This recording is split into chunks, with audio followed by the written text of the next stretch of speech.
Good morning. Do we have preliminary matters for the jury? Do we have preliminary matters for the jury? Okay, sure.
start working for Mr. Depp? March of 2013. And when did you first meet Mr. Depp? Couldn't say for sure. Probably sometime around then, March or April 2013. What do you do as a member of Mr. Depp's security team?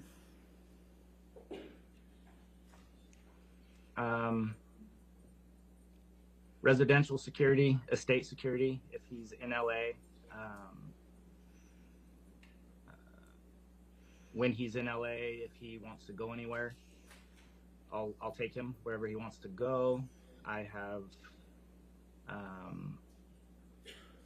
protected his children before. Yeah, just basically ensure the safety and well-being of Mr. Depp and his family. And are you currently employed for Mr. Depp?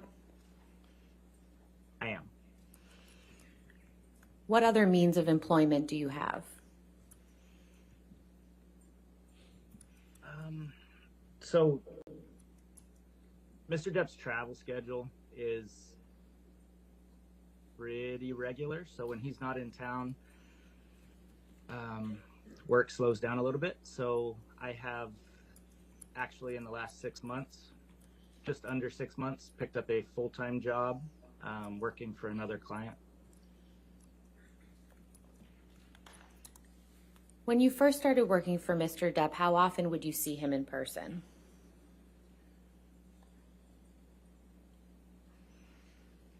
Hard to say. When he's in town, I saw him on a daily and or nightly basis. I work nights mostly. Obviously, when he's out of town, that changes. But yeah, when he's in town, pretty much daily.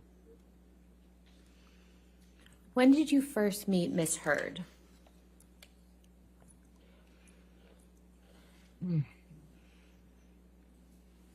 Again, I couldn't give you an exact date, but I would say sometime in 2013, maybe summer 2013.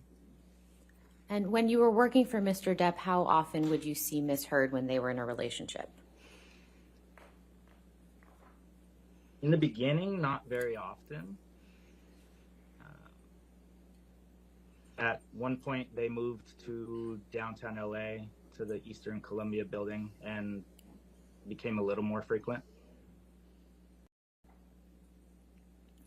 When Mr. Depp and Miss Heard were staying at the Eastern Columbia building together, how often would you actually be in their apartment with them?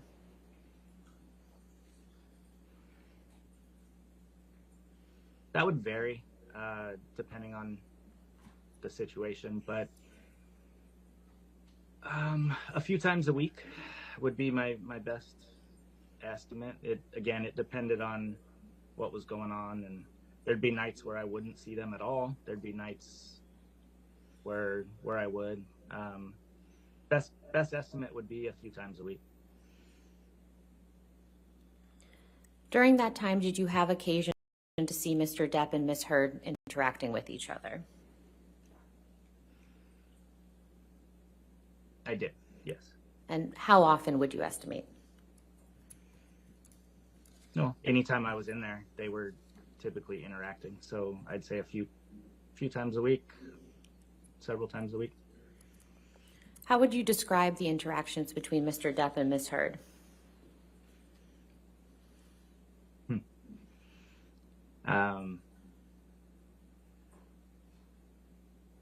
It would it would depend. Sometimes they were super loving, super happy, and then the next night they could be arguing. And initially, when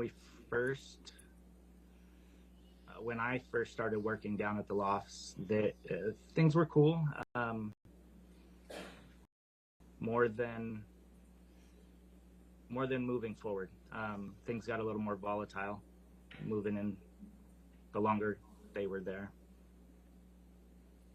When did you start noticing more arguments between Mr. Depp and Miss Heard?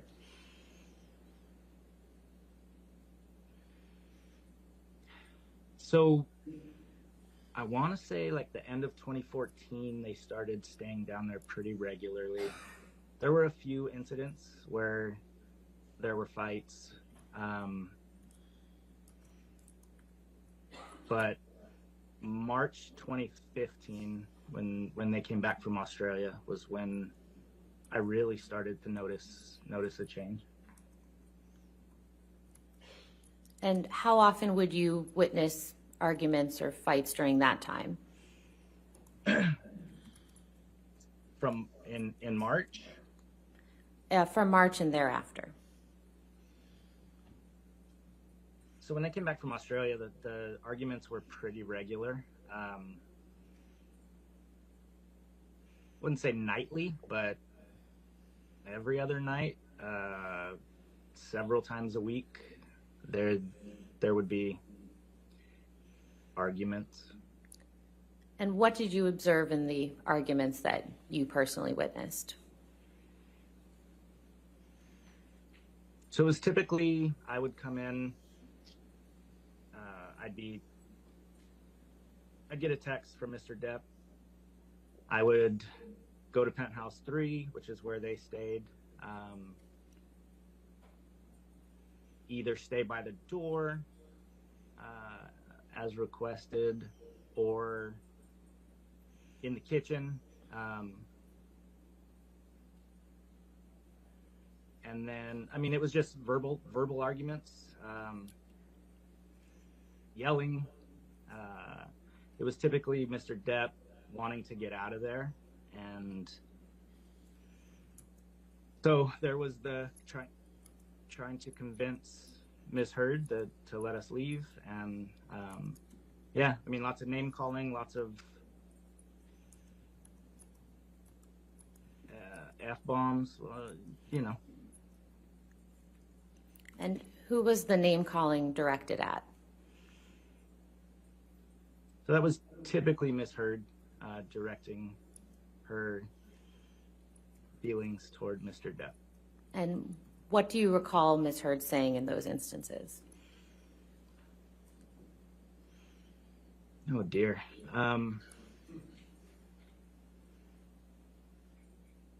It would vary, and to be honest, I tried to not pay attention. I was just there to get Mr. Depp out of there, but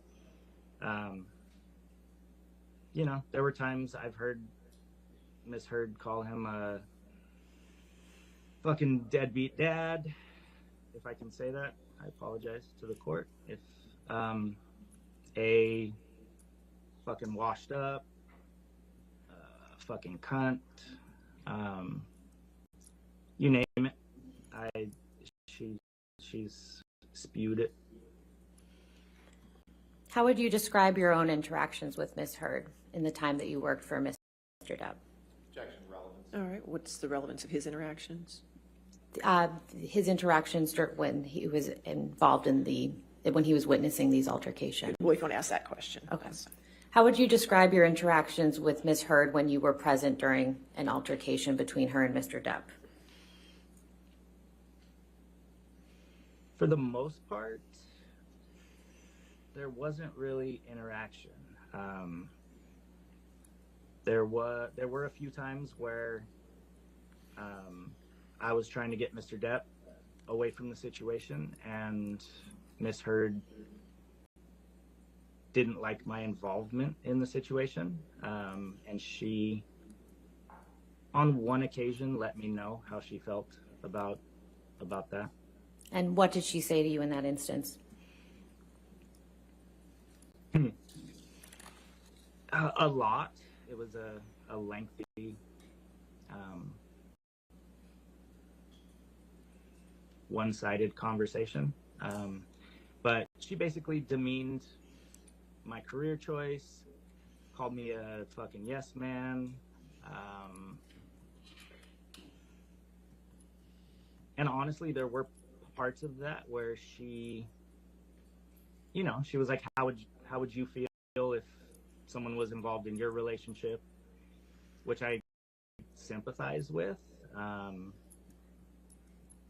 But yeah, she definitely threw some shade on me and my chosen career.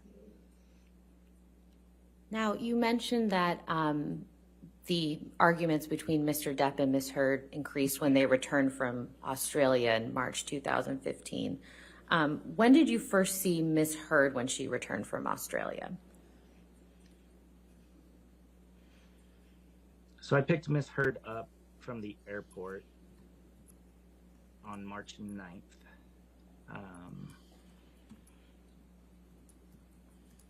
Yeah, that was the first time I saw her when she got back. And who else was with her? A gentleman named Ben King, who I later found out, I didn't know who he was initially, but later found out he was the house manager or property estate manager of the place they were staying at in Australia. How would you describe Ms. Heard's demeanor when you picked her up at the airport?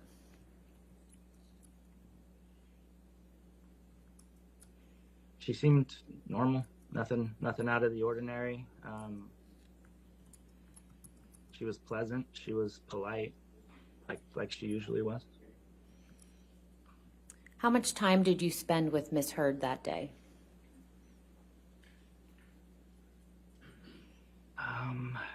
Not a lot, but at least the car ride from LAX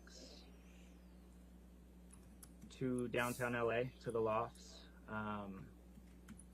Couldn't tell you how long that took, but probably 45 minutes to an hour. I believe I escorted them or helped them up to Penthouse 3 and was maybe in there for very, very briefly, a minute or two, and then I left. So overall, let's estimate an hour. And how close to Ms. Heard were you that day? I mean, in the car where I'm driving, she's in the seat right behind me to my right, so there's a few feet there.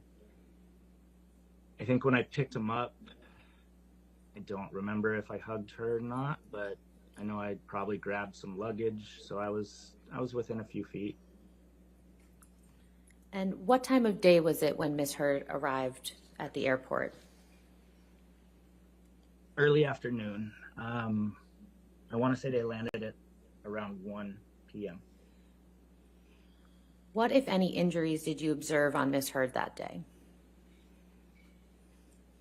I didn't notice any injuries. When did you first see Mr. Depp when he returned from Australia in March 2015?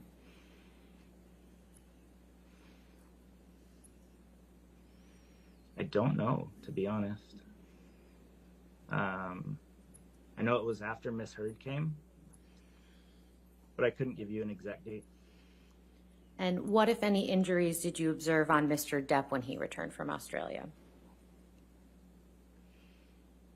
So Mr. Depp had his right hand, heavily wrapped. I didn't actually see an injury, but his hand was wrapped. Now, you mentioned that the arguments between Mr. Depp and Ms. Heard increased after they returned from Australia. What arguments do you recall specifically?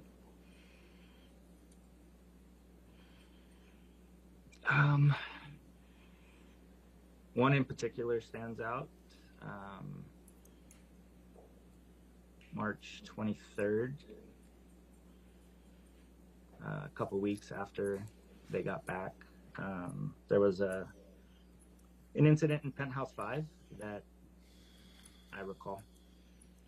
And when did you start your shift that day? 11 p.m. was typically my start time. And where were you on your shift? So at the loft, there was kind of a makeshift command post, CP, or guard shack, or whatever it's called, that was in a storage room connected to Penthouse 5, via a patio. So you'd leave Penthouse 5, go to a patio, and then our CP was connected to that patio. That's typically where we hang out during our shifts. And what time were you first contacted by Mr. Depp that evening?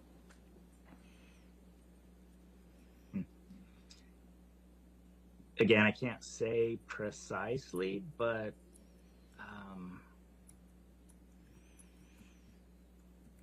between 4 and probably around 4 a.m., 4:30 maybe. And what did you do after Mr. Depp contacted you?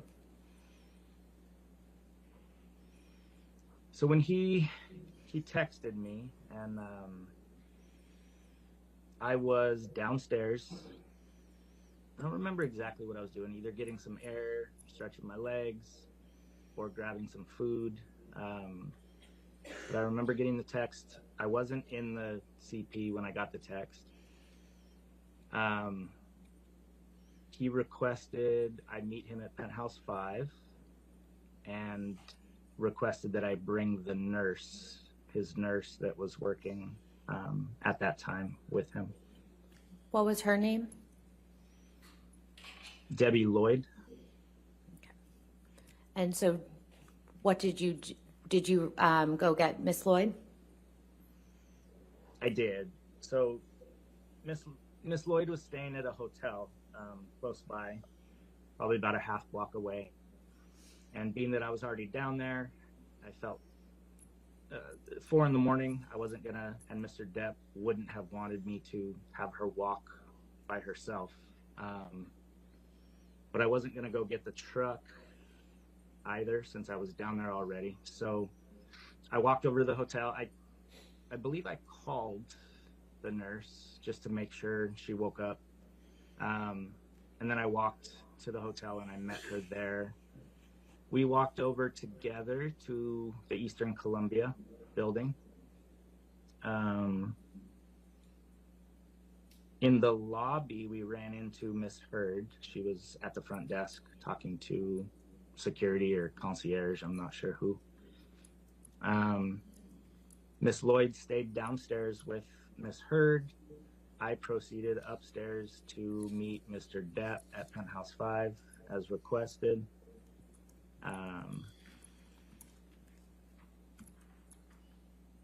Was hoping to get him out of there before Miss Heard came back up, because of past. Sorry, why was that? Just because past experiences, when they would argue, she would try to prevent us from leaving. To the point, I mean, she's held the elevator before. She's physically tried to keep Mr. Depp from leaving by grabbing his arm or standing in front of him. I just wanted to get out of there to avoid that. And what happened when you got upstairs to the penthouse? So Mr. Depp was sitting in front of the front door of Penthouse 5. He had some bags, I believe, like he was ready to go. I greeted him, kind of got a feel for what was going on, tried to get him out of there. As we were getting ready to leave, Miss Heard and Miss Lloyd exited the elevator on the penthouse level, so they came back up, and Mr. Depp and Miss Heard decided they wanted to continue whatever conversation they were having. So I let them into Penthouse 5. Myself, Miss Lloyd, Mr. Depp, and Miss Heard entered Penthouse 5. I tried to stay out of their conversations as long as they were peaceful. So they were having a relatively peaceful conversation. So Miss Lloyd and I stood outside the door of Penthouse 5, had the door propped open to make sure we could hear what was going on, but kind of giving them their space initially. And You said initially. What happened after that? So the conversation got a little louder, got a little more volatile. So Miss Lloyd and myself entered Penthouse 5 just to be around, to hopefully be able to not necessarily mediate, but just to be there. So yeah, entered, stood a little closer to Mr. Depp. And what did you observe when you went back into the penthouse?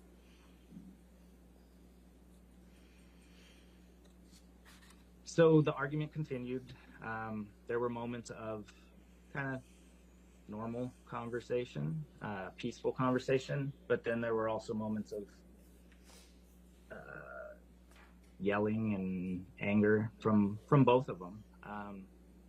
And at some point I witnessed Miss Heard throw a Red Bull can. So the loft is 3 levels.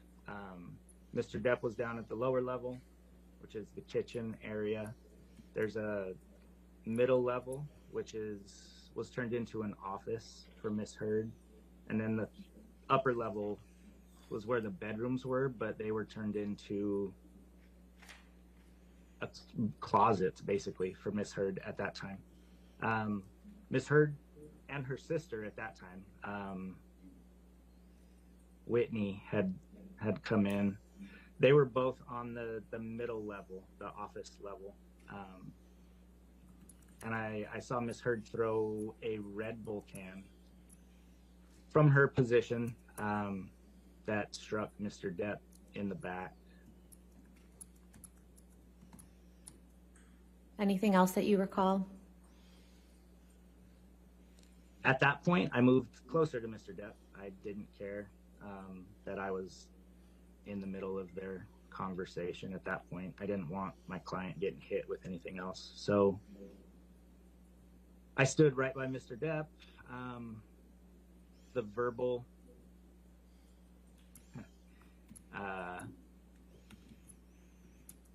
onslaught continued from both of them.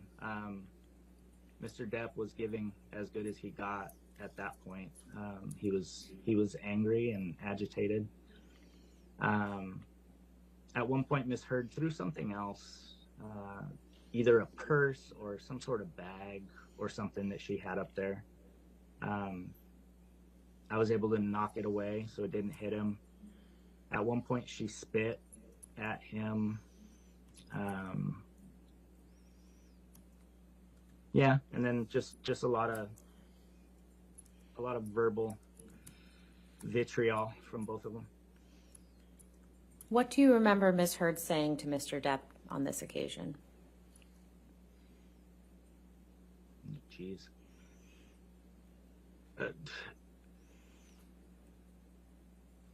Anything and everything. Specifically, there was you're fucking washed up. You're a fucking cunt. Which he called her as well. You're, again, the deadbeat dad shit. Yeah, I don't even remember what the fight was about, but it was pretty. The F word is my favorite word, and it was being thrown around to the point where I was uncomfortable. So. And how did Mr. Depp respond to Ms. Heard's behavior? Oh, he was mad. He was upset, especially after she tried to spit on him. At one point, Miss Heard and her sister left Penthouse 5. I imagine they went into Penthouse 4 or possibly over to Penthouse 3. I don't know. They were all adjoining. Mr. Depp went upstairs and rearranged her closet for her. Threw down probably every rack of clothing and shoes, threw at least one down the stairs. Yeah, he was upset. Where was Miss Heard when Mr. Depp rearranged her closet, as you said? Can't say for sure, but she was not in penthouse 5. She was either in 4 or 3. And you mentioned Miss Heard's sister, Whitney. Do you recall when she arrived in the evening? So Whitney wasn't there when we first all walked into penthouse 5. When Miss Lloyd and I stepped out to give them some space, she must have, excuse me, she must have come in at some point because she was in there when we walked back. Did you see Miss Heard again that evening after Mr. Depp was in her closet? I did, yeah. She must have heard what was going on and not been too pleased. So she shortly after re-entered penthouse 5 as I was trying to get Mr. Depp out of there. And what happened at that point? So her and her sister both came back in. We were on the middle level, so her office level of penthouse 5 at that point.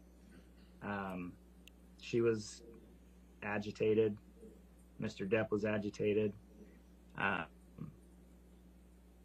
I felt it was time to get Mr. Depp out of the situation, so I stepped in between Miss Heard and Mr. Depp,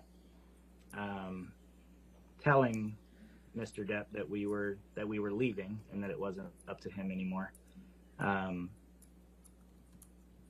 At that point, out of the corner of my eye, I saw a fist and an arm come across my right shoulder, and I heard and saw a closed fist contact Mr. Depp in the left side of his face. And whose fist was that?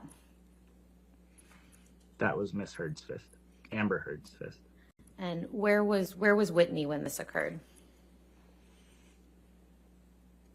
Can't say for sure, but I'm guessing, or my best guess is behind Amber.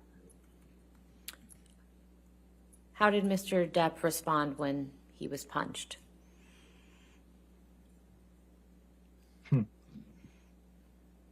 The initial look on his face kind of mirrored mine, kind of a look of shock, like what just happened, where'd that come from? At that point, I wasn't going to let Mr. Depp get hit anymore, so I moved him down the last flight of stairs to the lower level, and told him we're leaving. It wasn't up to him anymore, just for his safety. I didn't. Again, I had let him get hit by a Red Bull can. I let him get punched. My job is to ensure the safety and well-being of my clients, and I felt like I hadn't done that, so it was my time to do my job and get him out of there. And so where did you go? So Miss Heard and her sister left penthouse 5. Again, I don't know where they went. I'm assuming they went through penthouse 4. We're either in 4 or 3. Mr. Depp was not pleased with me, naturally. He went into the bathroom for a couple minutes. Miss Lloyd talked to him, and they came out and agreed that it was time to leave. So as we were leaving the front door, Mr. Depp got right in my face. He was wearing sunglasses, and maybe not sunglasses. He was wearing glasses. Pulled him down, pointed to the left side of his face, and told me, "That's your fault." And I agreed. And then we proceeded to the vehicle, and we left the loft. What did you see on the left side of Mr. Depp's face? There was already a nice little shiner. Definitely swollen and red. It wasn't black and blue yet, but it was definitely swollen and red. At any point during this incident, did Mr. Depp throw anything at Ms. Heard? No. At any point, did Mr. Depp throw anything at anyone? No. At any time during this incident, did Mr. Depp physically respond to Ms. Heard? No.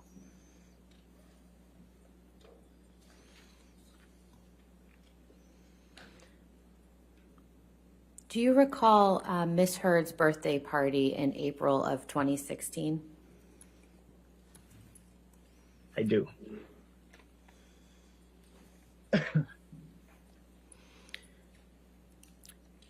Mr. McGivern, during the incident we just discussed on March 23rd, what did Mr. Depp have on his right hand? So he had the same bandage that he had when he arrived from Australia. So it was heavily wrapped. Yeah, a heavily wrapped bandage. I don't know what was underneath, but it was definitely wrapped. Do you recall whether it was a hard or a soft cast? I do not. Okay. Now, moving forward to Ms. Heard's birthday party in April 2016, were you present at that dinner party? I was not. Okay. I started my shift again around 11 p.m. The party was going on in Penthouse 5. I don't typically take part in get-togethers, so I think I probably hung out in the CP. Shortly after I got there, the party kind of winded down. I believe Mr. Depp got there. He was late, so I think he got there shortly after I started my shift. He went into Penthouse 5. Again, the party wound down shortly thereafter. And then, as far as I know, Mr. Depp and Ms. Heard went back to Penthouse 3 shortly thereafter. Did you see Mr. Depp again that evening? That morning I did. Early that morning, yeah. Or the following morning. Again, I got a text. My best guess is around the same time, 4. There were so many incidences. They're hard to keep straight, but probably around 4 or 5 that morning, requesting my presence in Penthouse 3. And what did you do after you received that text message? Went to Penthouse 3. And what did you observe when you went to Penthouse 3? Again, a verbal argument. I think it was made clear that some phones had been thrown out the window or something, down to Broadway. Mr. Depp was again ready to leave, to get out of the situation. He had his couple bags over his shoulders. Wanted to grab a few valuables that we always used to grab when this happened. Some framed letters from either Hunter S. Thompson or Marlon Brando. Yeah, and then I believe we left. I think I got him out of the situation again. We did look for the phone briefly, I think, on our way back to West Hollywood. But my main concern was getting him away from the situation, so I didn't find the phone. And then we proceeded back to his suites or properties. What do you recall about Ms. Heard's demeanor that evening when you saw her?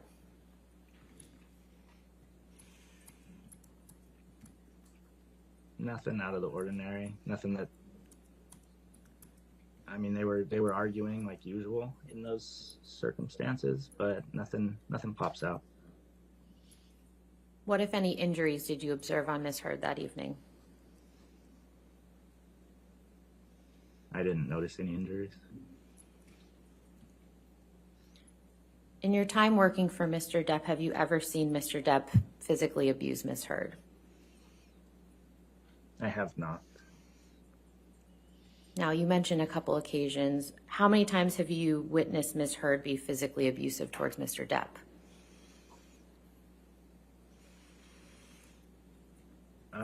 Obviously, the March 23rd thing in Penthouse 5.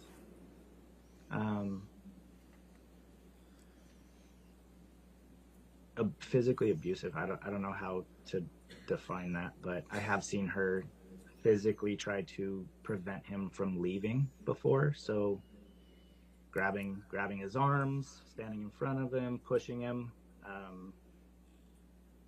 Yeah, again, I don't know if that's physically abusive, but that I've definitely seen her touch him on multiple occasions. Have you ever observed Mr. Depp use any drugs? I have. And what drugs have you seen Mr. Depp use?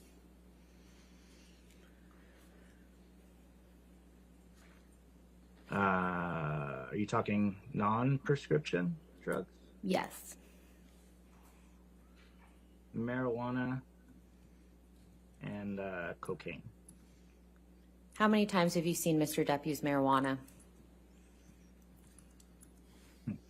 Too many to count. I mean, daily. And how many times have you seen Mr. Depp use cocaine? A couple. 2. How would you describe Mr. Depp's demeanor when he's using marijuana?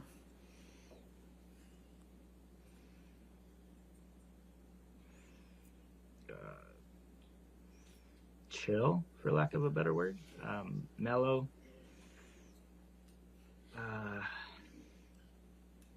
Yeah, I don't know how to better describe it. Just super mellow. And how would you describe Mr. Depp's demeanor when you've seen him use cocaine? The same. So I've seen him use it, like seen him use it a few times.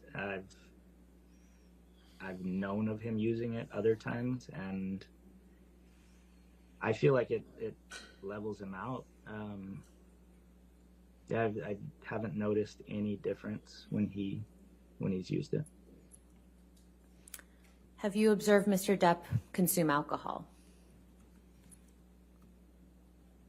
Absolutely. And how many times? Like marijuana, too many to count. Pretty regularly. And on how many of those occasions did Mr. Depp appear to be drunk?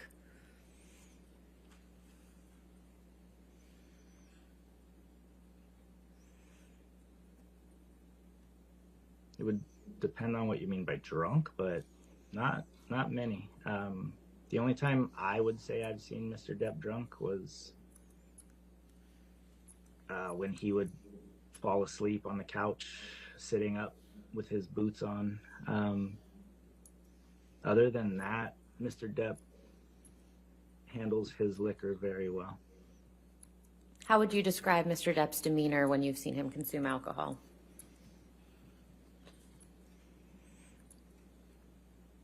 No different than any other time. Again, super chill, super mellow.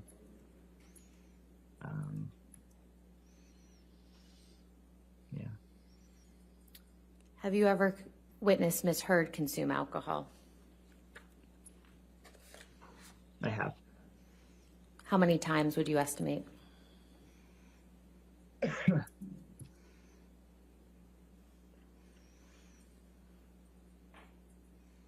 too many to count. She drank fairly regularly. So I couldn't even give you a guesstimate. On how many of those occasions did you observe Ms. Heard behaving drunk?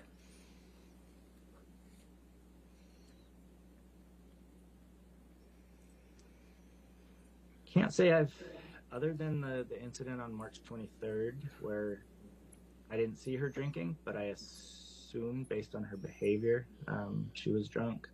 Other than that, I can't say I've ever seen her obviously drunk in my eyes. I have no further All questions. right, cross-examination, Mr. Rottenborn. Yes, sir.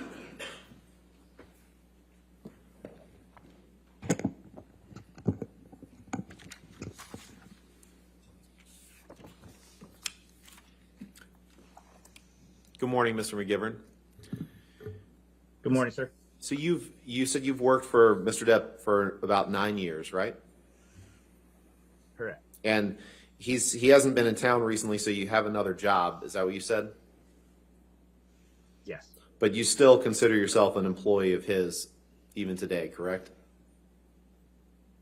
I do. And when you do work for Mr. Depp, he pays your salary, right? Not on salary. He pays my wage, yes. He pays the money that you make for working for him. Correct. And you've referred to him a few times during your testimony this morning as your client. Is that right? Yes. So when you're working security for Mr. Depp, it's Mr. Depp and Mr. Depp alone that is your client, correct? That is not correct. Well, in the altercation that you testified about with Ms. Heard and Mr. Depp, you referred to only Mr. Depp as your client, and it was your job to keep your client safe. Do you remember that? Objection, compound. I'll allow that. Go ahead. I do. So at least in that instance, he was your client, not Ms. Heard, correct? Correct. Now, the evening of March 23rd, 2015, you actually walked into the middle of the argument with Debbie Lloyd, correct? Yes.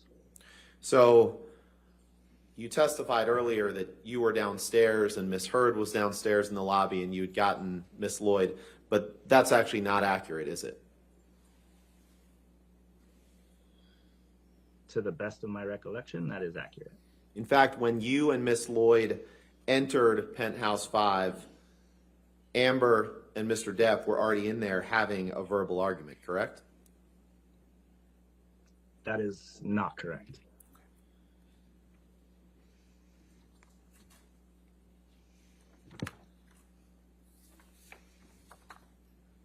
May I approach, Your Honor? All right, yes, sir. Thank you.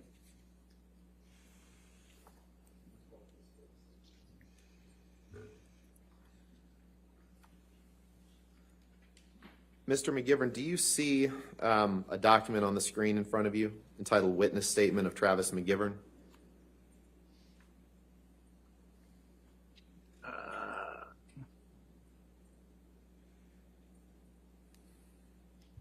I do. Okay. And you, well, let me ask you this. Is that your address below? The document's pretty small. Is there any way for me to, oh, there we go. Yes, it is. And that's where you currently live? Hang on one sec, I'm sorry. That is a P.O. box. Okay. Is that yours? It is. Okay. Now, this is a witness statement that you prepared on behalf of Mr. Depp in the UK trial, correct? Yeah, the statement went away. Oh, there it is. You see it? Yes, it is. And who drafted this statement?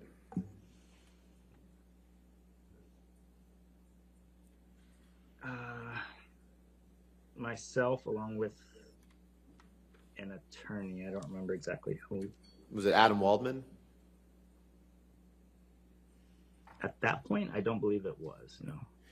If you go to paragraph 5, please, on the second page, and you understood when you wrote this statement that this was going to be submitted to the court in the UK trial that Mr. Depp brought, and that this was your testimony on behalf of Mr. Depp, correct? Yes. And about 2/3 of the way through paragraph 5, there's a sentence that says, when Ms. Lloyd and I entered his residence, Ms. Heard and Mr. Depp were having a verbal argument. Is that correct? Did I read that right? That is, yes. So that doesn't say anything about you meeting Ms. Heard in the lobby of the Eastern Columbia building, does it? No, it does not. And when you entered the penthouse, you can't recall the specifics of what the argument was about, correct? You take that. No, like what they were fighting about? Absolutely. No, I don't. And you don't know anything about what caused the argument in the first place, correct? I do not. But you do remember Mr. Depp being very angry, right? I remember both of them being very angry, yes. And you say that he gave as good as he got when it came to what they were saying to each other, right? Yes. You say they were both being verbally abusive to one another? Yes.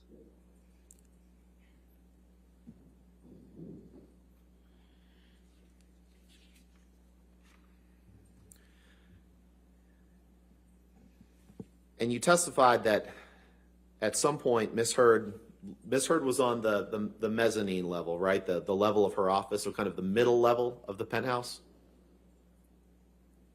That's correct. And Mr. Depp was on the lower level, correct, when you entered the penthouse? So when Miss Lloyd and I re-entered the penthouse, yes, that's where they were. And you weren't preventing Mr. Depp from leaving at any time, correct? Preventing him from leaving? I was encouraging him to leave. Right. And he could have, when he was on that lower level of the penthouse, he could have left at that point, correct? You wouldn't have prevented that. No, I would not have. But instead, at some point, he walked up to the mezzanine and, as you say, he rearranged Miss Heard's closet, right? Well, that wasn't on the mezzanine level. That was on the top level. But yeah, he rearranged the closet. So he traveled up 2 levels in the penthouse to throw down every rack of clothing that she had, right? I don't know about every rack, but he definitely threw down some racks of clothes and shoes. Okay, I believe you said every rack, so that's just why I was asking you to confirm that. You said he threw a rack down the stairs, correct? Yes. Okay. And then at that point, he went back downstairs? To the mezzanine level, yes. Now, that wasn't the only time you learned of Mr. Depp causing damage in Penthouse 5, correct? Couldn't say for sure. Nothing's coming to mind. He had, you said he had something on his hand from his injury that he sustained in Australia, right? Yes, his hand was wrapped. Now, you weren't in Australia with Mr. Depp and Miss Heard, correct? I was not. And what he had on his hand could have been a hard cast, correct? Sure. I have no idea what was under the wrap. And isn't it true that while he was on the mezzanine level and Miss Heard and her sister were there, that he was reaching for Amber's hair while he was trying to hit her with that cast, correct? That is not correct. And you say that you can't say for sure where Whitney was standing on the mezzanine level during this altercation, correct? That is correct. And it's possible that she was standing in between Mr. Depp and Ms. Heard then, correct? No. Well, you say you can't say for sure where she was standing. So she could have been standing in between Mr. Depp and Ms. Heard, right? No, because I stepped in between Ms. Heard and Mr. Depp. So she definitely wasn't standing in between them. Well, in fact, you saw Mr. Depp push or shove Whitney Heard, correct? Absolutely not. And it was only after Mr. Depp pushed Whitney that Amber stepped forward and punched him in the face. Isn't that right? That is not correct. Now, moving on to April 2016, you weren't there for the party, you said, correct? I started my shift while the party was going on. But you weren't in with the partygoers, you said, right? That's correct. And I was not. you said at some point Mr. Depp and Ms. Heard went back to Penthouse 3, but you have no idea what went on between them in Penthouse 3 while you weren't there, correct? I do not. And you said that you gave security services to Mr. Depp primarily in Los Angeles. Is that right? Yes. A little bit of travel, but mostly in LA. Okay, where did you travel to?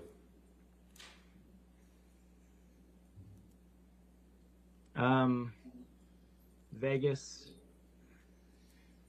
up north, we did a road trip, kind of, they called it their honeymoon. So Napa, San Francisco, Big Sur, San Jose. Those are all with Miss Heard. I've taken Mr. Depp to China before. Okay. Yeah, and then a bunch of local stuff, Palm Springs, Santa Barbara, stuff like that. Okay. You weren't on a plane flight from Boston to Los Angeles with Mr. Depp and Amber in May 2014, correct? I was not. And you weren't at the Hicksville Trailer Palace in May or June of 2013, correct? With them? I was not. You were never in the Bahamas with them, including in August 2014, correct? I was not. You were not in the Bahamas with them in December of 2015, correct? I was not. You were not in Tokyo with them in January of 2015, correct? I was not. You were not in the Eastern Columbia building with them on the evening of December 15th, 2015, correct? I don't know. To the best If of your they were- recollection. Yeah, if they were at the lofts, I typically worked every night, but nothing about December 15th is popping into my head. Okay. And you definitely were not in the Eastern Columbia building with them on the night of May 21st, 2016, were you? I was not. Okay. Nothing further. Thank you, Mr. McGivern. All right, redirect. No, Your Honor. All right, is this Thanks, witness, all right, is this witness subject to recall? Yes, Your Honor. All right, Mr. McGivern, you're subject to recall. So just to let you know, you're still subject to the rule on witnesses, so you cannot talk to anybody about your testimony or watch any of the proceedings of this case. Okay, sir? Understood, ma'am. All right, thank you. Have a good day. You do the same. Thank you. Thank you. Your next witness? Mr. Depp calls Jack Whigham, who should be waiting in the electronic lobby. I've got him.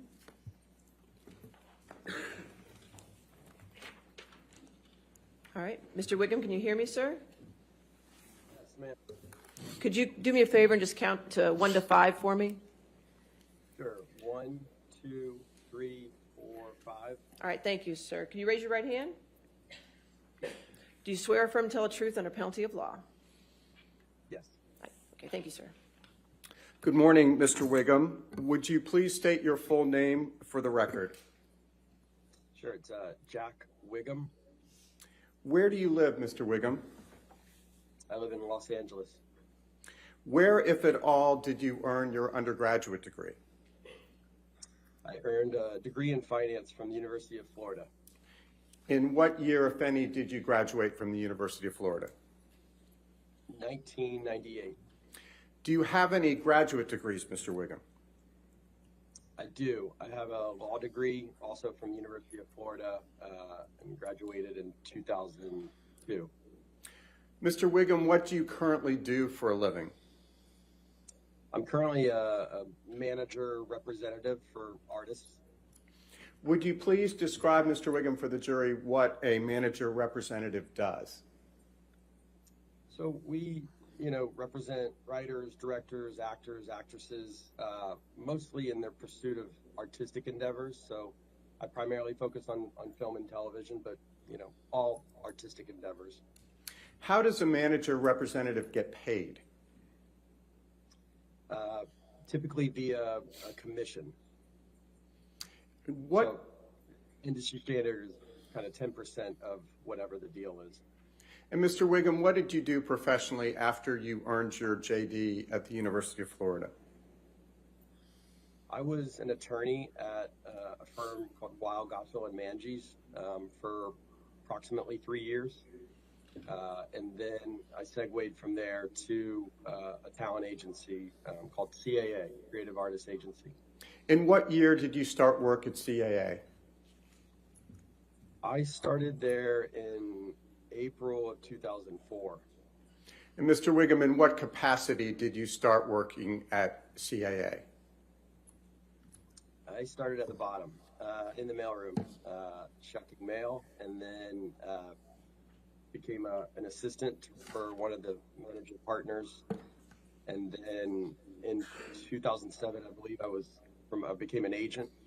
And then right around 2014, I think, I began co-running the film and talent department there. And when your job responsibilities shifted to becoming an agent at CAA, would you please describe briefly for the jury what that entailed? Sure. We were, also looking out for artistic endeavors on behalf of the clients, so writers, directors, actors, actresses, but we were also negotiating deals and, really pursuing film, television, producing deals on behalf of the clients. Mr. Whigham, did there come a time when you left CAA? I did. I left in August of 2020.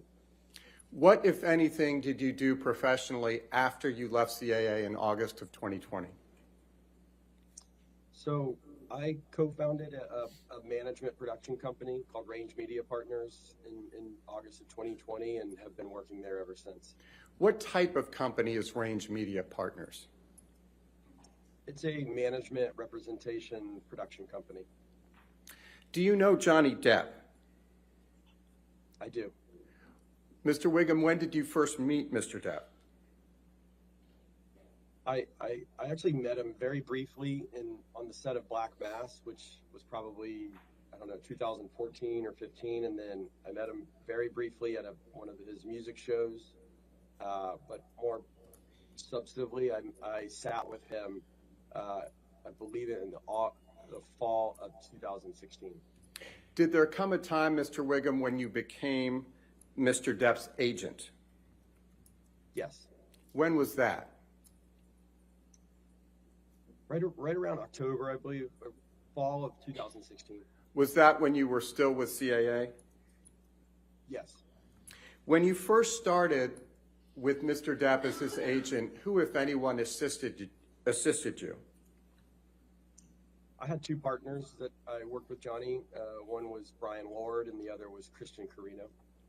Since starting to work with Mr. Depp as his agent in October 2016, have you had opportunities to observe him interacting with yourself and others? Yes. How would you describe for the jury Mr. Depp's demeanor on those occasions? Objection relevant. All right, what's the relevance? The relevance is how he conducts himself professionally, which relates to his reputation, which is at issue. All right, I'll overrule the objection. Go ahead. You may answer the question, Mr. Whigham. Sure. Johnny was always very nice, sweet, in fact, artistic, polite, and, very thoughtful, kind of uniquely thoughtful about how are you doing? How's your family? He was just a thoughtful person. He always has been. Did he seem genuine? Objection leading? I'll sustain the objection. To what extent, if any, did he seem genuine? I'm going to object. How would he know? I'm Speculation. not sure what objection that is, or Speculation. a speculation. Foundation. I believe he can testify as to that. I'll allow it. Go ahead. Her Honor says you may answer that question. Okay. I found Johnny to be authentic. It was a genuine kindness. And Mr. Whigham, prior to you first becoming Mr. Depp's agent in 2016, October of 2016, who was his agent prior to that? I believe it was Tracy Jacobs at a company called UTA. And before you took over from Tracy Jacobs as Mr. Depp's agent, what, if any, research or due diligence did you do with respect to him? Objection relevance? A fair amount. All right. What's the Again, Your relevance? Honor, it goes to reputation, which is the core of the issue. We're going to get into I'll hearsay. sustain the objection. Next question. Thank you, Your Honor.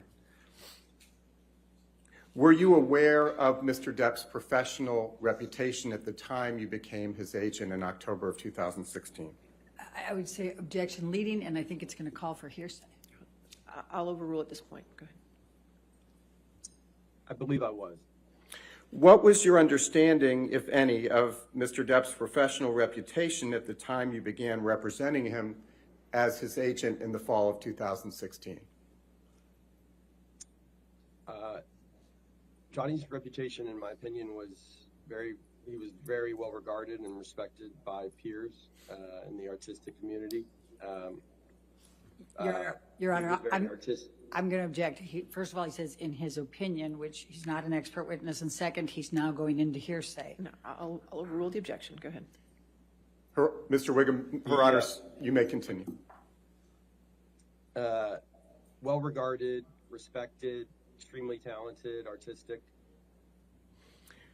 Are you familiar, Mr. Whigham, with the distinction between an independent film and a studio film? I believe I am. What, if any, difference is there between an independent film on one hand and a studio film on the other? So in layman's terms, I'd say that, a studio film is a bigger budgeted film. It has a distributor, a studio in place. So when you think of Disney, Marvel, Universal, these are big companies. They're bigger budgeted and bigger fees. And then independents, like we call them indies, typically are smaller budgeted, more artistically minded, smaller fees, and often don't have distribution when they're made. Starting in October 2016, what types of opportunities have you pursued on Mr. Depp's behalf? A wide variety, primarily I would say focused on film, television, and producing. What, if any, roles did Mr. Depp have in progress as of that time, fall of 2016, going into calendar year 2017? All right, so we inherited some deals. It was there was two films, as I remember, that were going to go back to back. One was City of Lies, the Notorious B.I.G. film, and the other was Murder on the Orient Express. So those were filmed almost at the same time, and they had pre-existing deals that we serviced. And then he had Fantastic Beasts, Crimes of Grindelwald as well. And then we were in the process. We ended up finishing the 6th film negotiation on Pirates of the Caribbean. Mr. Whigham, you mentioned City of Lies. When was that film actually shot? To the best of my memory, it was shot right, at the very end, mostly the beginning of 2017. What was Mr. Depp's compensation for City of Lies? I believe it was $8 million. And you mentioned Murder on the Orient Express. When was that shot? So it was shot at almost the same time. I actually can't remember which one went first. They were both shot predominantly, call it January to April of 2017. I remember us having to work out dates, but it was the beginning of 2017. What was Mr. Depp's compensation for Murder on the Orient Express? If memory serves me, I think it was $10 million. Was Murder a studio film or an independent, or what you call an indie film? It was a studio film. It was Fox. Mr. Whigham, you also mentioned Fantastic Beasts 2: Crimes of Grindelwald. When was that film shot? I believe that film was shot in the fall of 2017. What was Mr. Depp's compensation for Crimes of Grindelwald? Again, that deal predated us. I think it was $13.5 million, if I remember correctly. Was Crimes of Grindelwald a studio film or an indie film? It was studio. It was Warner Brothers. And backing up a bit, Mr. Whigham, what was the first business opportunity you were able to secure for Mr. Depp after he came to you and CAA in the fall of 2016? So I believe it was 2017 was it was busy. We had a slot that summer, and he wanted to do a smaller film, and it was The Professor, I believe. How much compensation, if any, did he receive for performing in that smaller film, The Professor? That deal was $3.5 million. Was The Professor an independent film or was it a studio film? It was independent. And Mr. Whigham, how, if at all, was CAA compensated for closing the deal on The Professor? So it would have been the normal 10% of the deal. So the deal was $3.5 million. The commission would be $350,000 to the agency. Mr. Whigham, was 2017 a typical year for Mr. Depp in terms of the workload for an actor of his caliber and track record? Objection leading. Overruled, I'll allow it. Go ahead. And yes. What other roles, if any, were you able to secure for Mr. Depp during your tenure at CAA before you went to the new company?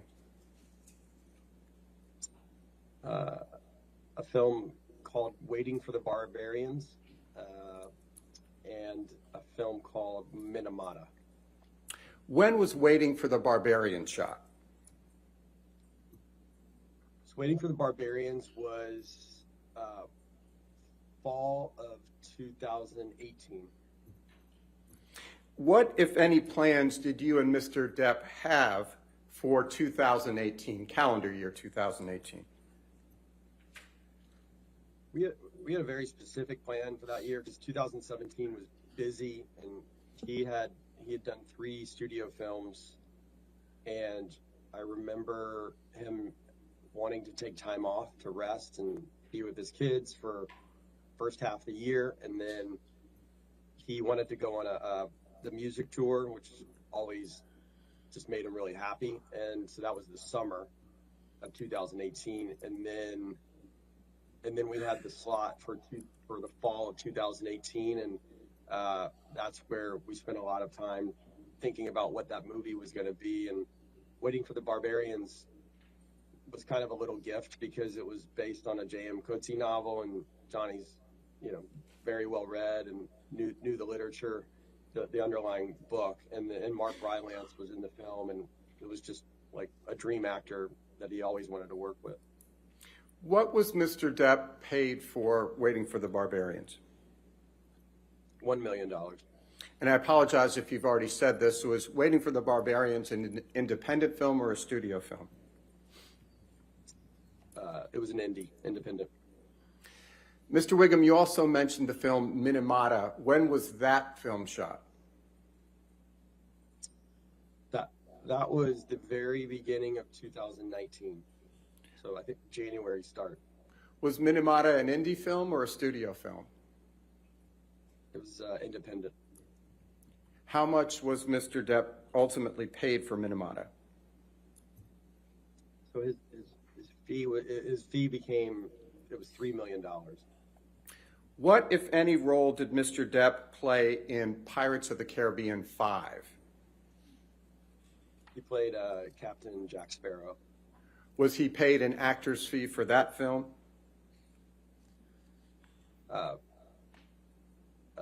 Technically, it was before my tenure, but yes, I would assume he was. Mr. Whigham, would you please explain for the jury what are residual or back-end rights? I think the easiest way to explain a back end is it's an ownership stake on behalf of the artist in the success of the movie, and typically is only granted to stars of a certain stature. And in addition to the fee, Mr. Depp, the upfront fee that Mr. Depp was paid for Fantastic Beasts 5, which I know preceded you, what if any understanding do you have of whether Mr. Depp had any back-end rights for Pirates 5?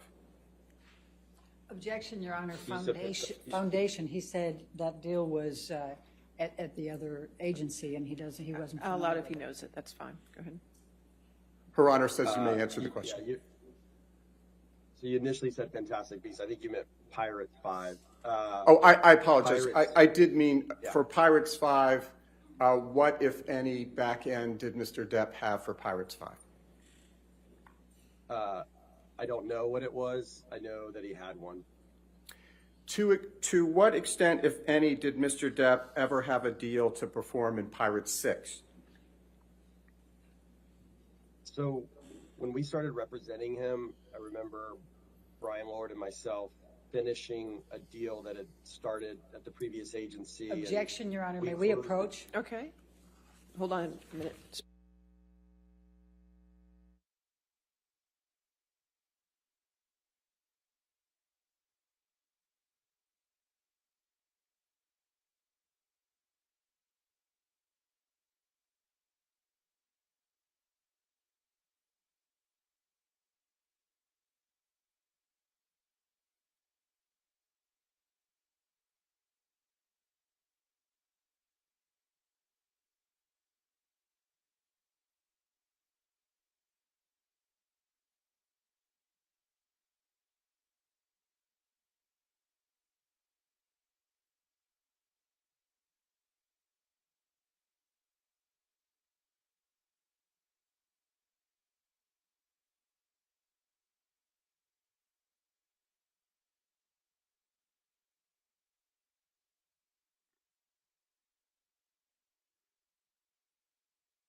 For the interruption, Mr. Whigham, Her Honor says you may answer the question, which I believe is, to what extent, if any, did Mr. Depp ever have a deal to perform in Pirates 6?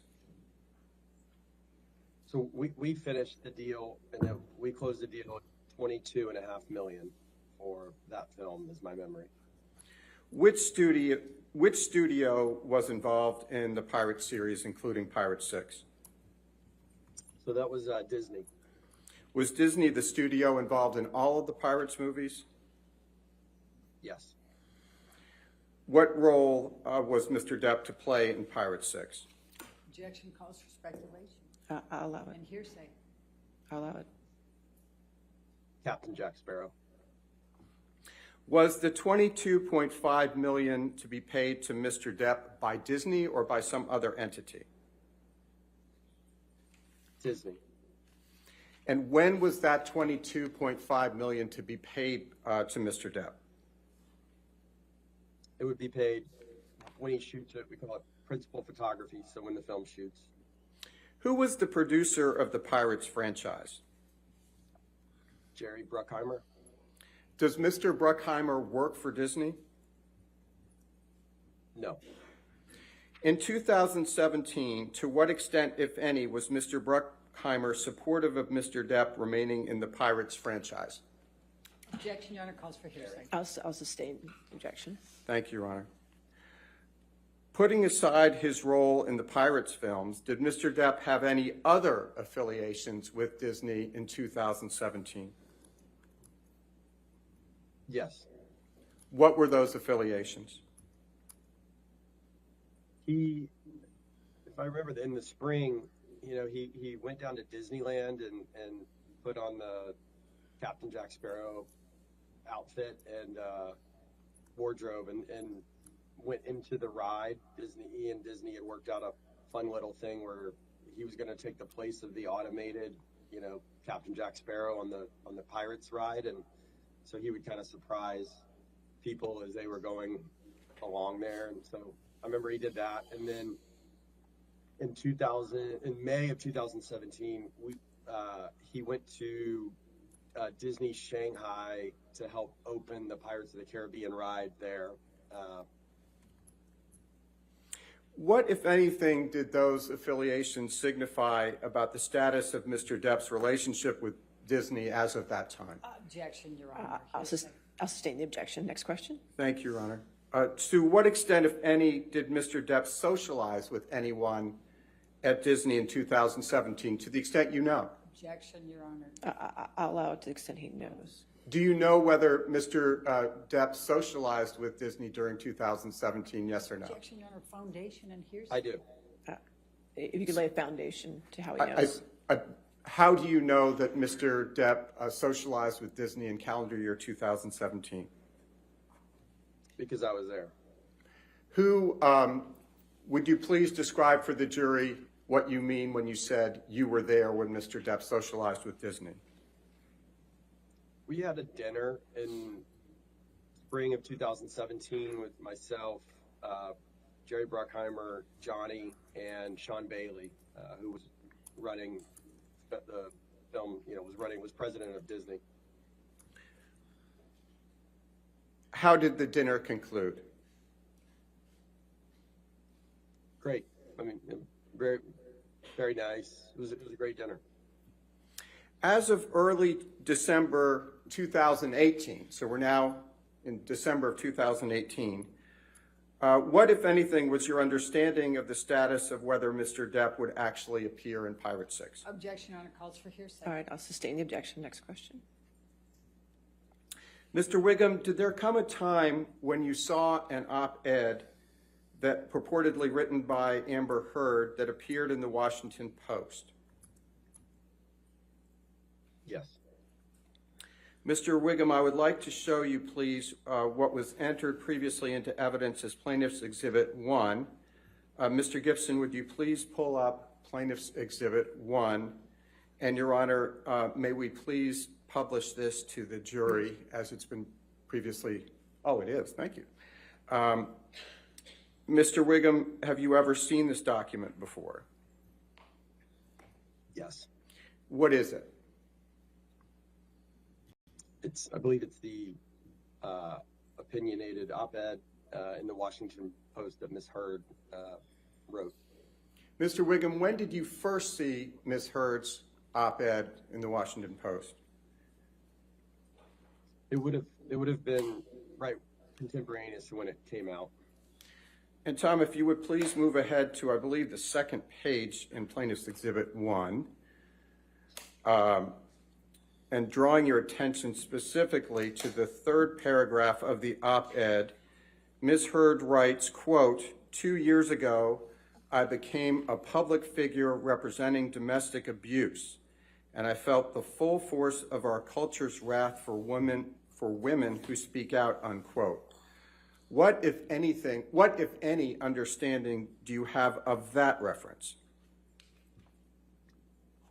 That it was regarding Johnny and their relationship. Directing your attention, Tom, if we could just move back up to the first page of Exhibit 1. Directing your attention to the title of the article, quote, Amber Heard, I spoke up against sexual violence, unquote. What, if any, understanding do you have of that reference? Objection, Your Honor, it's irrelevant what his understanding is. I'll allow it. That was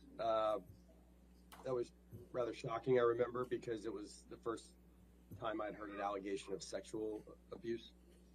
And against whom was the allegation of sexual abuse? Objection, Your Honor. How would he know? I'll sustain the objection. Next question. Mr. Whigham, directing your attention to the 5th paragraph of Plaintiff's Exhibit 1, Ms. Heard writes, quote, I had the rare vantage point of seeing in real time how institutions protect men accused of abuse, unquote. To what does that refer? Objection, Your Honor. How would he know what it was? I'll sustain the objection. Next question. Mr. Gibson, if you would please take down Plaintiff's Exhibit 1.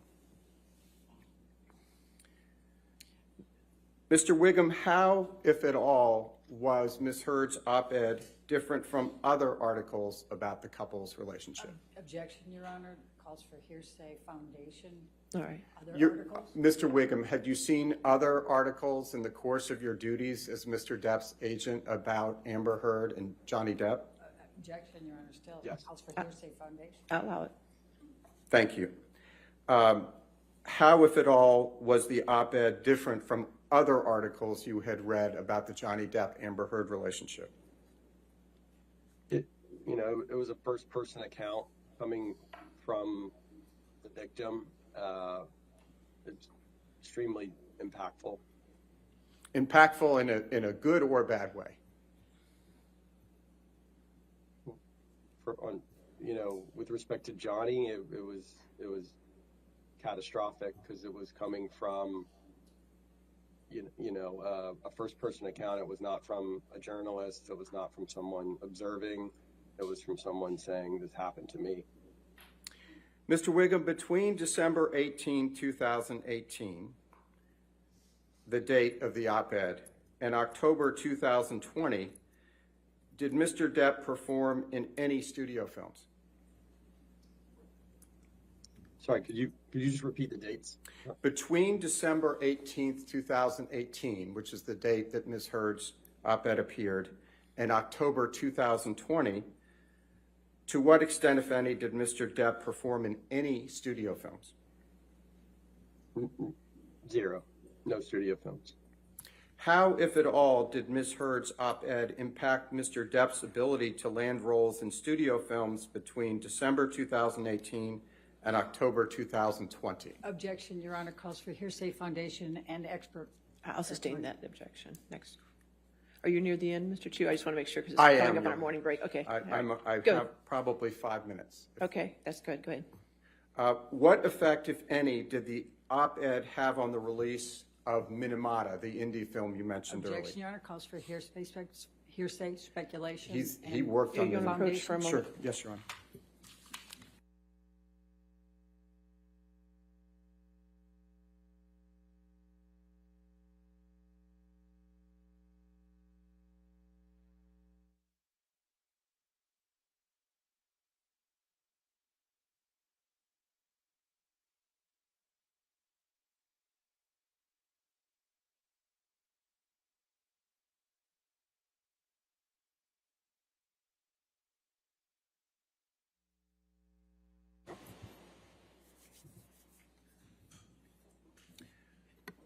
What happened, Mr. Whigham, after the op-ed, but before October 2020, with respect to Minamata? So the op-ed came out in December, and it was right as we were going on Christmas break, and Minamata was supposed to start in January, and I remember it was very, very difficult to keep Minamata together. The financing became shaky. The budget had to come down. Johnny's fee came down in order to save the movie. Tom, if you would please pull up Plaintiff's Exhibit 584, and we're not asking to publish it because it does not come in. This is an email chain with the subject line, quote, Johnny Depp's Jack Sparrow won't I return. object to him reading All right. even from that to the jury. That's fine, Your Honor. We Okay, can. move on. Mr. Whigham, do you recognize this email chain? Yes, now that I'm looking at it. What is the date of this email chain? I think it's December 20th. December 20th of what year, sir? Sorry, December 20th of 2018. Mr. Whigham, directing your attention to the middle email message on Plaintiff's Exhibit 584, did you receive this message from Christian Carino in or about December 20th, 2018 at 3:26 p.m.? Your Honor, I'm going to object because it's a hearsay document. He's asking questions from the hearsay document. I'll It's allow that. double. I'll allow that question. We'll see where we go.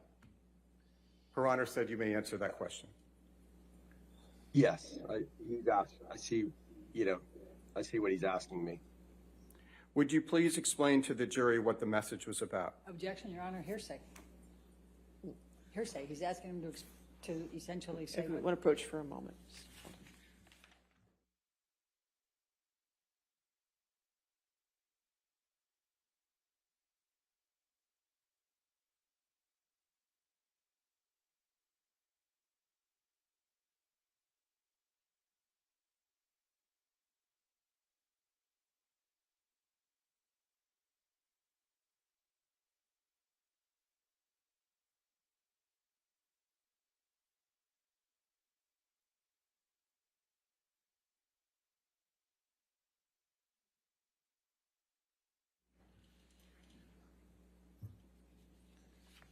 Tom, if you could please take that down.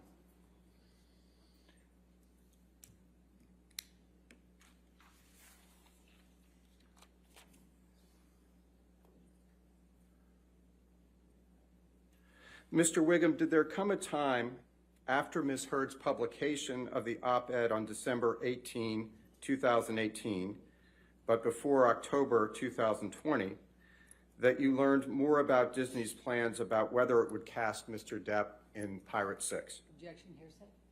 All right. I'm just asking whether he Okay, I'll allow that. Yes, when did that happen? in 2019. What happened? Go ahead. No, Your Honor. objection, Next hearsay. question. What happened in 2019 with respect to Disney, your learning about Disney's plans, whether to use Mr. Depp in Pirate 6? Objection, hearsay. What happened? Is that, Yes. I'll allow what happened. Go ahead. It became clear they were going in a different direction. When did you learn that Disney was going in a different direction and no longer planned to use Mr. Depp in Pirate 6? Early 2019. Who is Margot Robbie? She's a fantastic actress. She's a client of CAA. What, if anything, did you learn about the role Margot Robbie would be playing in Pirate 6? I think that calls for hearsay. Again, Your Honor, I'm going to object. I'll overrule the objection. I learned that they were developing a Pirates project for her to star in.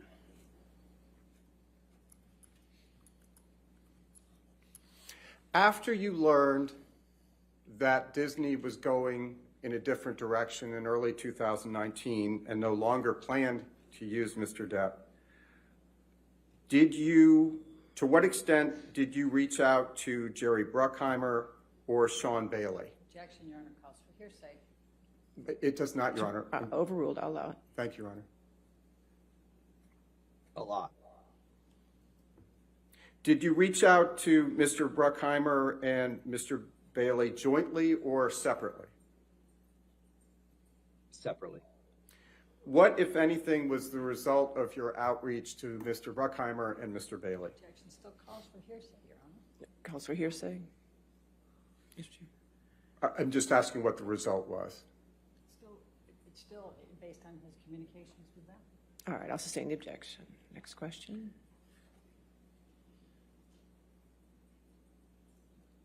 After your outreach to Mr. Bailey or strike that, was your outreach to Mr. Bruckheimer and Mr. Bailey successful? Objection leading. I'll allow it. No. I successfully made contact with them, but I was not successful in rescuing pirates for Johnny. When was the last time you discussed Mr. Depp's role in Pirate 6 with Jerry Bruckheimer, Sean Bailey, or anyone else at Disney? I'm going to object, Your Honor, on hearsay. Overruled. 2019, I believe. In addition to Pirate 6, did Mr. Depp lose other films between December 2018 and October 2020 because of Ms. Heard's op-ed? Objection. I'll sustain the objection.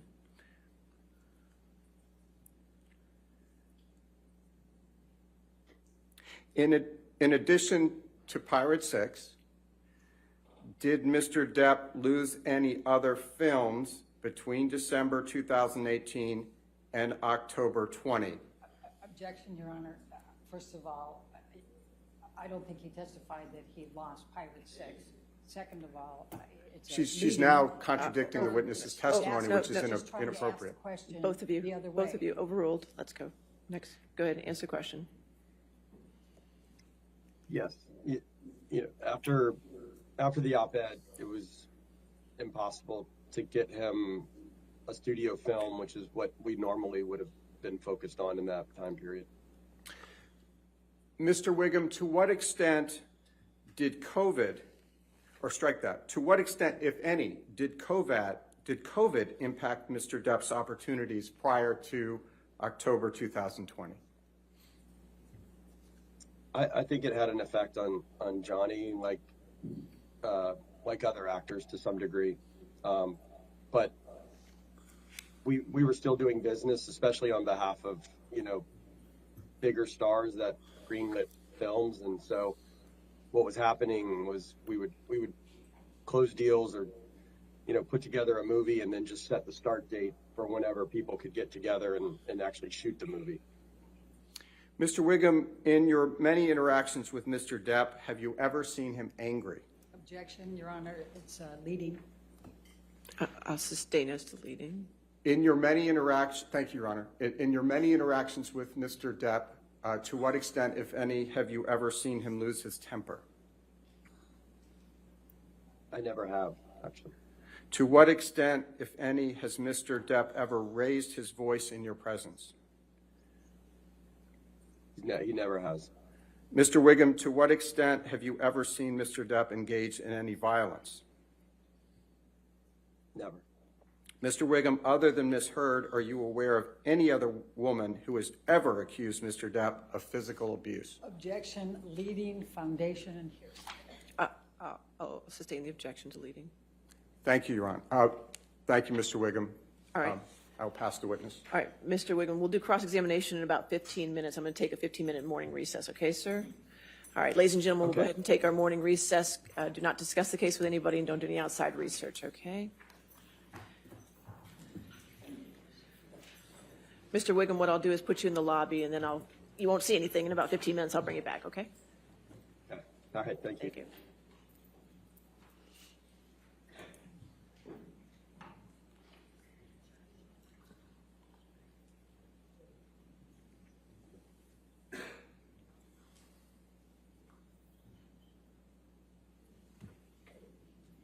All right, at this point, we'll just come back at noon, okay? All right. All right, thank you.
Ready for the jury? Okay.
All right, Mr. Whigham, can you hear me okay?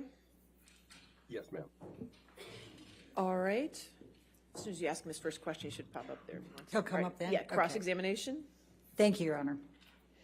Mr. Whigham, you testified that you closed a deal for Mr. Depp for Pirate 6 with him acting as Jack Sparrow. Do you recall that testimony? Yes. Mr. Whigham, could you do me a favor and just count from 1 to 5 for me so I can get you on my big screens here?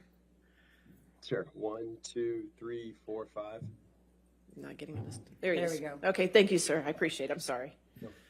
But in fact, Mr. Whigham, it's not true that Mr. Depp ever had a contract with Disney for Pirate 6. Isn't that correct?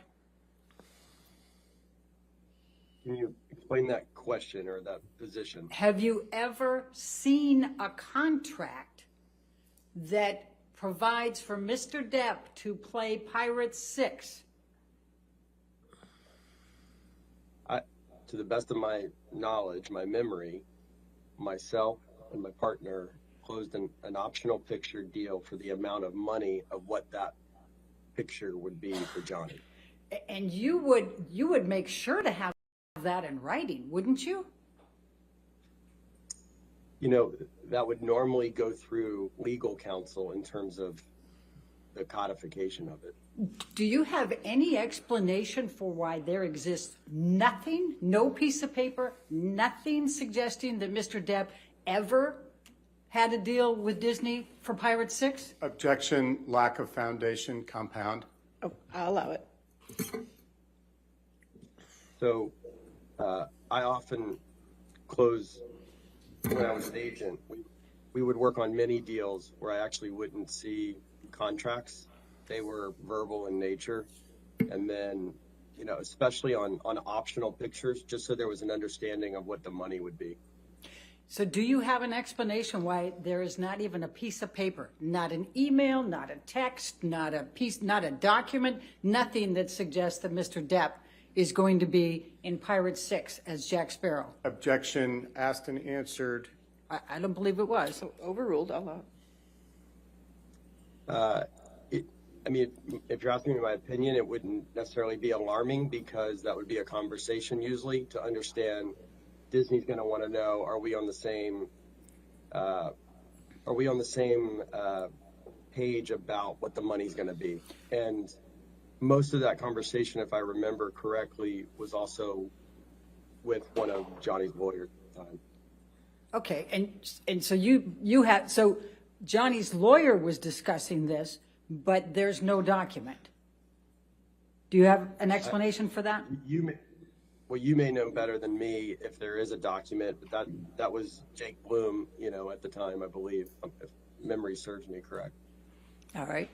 But would it be fair to say that you have never seen a document that provides that Mr. Depp was going to be in Pirate 6?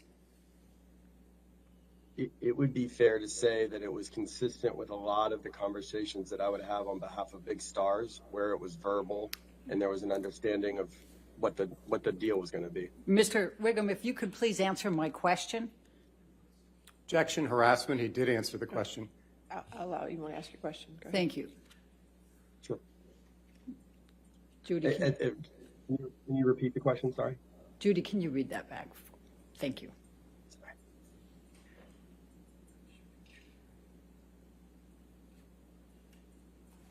All right, but would it be fair to say that you have never seen a document that provides that Mr. Depp was going to be in Pirate 6? It would be fair to say that I have not seen a document on pirates. Now, just so you know, Mr. Whigham, I don't need you to give me extra. I just want you to answer mine. I just want to know, have you ever seen a document that says Mr. Depp is going to be in Pirate 6? I only to fully answer the question though. I think there's some context. That's an easy yes or no. Have you seen a document? Technically, I perhaps have, because it connects to all the other Pirates films. It's just a modification of a new document. So I have not seen 22.5 million written on a page. You're correct about that. Okay. Now, you, in fact, had discussions back in 2016 and 2017 with Mr. Bailey, Sean Bailey. You talked about him a little bit ago, right? Yeah. And you also had discussions with Jerry Bruckheimer in 2016 and 2017, correct? Yes. About Mr. Depp potentially being in Pirate 6, correct? And then you had discussions in 2018 with Mr. Bailey, and he was quite non-committal about whether Mr. Depp would be in Pirate 6, correct? Objection, hearsay. That's fine. All right. Okay. Given that he was able to, I'll sustain as to hearsay. It is hearsay. Okay. All right. So you determined, Mr. Whigham, that by the fall of 2018, it was very likely that Mr. Depp was not going to be in Pirate 6. Is that correct? It's a two-pronged answer from my perspective, because there was really two individuals involved in that decision. I would say Jerry Bruckheimer and Sean Bailey. Jerry Bruckheimer in the fall of 2018 really wanted Johnny in that next film, and Sean was non-committal, as you said. And Mr. Bruckheimer made it clear to you that Mr. Bailey was the one who gets to decide because he's Disney, right? Ultimately, and he also wanted to be the tip of the spear to really try to convince Sean. Okay. Now, do you recall?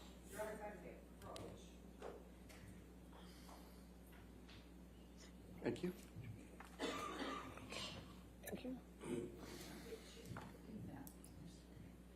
Do you recall having your deposition taken on January 20, 2021? Okay. Yes, ma'am, with you. Okay. Can you pull that up, Michelle, please? Thank you. I'm going to ask you to turn to page 44. And Mr. Whigham, you were under oath at the time of this deposition, correct? Correct? Yes.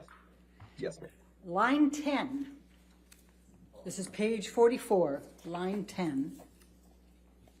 The question, do you recall approximately when in 2018 you inferred from your discussion with Mr. Bailey that the likelihood of Mr. Depp being in Pirate 6 was not high or was going away?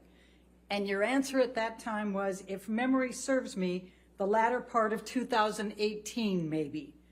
Question, when you say latter, is that any time from August to December, or what are you thinking? Answer, I would say fall, maybe, October, November, December, in that area. Do you recall giving that testimony under oath at that time? I do, now that I see it, yes. Okay.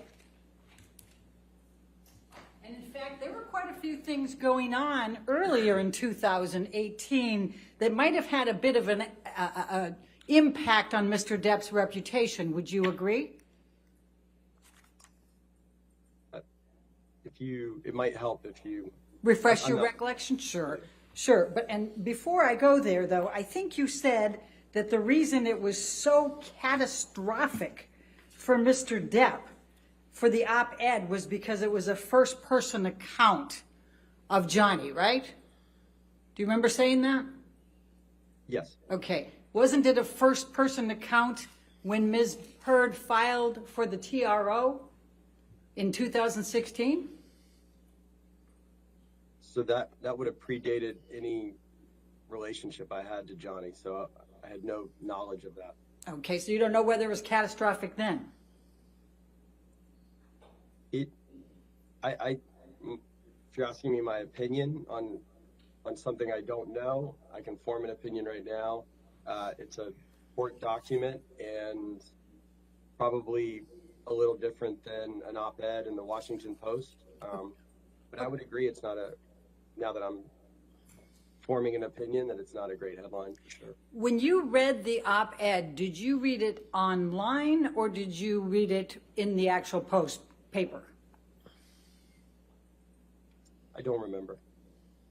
Well, let's pull up Plaintiff's Exhibit 2.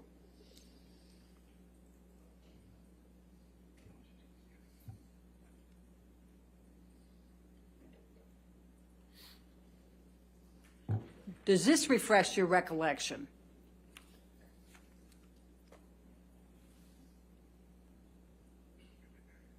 Very hard for me to see. Is that just the paper? We're going to try to scroll in a little bit more.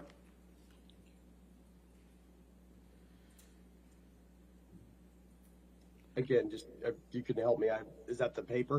Is Yes. that the article? Yes, that's the Washington Post. So, what's the question? Sorry. Does this help refresh your recollection of whether you saw it in print or whether you saw it online? It does not, but I'll tell you that I did not typically pick up the Washington Post, Okay, and so while we're sitting, if you can, just for a second, you're saying that then 2 years ago I became, oops, I better not do that. Let's clear that one. Then 2 years ago I became a public figure representing domestic abuse. That's this first person from Ms. Heard that's catastrophic for Mr. Depp. Is that your testimony? My testimony is that it reads like a victim statement from someone involved and the recipient, and it became a bit of a death nail, catastrophic thing for Mr. Depp in the Hollywood community. All right, well, let's pull up Defendant's Exhibit 99.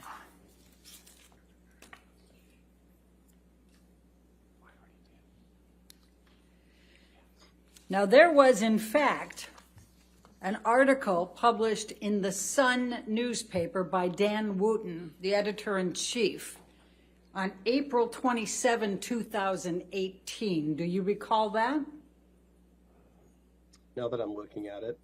Does that refreshes your recollection? And in fact, Yes. This article calls Mr. Depp a wife beater, does it not? Objection, hearsay. I'll allow it for them. You know what? I can't see the print even with these glasses, but All right.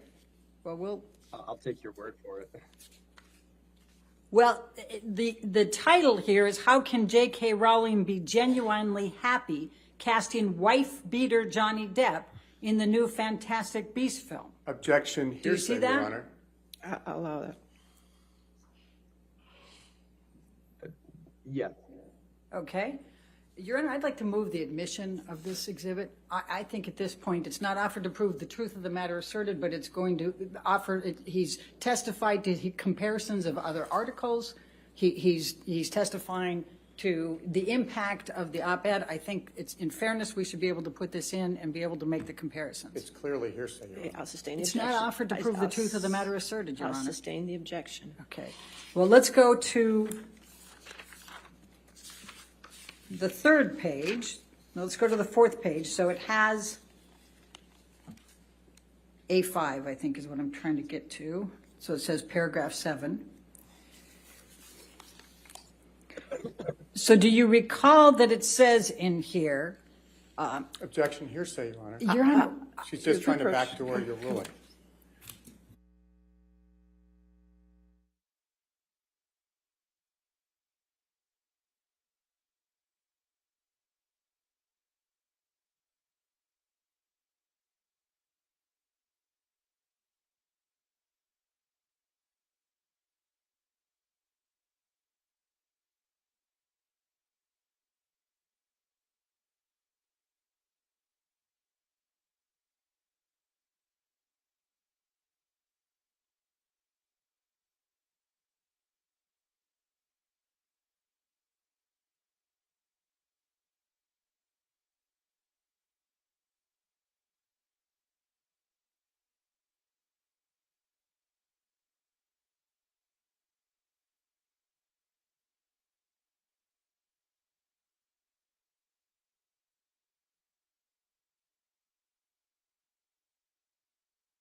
Mr. Whigham,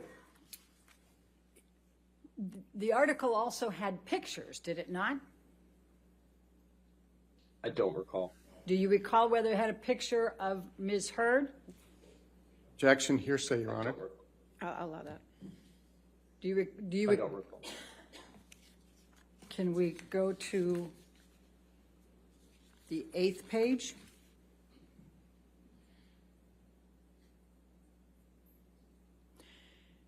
I'm showing you the picture right now. Does that refresh your recollection?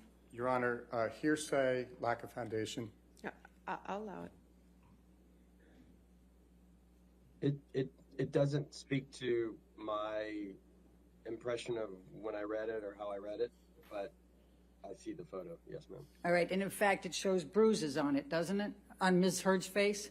Objection, lack of foundation. Overruled. That would be what I see, yes. Okay.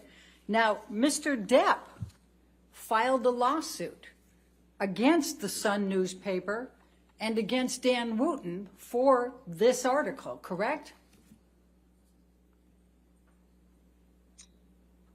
I believe so. June 13, 2018. Let's pull up 1599, defendants 1599.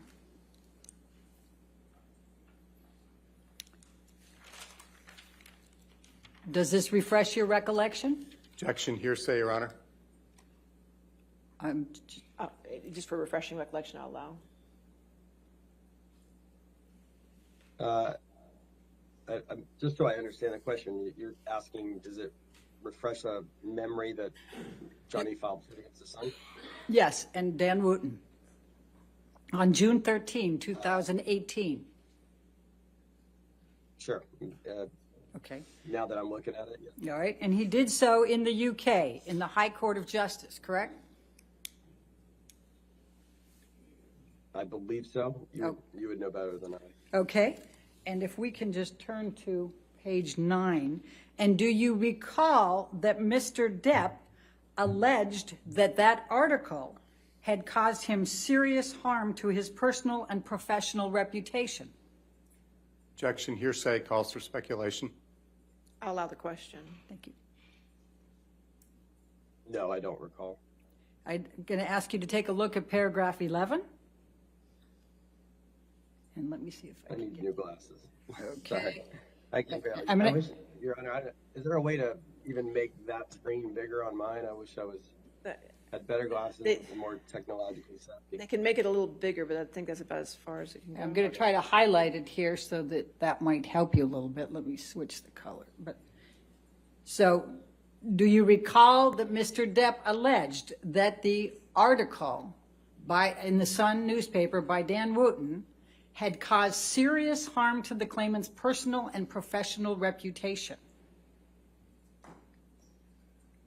If you're asking me, I don't recall it. I was not involved in that case at all. I'm able to read what's in front of me. But you don't recall it, and you don't recall if that had any impact on Disney in 2018. Objection asked and answered. I'll sustain the objection. Next question. All right. Do you recall that Mr. Depp also alleged that he was caused significant distress and embarrassment by the publication of that article? No, that I don't recall that. Okay. I say that because I just was not involved in that case. All right. My memory of that was it was a tabloid, so and the lawyers were in. All right. Michelle, you can take that down. Thank you.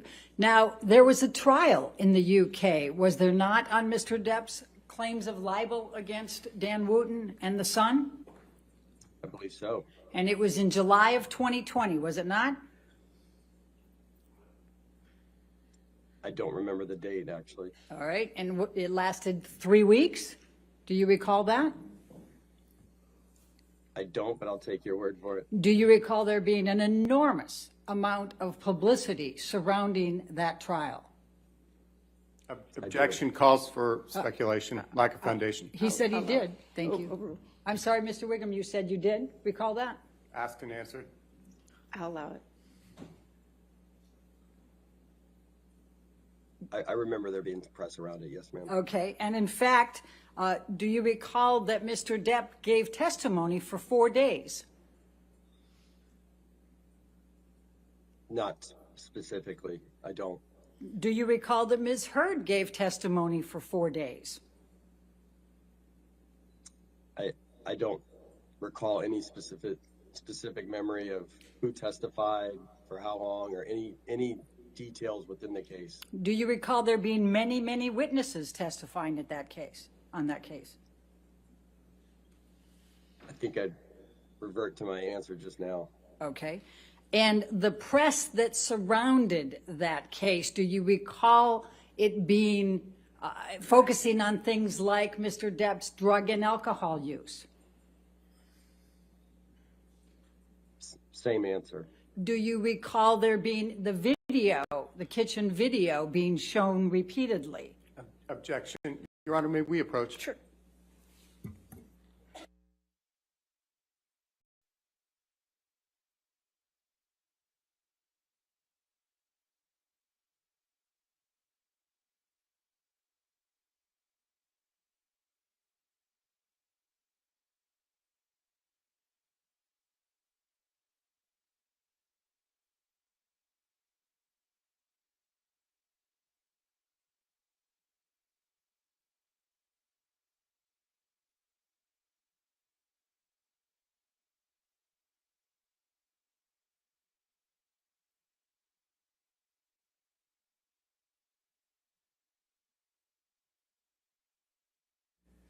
I think my last question was, do you recall there being a lot of publicity surrounding Mr. Depp's alcohol and drug use?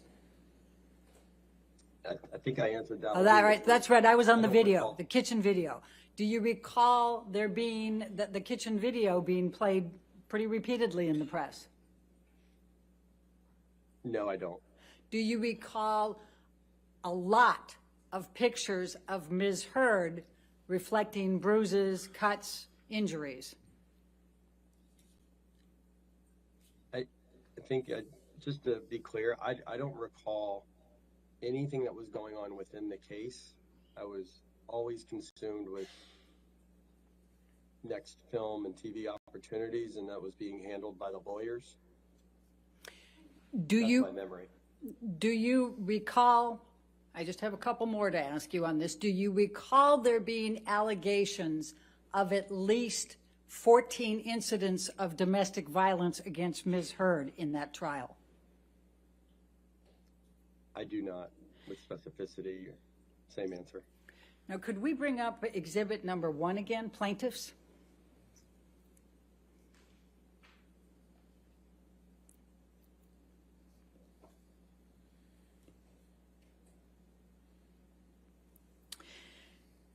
Now, Mr. Whigham, do you know who wrote Amber Heard, I spoke up against sexual violence and faced our culture's wrath? This has to change? You're talking about the title? Yes. wouldn't say that to me, I would have assumed it was misheard. You assumed, but you don't know, do you? I do not. Okay. And were you aware that there were also 3 pleaded incidents of sexual violence in the UK trial against Ms. Heard by Mr. Depp? No, ma'am. Okay. Now, your testimony is, you can take that down now, thank you. Your testimony is that since some point in 2020, Mr. Depp has not had any more movie opportunities, is that correct? Sorry, repeat the date. When is the last time Mr. Depp had a movie opportunity? The last film that he shot was Minamata, to the best of my memory. All right. And in fact, do you know whether the article that was in the UK, the ensuing lawsuit that was brought by Mr. Depp, and the ensuing trial and all the publicity, do you know whether that had any impact on Mr. Depp's career? Objection compound. All right, I'll sustain the objection. Do you know whether the collection of all of those items I just listed had an impact on Mr. Depp's career? Remind me of the dates that you're asking about. So the answer, I take it, is no, you don't know, correct? I'm just trying to make sure I give you a correct answer so I understand the question. You referenced after 2020. Okay, Is that what you're saying? the article was April of 2018. The lawsuit was June of 2018. The trial was July of 2020. What opportunities has Mr. Depp had since July 2020? Since July 2020, he has not done a film. Thank you. I have no further questions. All right, redirect.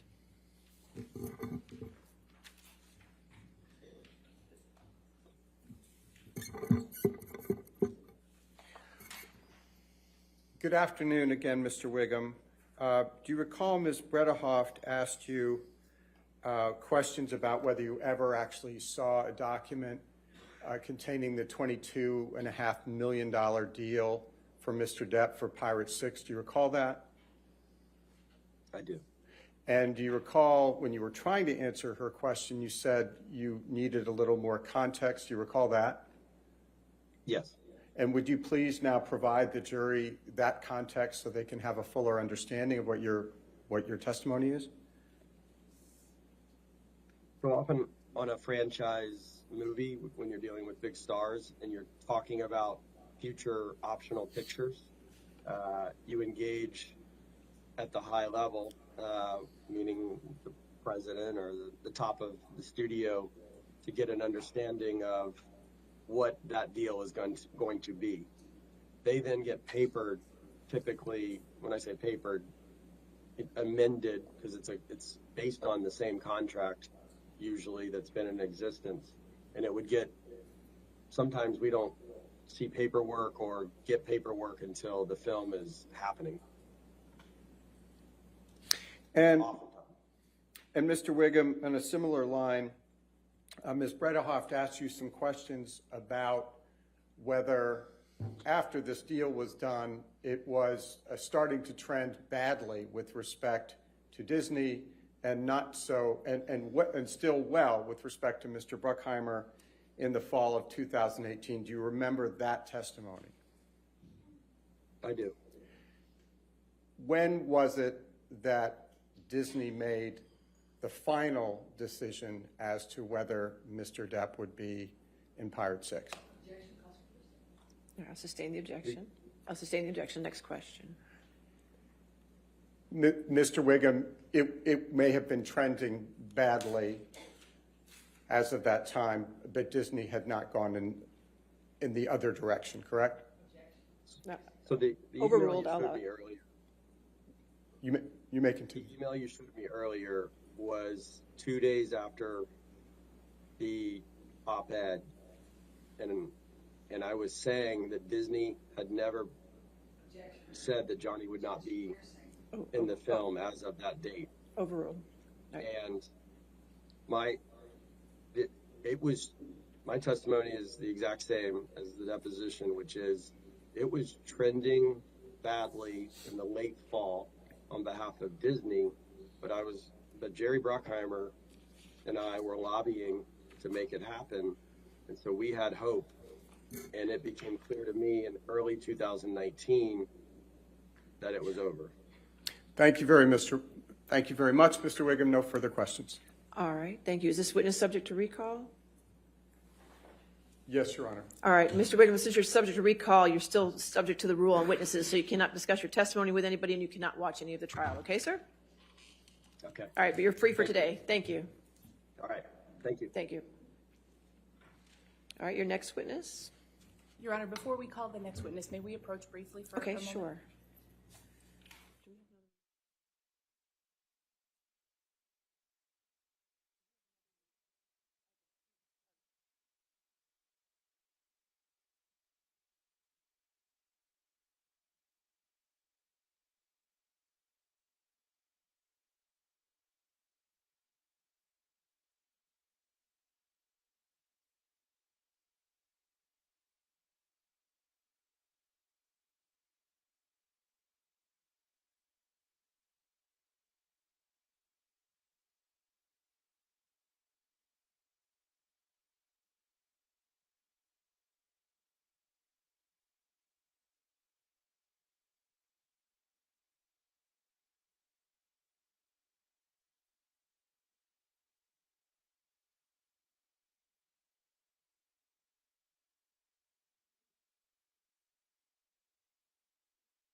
Do you solemnly swear or affirm to testify truthfully in this case in the penalty of the law? Yes.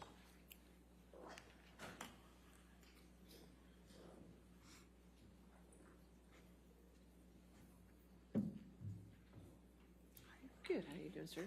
Good afternoon. You can sit down, sir. That's fine.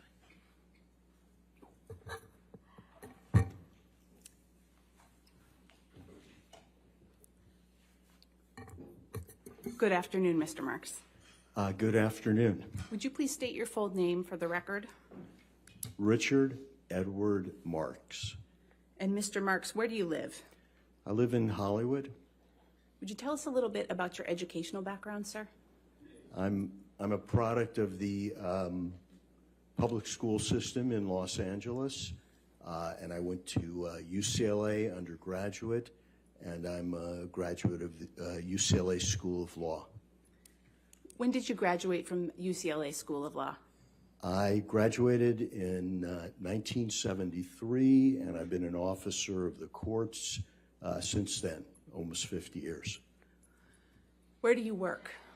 I work at my own law firm, Richard Marks and Associates. What is Richard Marks and Associates?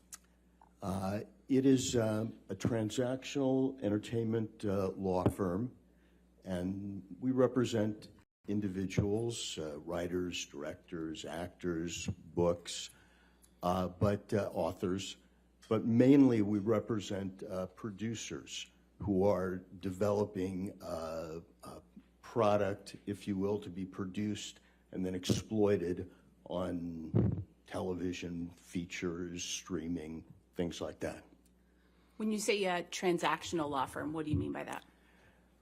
What I do is make deals. They're transactions. I'm a deal guy. So my whole practice, all these decades, has been about getting to yes. How do you make a deal? And then how do you get it documented so people sign it and then are able, it's clear enough that it can be administered and people can know what to do after you've made the deal. Specifically, what types of clients do you work with?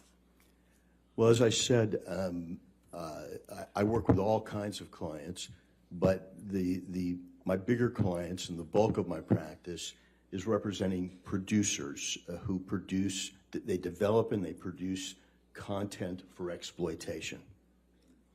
Are there any particular clients that you can identify? Yeah, I've been working for a long time with ITV, which is a huge British company with worldwide reach in entertainment.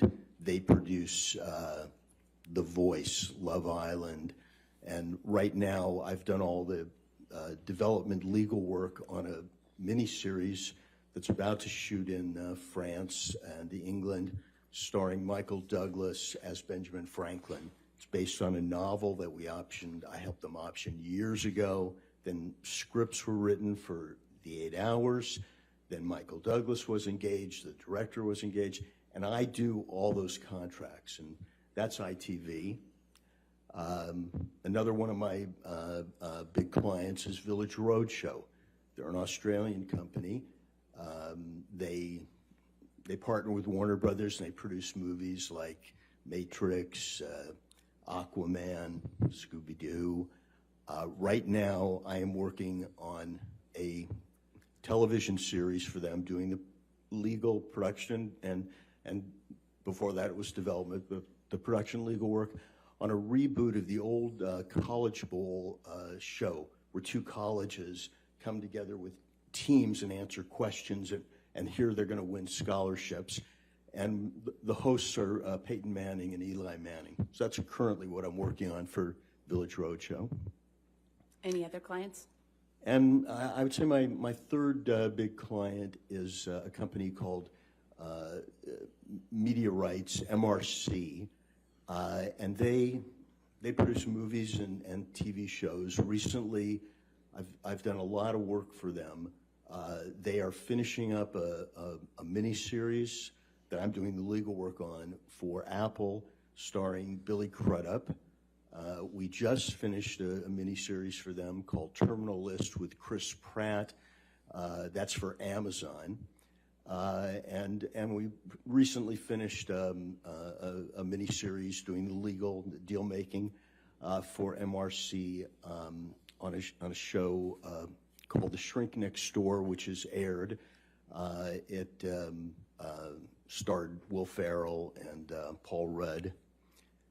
And then I can't leave out my longest client, which is the producers of Bosch for Amazon. It's got to be 9-10 years ago when we went into Amazon. They had never produced a series, and we negotiated a deal for Michael Conley's book series, and we cast Titus Welliver as Bosch. They wouldn't order a series, they would only order a pilot. And now, in the next few days, what I call the 8th season, but which is the first season of the spinoff, will be available on IMDb TV instead of on Amazon, but Amazon owns IMDb TV. And we're right now writing the 9th season. So I've had this long run with this one particular series. Can you tell the jury a little bit about the types of deals that you work on for these clients? Well, when you think of a series or a motion picture, and you see the credits, there's hundreds of credits there. And every one of those people, you have to make a deal with them, and you have to paper it so that they sign it. And you know what to pay them, and what is there a guild involved, a union? What are their services? And what I do is all of that, soup to nuts, many times. Sometimes I work with in-house counsel or other attorneys, and we split up the work. But basically, you want to produce a movie or a show. You might option a book. I do that deal. You might hire a writer. Then you might get a director, then a line producer, a UPM, first AD. Then you start hiring your cast. Then you start making location deals. Then you start renting equipment and props and getting releases for photos you might show or for people who might end up on camera. And then when you're done shooting, you're making deals for merchandising and deals with distributors. And in the old days, might have been for a DVD or for merchandising, a doll. And so it's really, what I do is make deals. And all deals, I've been doing it for almost 50 years, but they're all the same. They have elements of time, money, credit, rights, and perks. And I have approached deals that way so that I've made myself relevant. When I started out, there were 3 networks and big studios. And an attorney said, well, I'm a TV lawyer or I'm a feature lawyer. I just said, I'm a transactional lawyer. And so I've been able to adapt and make deals with Netflix, Quibi, YouTube, you name it. I've made deals. I mean, I recently made a deal with Hellman's Mayonnaise for an actress who is going to be an influencer for them on the web. And it was it was a good payday for this actress, but that's the way I look at deals. I'm a deal maker, and that's my practice. Mr. Marks, you testified that you have been working in the entertainment industry almost 50 years. How did you get started in the entertainment industry? I got started in the entertainment industry by being born in Hollywood, and it's our town industry, if you will. And I've always been interested in it. And when I went to UCLA, I took all the film classes there were. And when I went to UCLA Law School, it was by design because, number one, I couldn't afford the big law school, so UCLA was a public school. It was virtually free. I went to UCLA Law School because if you want to practice entertainment law in Hollywood, you go to UCLA or USC. Those are the schools where you kind of create your contacts and your network.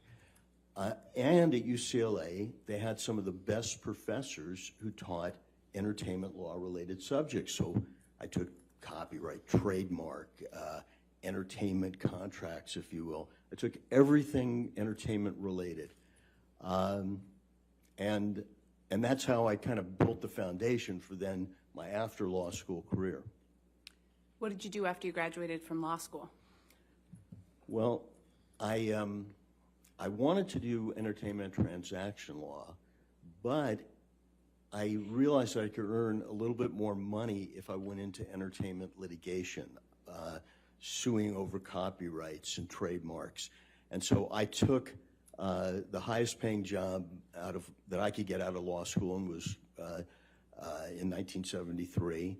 And I did IP litigation, disputes over copyrights, trademarks, disputes over rights, things like that. And I was a low-level litigator, doing depositions or motions, certainly not sitting at the, examining witnesses, except it might be in a deposition. And I did that for about, it was my first year out of law school. What did you do after that?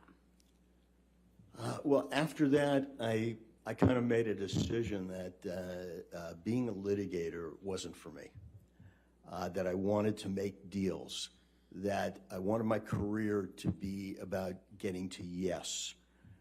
And that involved a lot of conflict sometimes, but the goal was to get to yes so that both parties could work together. Because the goal was working together and creating the TV show, not making the deal.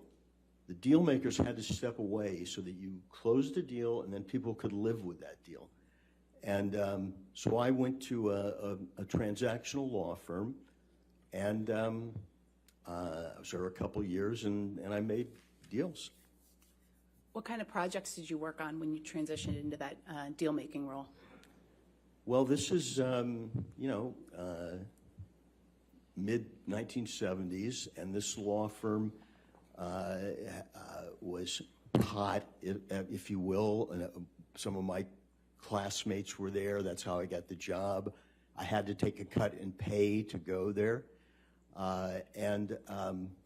I'll never forget, I'm the second chair attorney in a big conference room at Fox, and we're trying to close a deal for our young client, George Lucas, to make a film called Star Wars, a Western space movie.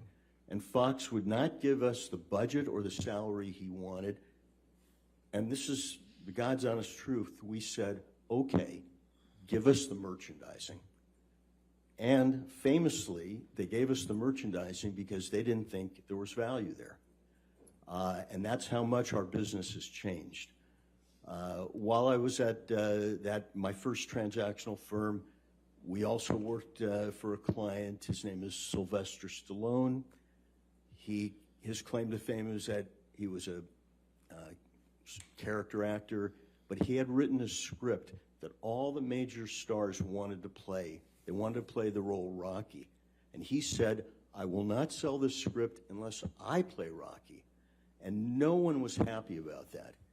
And the deal we made was he got to play the role, but it was a very low budget, and he hardly had a dressing room. He hardly had any perks.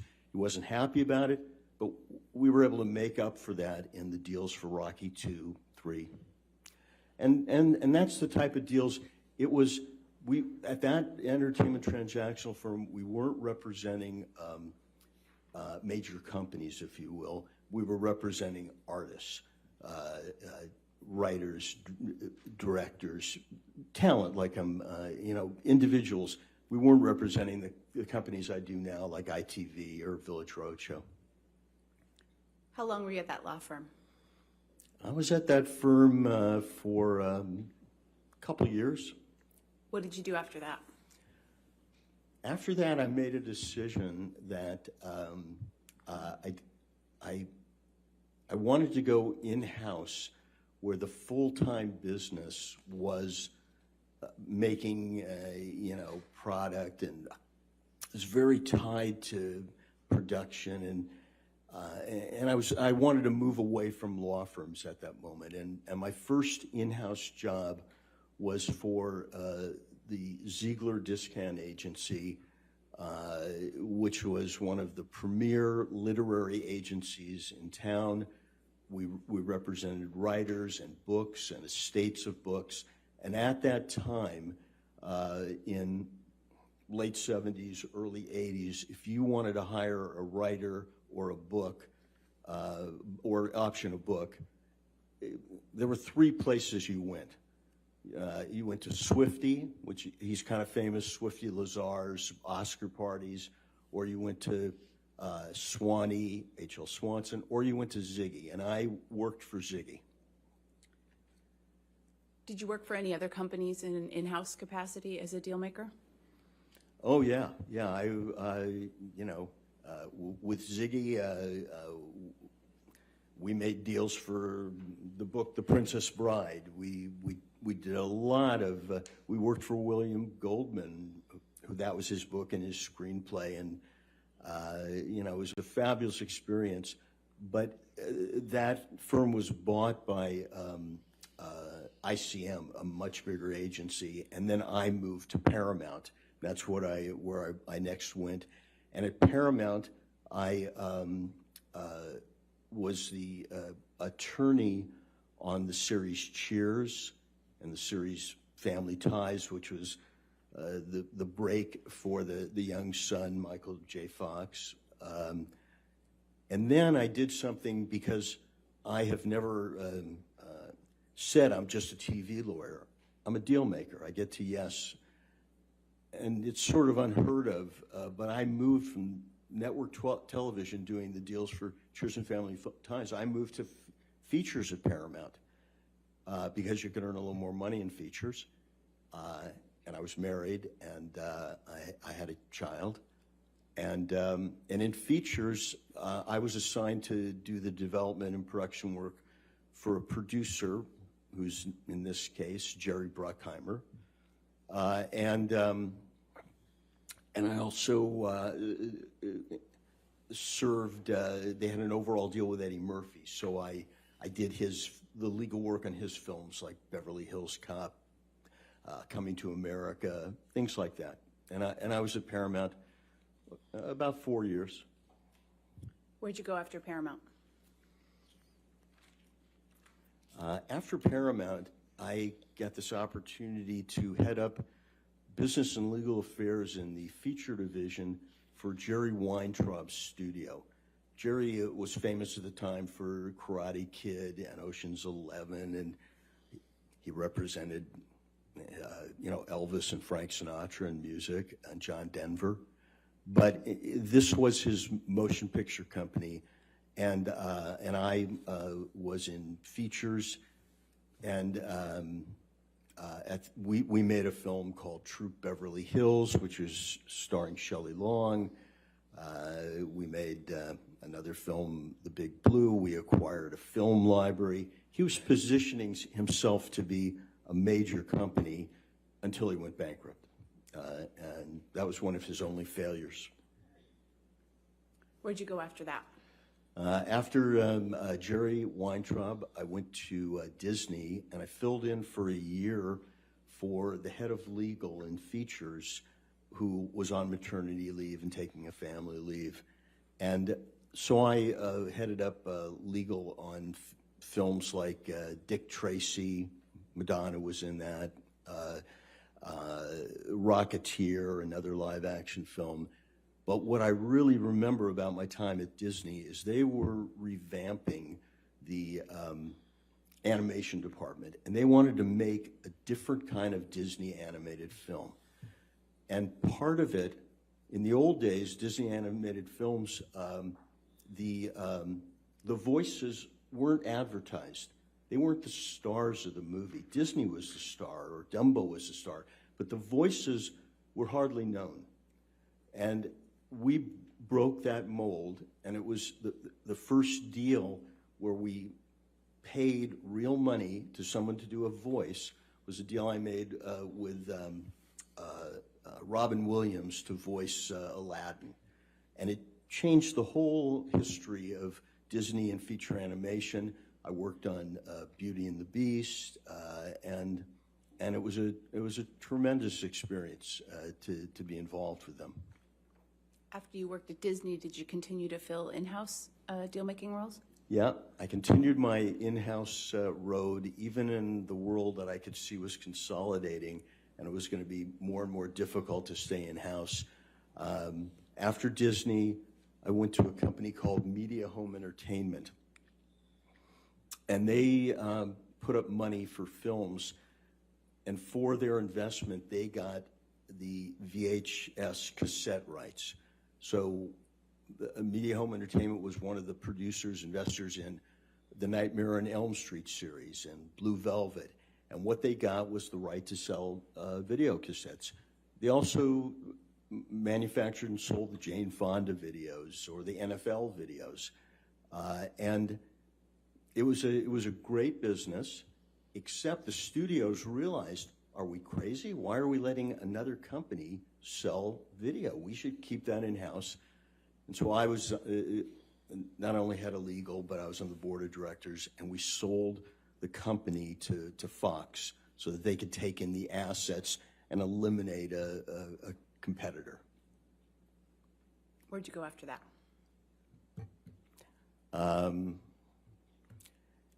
After Media Home Entertainment, I went to a company called Kushner Lock. It was at a time in the business there were hundreds of independent producing companies because the networks couldn't produce for themselves. There were laws preventing it.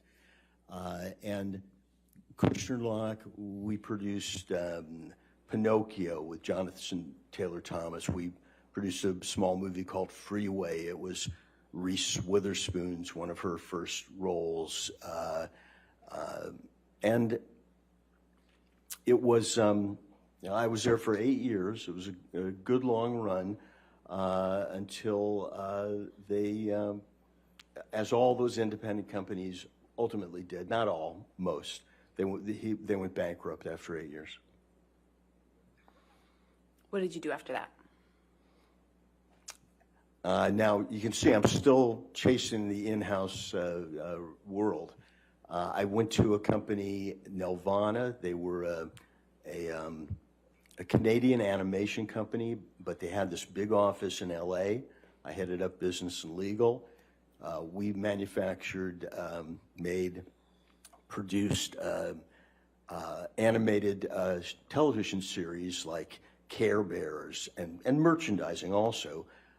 Babar, Big Bear, Little Bear, all sorts of animated subjects and merchandising deals and cartoons, if you will. And then that Canadian company closed the LA office and moved back to Canada. I didn't want to move back to Canada. And so my last in-house situation, I went to Universal Network Television, and I did business and legal affairs on Just Shoot Me, television series, a series starring Josh Brolin called Mr. Sterling. It was kind of patterned on Mr. Smith Goes to Washington. And at the same time I was at Universal Network Television, I consulted with Nickelodeon Features, and I helped them sort of build out their feature products. They were on the Paramount lot. I had been at Paramount for a long time, and we worked on films such as SpongeBob, the animated film. And then when that consulting ended and NBC came in and bought Universal, that ended my job at Universal, and I made the decision I would go back and be a lawyer at a law firm. What types of work were you doing when you went back to the law firms? When I went back to the law firm, I did a lot of, I worked on their clients, and I helped a financier, Robert Sillerman, in effect buy the American Idol brand. I worked with Barry Gordy's company, trying to turn some of his world into theatrical plays. I worked with the Nat King Cole estate, trying to do things. So it was a lot of reality. I remember I worked with J. Walter Thompson, and they were, in effect, creating advertising opportunity branding. And then the one that sticks in my mind is I helped George Foreman market things so that he made a deal to be the face of a thing called the George Foreman Grill, and it was a good practice. Mr. Marks, you testified that you now are at a law firm called Richard Marks and Associates. When did you start that firm? Well, after the firm I just told you about was called Greenberg Traurig. It's a large international firm. I moved to a firm called The Point Media in 2006, and I was there for 14 years, doing much the same work that I do now. And then in 2020, right at the start of the pandemic, I went out on my own and formed Richard Marks and Associates. Over the course of your career, what, if any, changes have you observed in the deal-making space in the entertainment industry? Well, before I got involved in the business, most deals for writers were how much money per week and how many weeks. When I got into the business, it was already more complicated. But through my decades, all that's happened is gotten more and more complicated. Still the essential elements of time, money, credit, perks, money, whatever. But it's gotten more complicated. You had to deal with merchandising. You had to deal with sequels. You had to deal with all sorts of derivative works, video games. you name it, publicity, promotion, it all expanded so that making a deal that might have been, simple 30 years before now was a major production. And, lawyers became integral. You couldn't do a deal without someone who was going to dive into the boilerplate and make sure that it was right. Your Honor, I'm about to switch gears a little bit. I don't know if you would like to break now for lunch. That's fine. If you could approach us for a moment, just to make sure.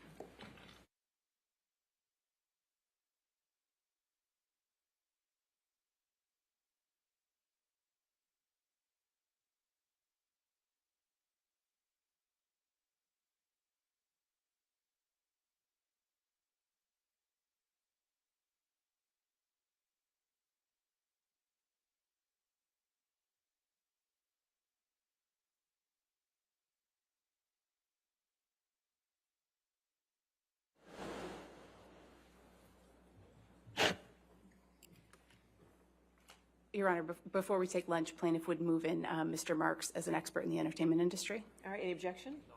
All right, so moved. All right, ladies and gentlemen, we'll go ahead and take our hour lunch then. Please do not talk to anybody and don't do any outside research. We'll see you back in an hour, okay? Thank you. Mr. Marks, if you could just stay there for a second, sir.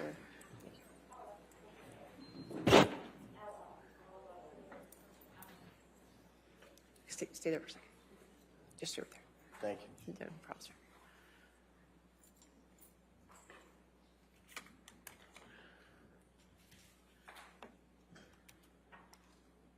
All right. Sir, since you're in the middle of your testimony, you cannot talk to anybody about your testimony at this time, including any lawyers or Mr. Depp, okay, sir? All right. All right, and we'll be back. Then we'll be back at, let's make it 2 o'clock, okay? All right, thank you.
popping my mic?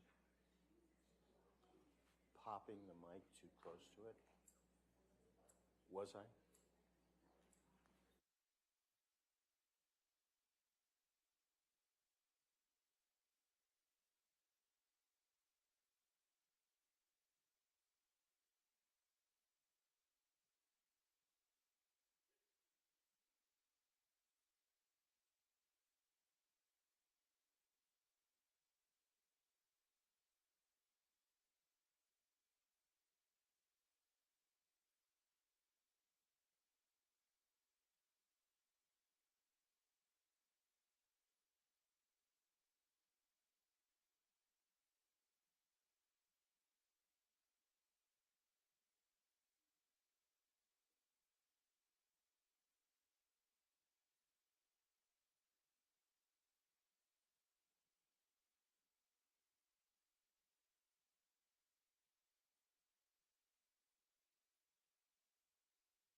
All right. How you doing, sir? All right, are we ready for the jury? Yes, okay.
All right, you have a seat. Okay.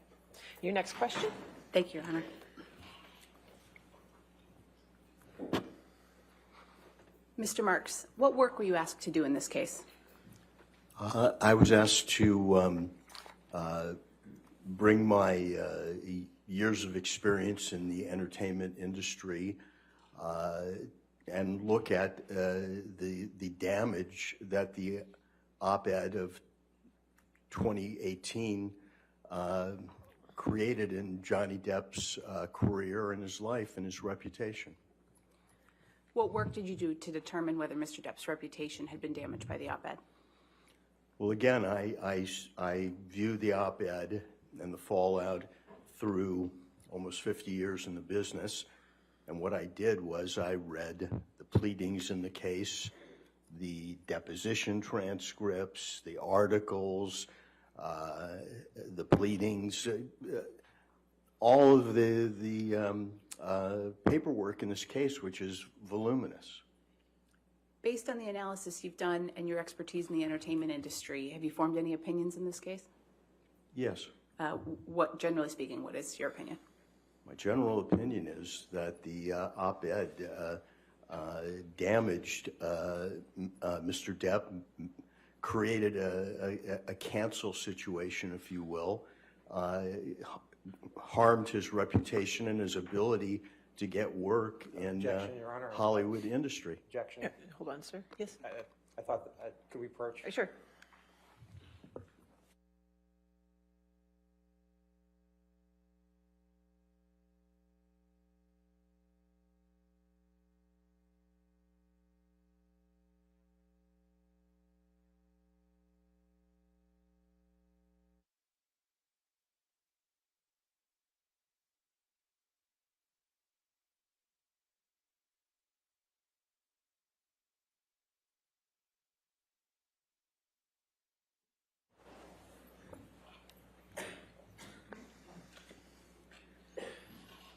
Mr. Marks, do you have experience working with companies looking to engage actors to market or advertise their products? Yes. And what's that experience? Well, virtually every company I work for, they are engaging actors to advertise their products. Most of the time, those products are TV shows or streaming series or feature films that all involve product spin-offs and derivatives, and sometimes they are just products and spokespeople getting together. But yes, I have experience in hiring a star to be the face of your product. What types of things do companies consider when they're looking at using actors in their marketing or advertising? Well, as you can imagine, they consider reputation. This is a capitalist society, and they're looking to make money. They want to add value to their investment. They want actors who have reputations that will bring eyeballs to the screen, bodies in the seats. They're looking for added value, not negativity. Do you have experience negotiating agreements for actors to play a certain role in a film? Oh, yes. As I explained, I negotiate deals with actors to play roles in films. And what's the significance of the actor in the starring role in the context of a feature film? The actor in the starring role becomes the face of the film, the product, the series. That actor is synonymous with the product. And again, in hiring that actor or actress, you want a reputation that supports the value that you've spent on creating the product.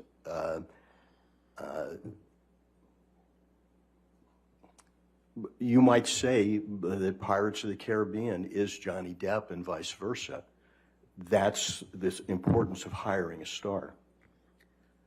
What aspects of an actor's reputation might impact their ability to get hired by brands or studios? Well, again, on the other side of the coin, you wouldn't want to hire an actor who has negativity following them. You wouldn't want to pay to actually bring your brand down, your movie. And so that's very important, and especially in the last 5 years with the Me Too movement, you wouldn't want negativity hiring an actor who, quote unquote, had been canceled. Is there anything in particular that might prevent an actor from getting hired by a brand or a studio? Well, I mean, we're talking about illegal activity, a criminal record, but right now, the pinnacle of negativity in Hollywood is being accused of domestic abuse, sexual abuse, violence, and what we've seen is almost immediately terminations and cancellations for the investors, to the people who create that product, to move away from that negativity. I think you mentioned the Me Too movement. What's your understanding of what the Me Too movement is? My understanding of the Me Too movement is that finally society is listening to the victim, giving the victim of domestic abuse, sexual abuse, the benefit of the doubt. And there has been a shift in our society from not doing that to now the victim gets the benefit of the doubt until there's too much doubt. And to me, that's the Me Too movement. One person can come forward and accuse Harvey Weinstein, and another person can come forward, and another, and another. That's the Me Too part of it. But they get the benefit of the doubt, whereas in the past, the victim didn't have that benefit. What impact has the Me Too movement had on how Hollywood conducts business? It, in my many decades in the business, Hollywood has changed and morphed, but never as quickly as to respond to the Me Too movement that started in 2017. When I started in the business, every contract for an actor or someone involved in a movie had a morals clause that you did certain things and you could be fired for it. They wanted to protect their brand. Before the Me Too movement, that morals clause was fading out. People with leverage, people said, wait a second, you just can't get rid of us because you think this or that. With the Me Too movement, Harvey Weinstein, Bill Cosby, if you will, the morals clause has come back, and it is a demanded feature in every entertainment employment agreement, because the studios want that verbiage. They want those rights so that they can act quickly and decisively when there is a claim. Mr. Marks, do you have any experience working on a project where an actor was accused of domestic abuse or sexual violence? Yes. What was that experience? I did some of the production legal work on a film called All the Money in the World. It was about the life of the Gettys, J. Paul Getty. And J. Paul Getty was played by Kevin Spacey. He acted in the part, he finished his role, he was paid, and then these Me Too accusations came out. And immediately, my client, in conjunction with Sony, they made a decision to take him out of the movie, and Christopher Plummer was hired. They reshot all his scenes and seamlessly cut them in to the movie. And if you see All the Money in the World, you won't know that Kevin Spacey was ever in it. So I had that personal experience. And then coincidentally, when that happened, I was also doing work for MRC, which produces House of Cards, and a very successful series. And he was the star of it. And he was immediately cut out, and everything was redone to get rid of the notion that Hollywood would support an abuser after the Me Too movement.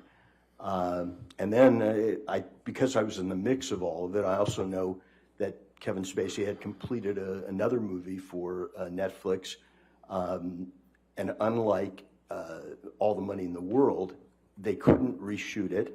And it sits on the shelf, a movie about Gore Vidal that was finished but has never seen the light of day. What's your understanding of why these companies wanted Kevin Spacey removed from those projects? Can you repeat the question? What's your understanding of why these companies wanted Kevin Spacey removed from those projects? These companies, as I've said, they wanted Kevin Spacey removed because they didn't want the negativity.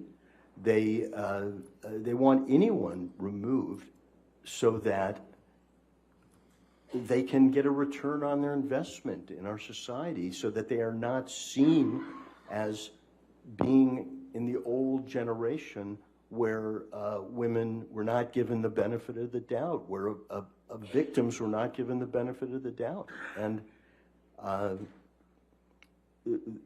switch has been turned, and certainly by 2017. Are there certain types of companies that are particularly sensitive to these kinds of allegations made by women in light of the Me Too movement? Well, I would say the bigger the company, the bigger the budgets, they're all sensitive. But at the pinnacle of sensitivity are the family-friendly companies like Disney. They're particularly sensitive, not in a general way, but in a very specific way. Mr. Marks, are you familiar with the op-ed Ms. Heard published in the Washington Post on December 18th, 2018? Yes. What's your understanding of how that op-ed was received in Hollywood? My understanding of how that op-ed was received in Hollywood. Oh, is there objection? I'm sorry, sir. Yes? Is this his personal understanding, his expert understanding? It seems like if it's his personal understanding, it's not relevant. I'm asking Mr. Marks based on his nearly 50 years in the entertainment I'll overrule the industry. objection. Thank you, Your Honor. As I've said before, I am a member of the Hollywood community. That op-ed, for the first time, is in a mainstream publication called the Washington Post. This is a flagship journal, if you will, of American news. We're not talking about a trade paper. We're not talking about a rag. We're talking about the Washington Post. And it is geared to Hollywood. It says, 2 years ago, when I was getting my divorce, Amber Heard is saying, I was the abuser, and you didn't, Hollywood, you stood up for my abuser, not for Objection, me, Your the Honor. victim. Objection. Now he's mischaracterizing the document. I think he's expressing his understanding of how that was perceived. I'll overrule the objection. Go ahead. Thank you, Your Honor. What I'm saying is Hollywood got the subject matter of the op-ed loud and clear. Amber Heard was calling out Hollywood for supporting since 2016, supporting her abuser, and she felt the wrath of Hollywood. She was calling them out to do something. In the Washington Post, and on the eve of her biggest film, a big film for Hollywood, the publicity machine was in high gear. There was lots of publicity and news out there. This was the height of her fame, and she used it at that moment to call Hollywood out. They, in my opinion, as a member of Hollywood, they heard that plea loud and clear, and it also got her publicity for her movie. I don't think that in my perception, and people in Hollywood didn't see that as a coincidence, that date. So yeah, in Hollywood, I think the message was received that she was sending. Mr. Marks, do you have an understanding of Mr. Depp's reputation in Hollywood with respect to whether or not he's on time to his film sets? Yes. What's your understanding? Hollywood has a history of putting up with major artists and major stars' idiosyncratic behaviors. We've always had divas like Marilyn Monroe who would stay in her trailer for half a day. Johnny Depp has a reputation of being Johnny Depp, and when you hire Johnny Depp, you get all of Johnny Depp, and that includes being late. And fortunately, in Hollywood, because of the budgets and the box office, you can budget for lateness. You can have second unit. You can have other shots. You have padding in budgets. You have insurance for accidents. But Hollywood knows Mr. Depp's reputation, and I heard someone say Hollywood puts up with diva and drugs. They only do that when money's involved and big stars are involved and artistry is involved. Mr. Marks, did you have an understanding of Mr. Depp's overall reputation in Hollywood prior to the publication of the December 2018 op-ed?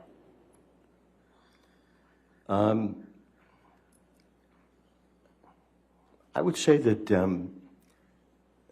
Johnny Depp was one of the few major actors in Hollywood who managed to keep most of his personal life personal, kept himself shrouded, if you will, a bit.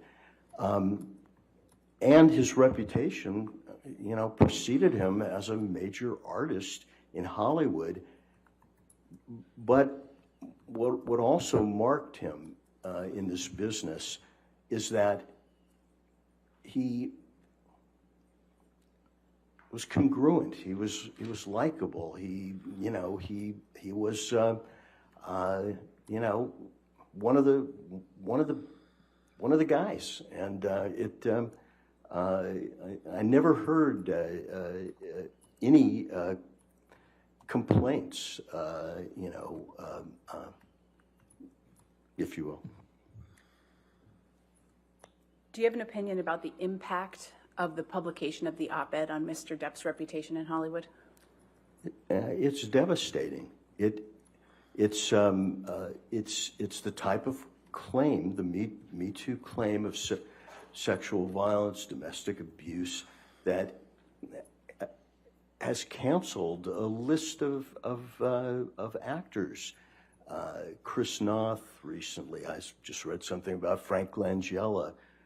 We know newscasters, Les Moonves, head of CBS. Now Johnny Depp is in their ranks. It's devastating. Thank you, Your Honor. No further questions. All right, cross-examination. Mr. Nadelhoff?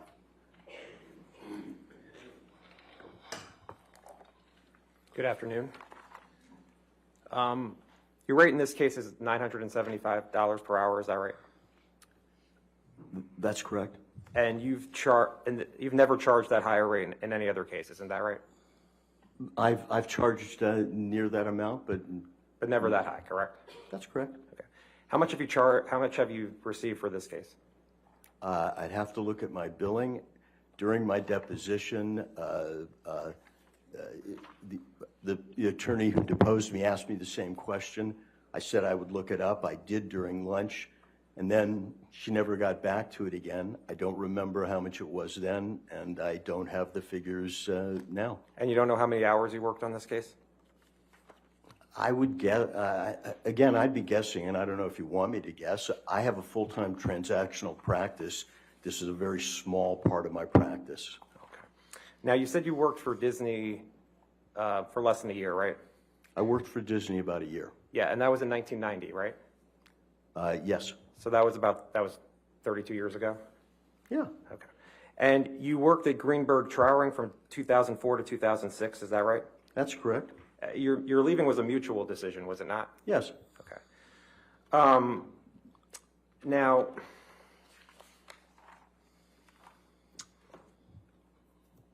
Mr. Depp still has an endorsement deal with Dior, correct? I understand that, yes. Okay. And he's had that endorsement deal since 2015, isn't that right? I believe he's had the endorsement deal for a while, and I think he still has it. Right. And Dior hasn't dropped Mr. Depp, correct? As far as I know, Dior has not dropped him. All right. And Mr. Depp did not have a contract for Pirate 6, isn't that right? As far as I know, there is no contract for Pirate 6. Right. In all the documents you've looked at, you looked at all the documents in this case, and you've not seen a contract for Pirate 6, right?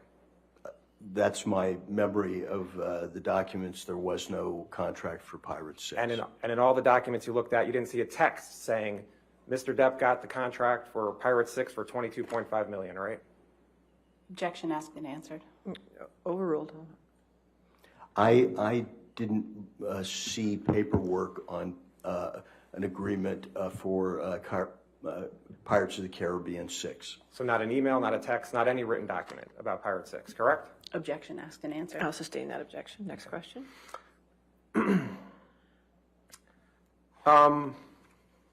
And you don't know one way or the other whether Mr. Depp will be in Pirates of Caribbean 6. You don't have a crystal ball, is that right? Objection, speculation. He's an expert. Allow it. No, go ahead. Overruled. Go ahead. You can answer it, sir. Well, as an expert, of course, I don't have a crystal ball, but as an expert, I think Disney will do everything possible to try to put him back in Pirates, but not under this cloud. Okay. You would agree that there was negative publicity about Mr. Depp before the op-ed, correct? Yes. You know that Ms. Heard made her accusations public starting in May of 2016, right? Yes. And Hollywood knew about that, right? Yes. Okay. And Mr. Depp still had movies after May of 2016, right? Yes. Okay. Now, you would agree that there was negative publicity about Mr. Depp being publicly drunk before the op-ed, correct? There was, I agree with the proposition that there was negative publicity before the op-ed. The op-ed was something different. And you agree, in 2014, there was an article in The Guardian that said apparently drunk Johnny Depp cut off at Hollywood Film Awards ceremony. Would you agree with that? Again, I don't remember reading The Guardian, and I don't remember that particular incident, but I'll take you at your word. And you remember in looking through all the documents that you saw an article that Johnny Depp allegedly showed up drunk to movie premiere, reports say, right? That was in 2017. I think I've testified that there is certainly Johnny Depp behavior and negativity out there. Yes. And that a family production studio like Disney wouldn't want to be associated with, correct? Again, you're talking about a very specific, series of 5 films that earn billions of dollars, and there is a line in Hollywood, as I've said, they'll put up with divas and drugs to make money, but now we've drawn a line in Hollywood at the domestic and sexual abuse. And in looking through the documents, you saw articles in June of 2018 that said vodka for breakfast, 72-hour drug binges, and spending sprees that beggar belief. You saw that? Again, I know these articles exist. I know they're not in the Washington Post. I don't know what article you're referring to, who wrote it, what publication it was in, but I know that those articles exist. And you'd agree that before the op-ed, Mr. Depp had a run of movie flops, wouldn't you agree? Every actor has, ups and downs. Mr. Depp, his career's been decades long. You would agree that in January of 2015, there was an article that said Johnny Depp is on his way to becoming the most overpaid actor in Hollywood. Again, you'd have to show me the article, but I don't doubt that some commentator trying to trade on being a smarty pants wrote that. And you'd agree that there was another article in 2015 that says, quote, has Johnny Depp become Hollywood's biggest joke? I don't know. Netflix has a whole festival going now. Netflix is a joke. And you'd agree that there is an article in Business Insider from 2015 that says Johnny Depp has his 5th box office bomb in a row. If that's what it said, it said. Are you just going to keep reading this? Well, I mean, this is Mr. Depp's reputation. That's what you're talking about in terms of Hollywood, correct? And in 2016, December of 2016, there's an article that says, quote, Johnny Depp is Hollywood's most overpaid actor for the 2nd year in a row. Did you recall reading that? I don't know. Was that written by the second underpaid actor? And you would agree that before the op-ed, there was negative publicity for Mr. Depp about assassinating President Trump. Would you agree? No, I missed that one. You didn't see an article in the New York Times that said Johnny Depp flirts with idea of Trump assassination, then apologizes? Again, Johnny Depp talks with irony and panache, and I don't particularly remember that. I have a lot of stuff in front of me. Disney wouldn't want to be involved with somebody who's calling for the assassination of the president, would it? I'm sure after those articles, Johnny Depp was involved in major studio projects. Do you know one way or the other whether Mr. Depp was involved in major studio projects after June 23rd, 2017? I think, again, I haven't quoted his IMDb page to memory, but he was in an animated film called Sherlock Gnomes. I think it was released, Paramount is one of the producers. I think it was released in 2017. Would you agree that before the op-ed there was negative publicity for Mr. Depp about punching a crew member on a film set? I heard about that. So that's people who work in Hollywood that Mr. Depp had an accusation of assault, correct? I heard about it, yes. And would you agree that there were stories about Mr. Depp drinking heavily on the set of Pirates 5? There were lots of stories that came out, and I'm sure that was one of them. And those stories came out in 2016 and 2017, before the op-ed, right?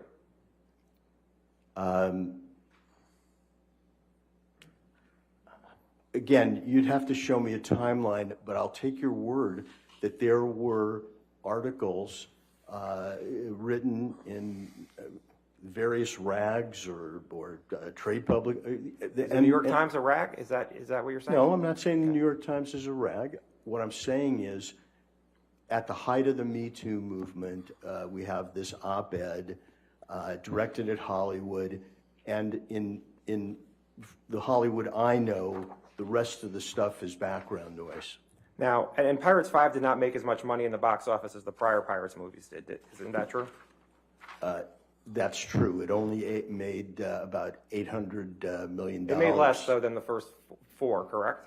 Yeah, and any company would want to have a box office hit that made $800 million. Now, can you put up Defendant's Exhibit 99, please?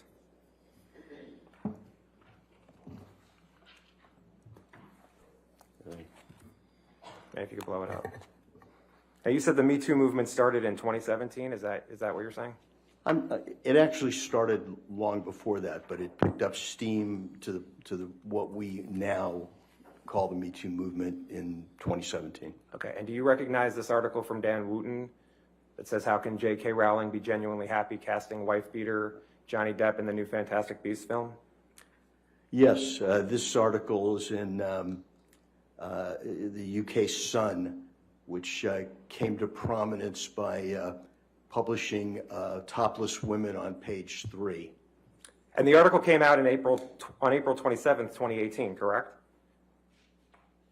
I haven't skimmed through this, but I'll take your word for it. And I think what you're trying to say was that the Sun was a rag, so no one would pay any attention to it. Is that what you're trying to say? I'm saying the Sun is the Sun, and it's in the UK.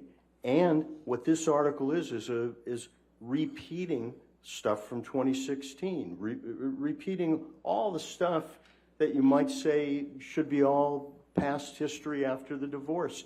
It's one Wooten's opinion in a newspaper that's claimed to fame as page 3 women topless, and yeah. And Mr. Depp sued the Sun over this, right? What's that? Mr. Depp sued the Sun in the UK about this article, right? As far as I know, he wanted to clear his name. That's right. And Mr. Depp, that lawsuit occurred in 2020, correct? It was tried in 2020. I believe so, yeah.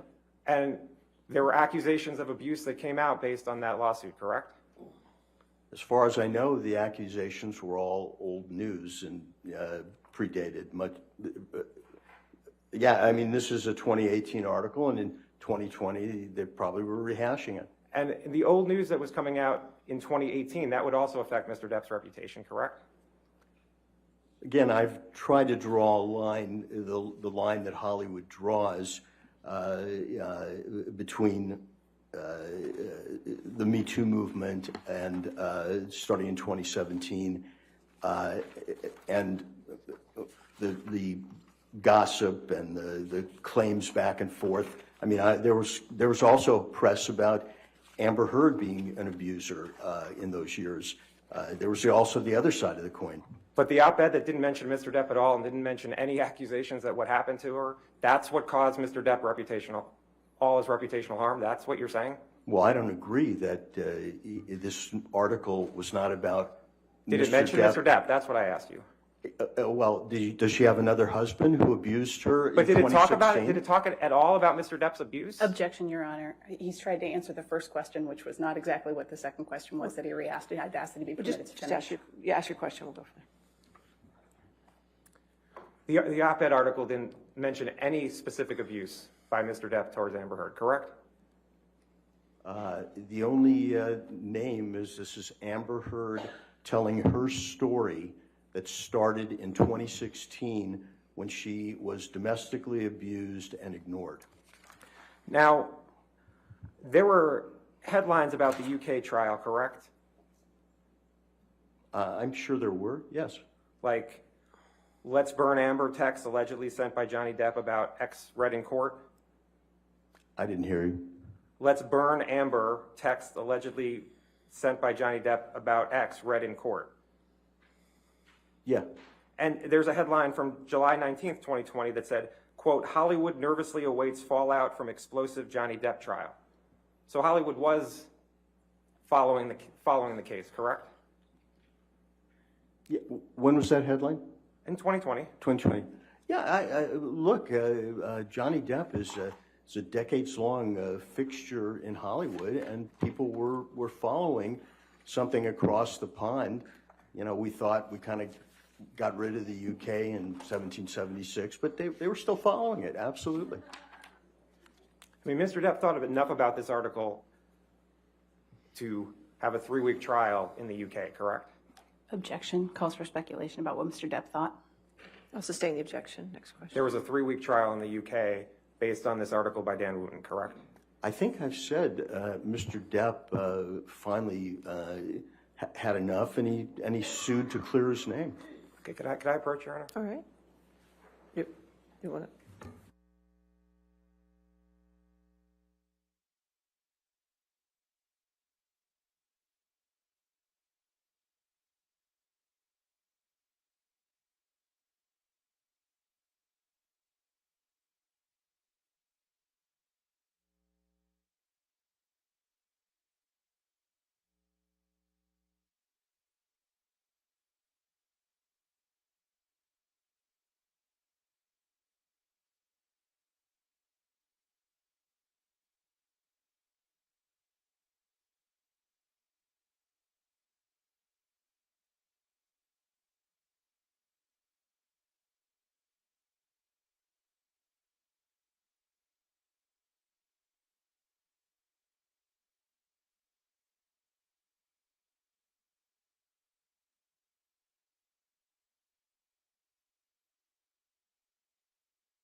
Mr. Marks, you testified that in the UK case, Mr. Depp was looking to clear his name, correct? That's my assumption, yes. And yes or no, did Mr. Depp clear his name through that lawsuit? I wasn't in the UK, and I'm not going to opine on that. That's not what I've been engaged to talk about. You don't know one way or the other whether Mr. Depp cleared his name through that lawsuit? Objection, Your Honor. Asked and answered. I'll sustain the objection. Next question.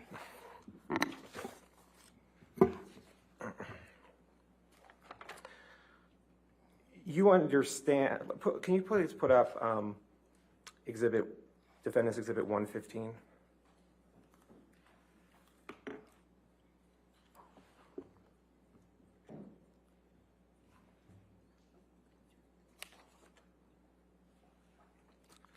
in looking through the documents, did you see headlines from October 25th, 2018, almost 2 months before the op-ed, that Mr. Depp would not be in Pirate 6? I saw that there was speculation in different publications, none quoting a Disney executive, if you will, none being definitive. And by the way, I can't see where's this article from? I just see the headline. thedailymail.com. So the Daily Mail is a UK publication? Oh, all right, let's move. I mean, do you know or not?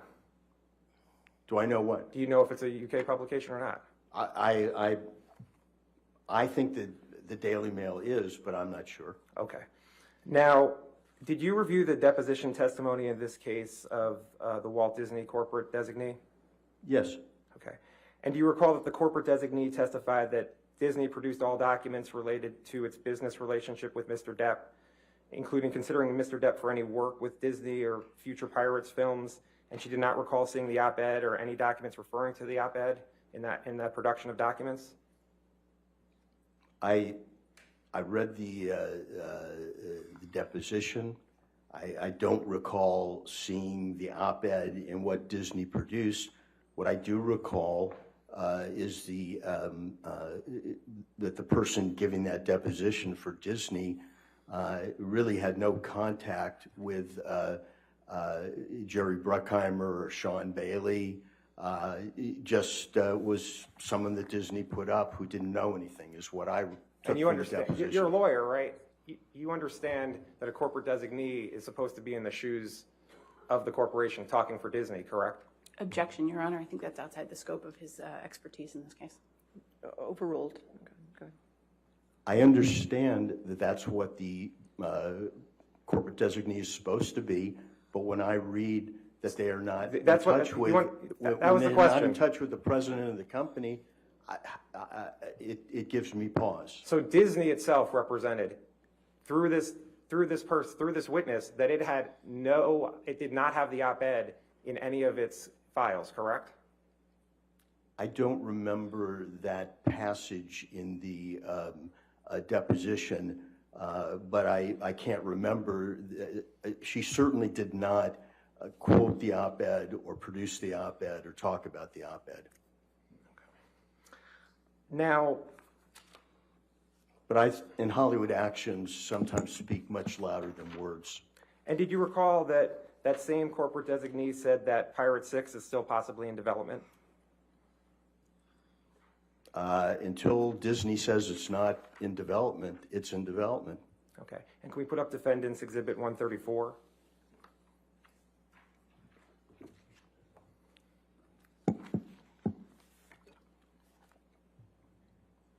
And you see this is from November 5th, 2020?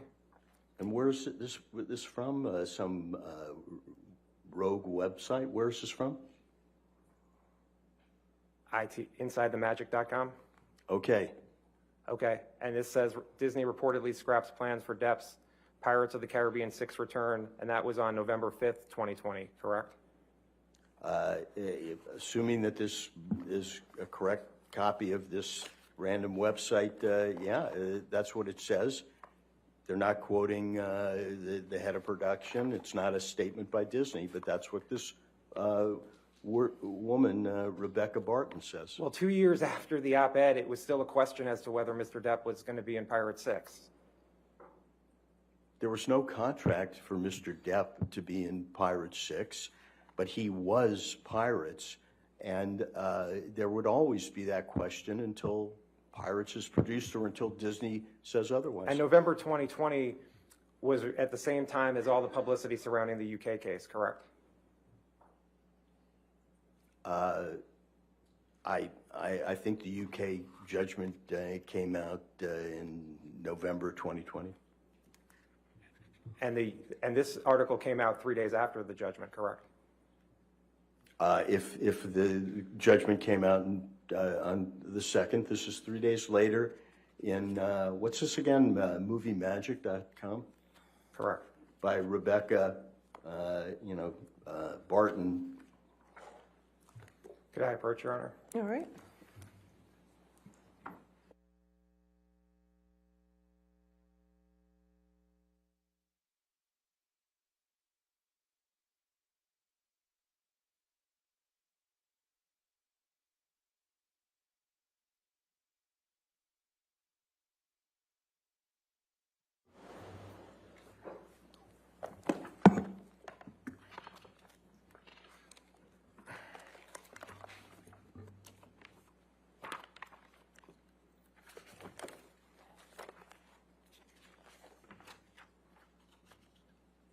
Now, isn't it true that you don't recall when you first read the op-ed? As I sit here today, I don't recall when I first read it. I mean, it wasn't a big deal to you. You didn't read it in 2018, correct? I have a wife, 2 kids, a full-time job. I don't remember. Okay. And you have no idea when you first read it? I just want to make sure I understand that. Objection, asked and answered, Your Honor. Sustain the Look, objection. I wasn't I'll at this. sustain the objection. Next question. Okay. I sustain the objection. Okay. Next question. Now, you, as an expert in the entertainment field, do you know any actresses whose careers have gotten better after making accusations of a domestic abuse against an actor in Hollywood? I think you know that the taint sticks and to both sides, and I can't think of any actresses who have prevailed and who've been canceled. Do you know of any actresses whose careers have gotten better after making accusations of domestic abuse against a man in Hollywood? I haven't been asked to opine on that, but I certainly will look into it. I don't think that this is something. The answer is no, right? You don't know. Again, I assume that. It's a yes or no. Do you know or not? Thought her career would get better by bringing this out. I don't know. All right, thank you. I have nothing further. All right, redirect.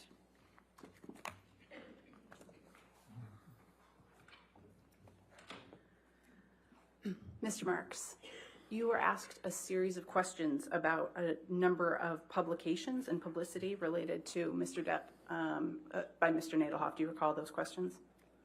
He asked a lot of questions about a lot of articles. And, sir, based on your experience in the entertainment industry, do you have an understanding of what types of publications carry the most weight in Hollywood? The publications that carry the most weight in Hollywood, in my opinion, after all these decades, are Variety, Hollywood Reporter, Washington Post, Wall Street Journal, New York Times. Those are the publications. And Mr. Nadelhoff asked you a number of questions about certain headlines related to Mr. Depp and various news coverage related to Mr. Depp.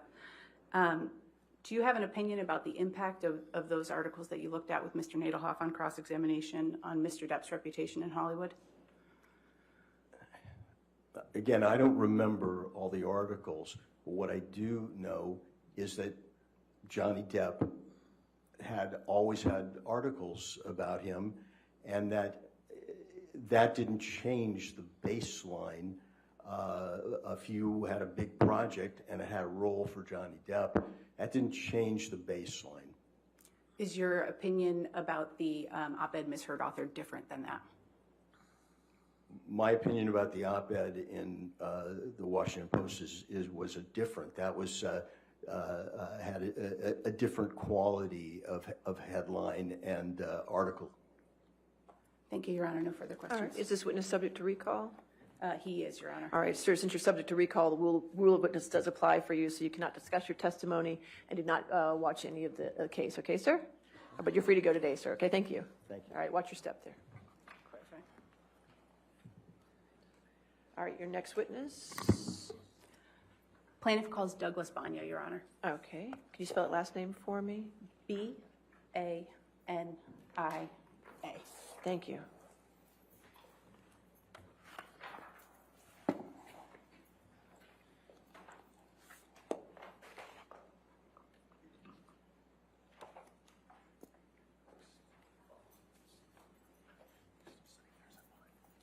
Your Honor, may I approach for just a moment? Okay, sure. Mr. Nadelhoff?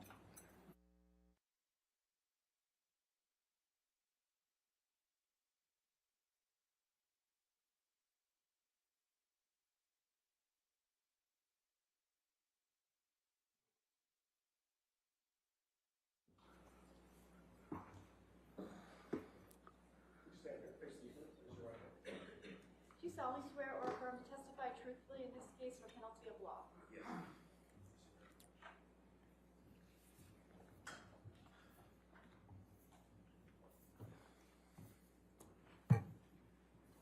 Good afternoon, sir. Yes, ma'am. Good afternoon, Mr. Banya. Will you please state your full name for the record? Yes, Douglas Banya. And Mr. Banya, what do you do for work? I am an intellectual property damages and valuation expert. Do you have any particular specialty in your line of work? Yes, my specialty is using internet and social media analysis when I'm quantifying value, or I'm calculating damages, or if I'm analyzing the impact of social media or internet events. Where do you work? I work at Nevium, which is located in San Diego, California. How long have you worked there? 10 years. What's your position? I'm a founding principal and an analyst. I'd like to talk a little bit about your educational background for a moment. Where did you attend college? I received my bachelor's degree in cinema from San Diego State University. I graduated in 1997. And after you graduated in 1997, did you pursue another degree? Yes, I went directly to San Diego State University. I got a master's degree in television, film, new media production. Was there any particular reason you chose to go to San Diego State for that? The new media production side of that program I really liked. I graduated from there in 2000, so this is even before YouTube was found. So the whole idea of putting film on the internet and kind of analyzing the internet and using analytic tools to see how things are doing on the internet that's what attracted me, and that's what I learned there as well. What did you do after you got your master's degree? After the master's degree, I moved to Los Angeles, and I was an independent filmmaker for a while. Then I got introduced to intellectual property, and I started working for a small boutique IP firm back in San Diego. What was the boutique firm you went to? What was the name of the firm? Yes. The name of the firm was Consor. And what did Consor do? Consor values intellectual property for various business reasons. They do litigation support services as well. And when you say intellectual property, what do you mean? When I talk about intellectual property, I'm mostly talking about copyrights, patents, and trademarks. I might include related intangible assets such as domain names, websites, internet accounts. But IP for me is mostly brands, publicity rights, copyrights, trademarks.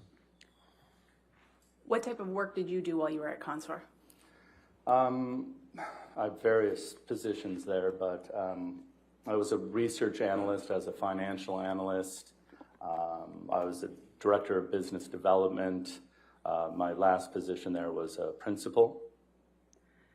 And what kinds of things did you work on? We worked on, valuation. Our clients, they needed valuation of their IP portfolio for maybe tax or estate reasons. A lot of litigation support like I'm doing now. Somebody infringes on a trademark or publicity rights. That's actually the place I got my first expert witness job. I was a named expert on a right of publicity case representing the retired players of the NFL against the NFL. They're using their name and likeness without permission. So services such as that. How long did you work at Consor? I was at Consor for 10 years. And after Consor, where did you work? Then at Nevium, where I am now. And did you found Nevium? Yes. What kind of work does Nevium do? Nevium does several things, provides several services. So we value intellectual property for various reasons: tax, estate, M&A, business transactions. We not only provide the value of a business, but we can break that value. What percent of the value is this trademark portfolio or this patent portfolio? We do litigation support. So like I'm here, I testify in cases, maybe a false endorsement case. Somebody uses a celebrity's name and likeness without permission. Maybe there's a trademark infringement case. You used a brand without permission. A defamation case such as this. What's the impact of something that was posted online? So the third kind of bucket of services we offer is brand monetization strategies. So I think the best way to explain that is companies have business plans, they have marketing plans, they don't have IP plans. So we come in and work with customers, with our clients, understand their business and their marketing plans, and help them build an IP plan that fits in with those two so they can essentially make more money off their branded products and services. And I think what's important with all that is, what differentiates us with competitors is we use internet and website analytic tools and everything we do.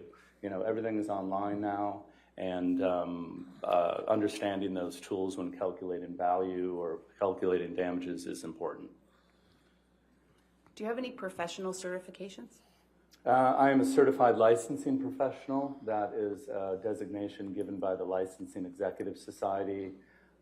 LES. LES is a not-for-profit organization that supports professionals like me who deal with a lot of licensing. I'm a Google Analytics individual. I have a Google Analytics individual qualification. That is a test given by Google for those that understand and pass a test related to internet analytics. Can you explain a little bit about what Google Analytics is? Yeah, so Google Analytics is a web service provided by Google, and it's used by business owners and website owners to understand the traffic that comes to their websites. So essentially, once you sign up for your Google Analytics account, you're given a bit of code, and you embed that code into various your web pages. Then you can log in and you can see who's coming to my website, what are they doing. And really, it's essentially a tool for search engine optimization. The goal of the web is to show up number one in Google Organic. So then you'll tweak your website a bit. You'll look at your analytics, see if you're showing up on the first page of Google. If not, you can use those analytics to keep playing around and try to end up on the first page of Google. Are you a member of any professional organizations? I'm a member of the International Trademark Association. That is an organization. They're actually having their annual conference here in DC, so I'm popping back and forth to that. I'm on their right of publicity panel. I just gave a presentation on Monday. I'm a non-attorney member of the American Bar Association.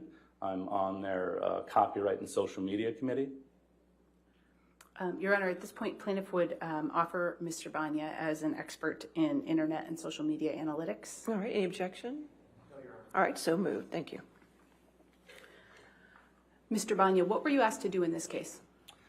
I was asked to analyze the impact of the allegations of domestic abuse made by Ms. Heard as it relates to her 2016 restraining order, and then asked to also analyze the republication of that alleged abuse in her 2018 Washington Post op-ed.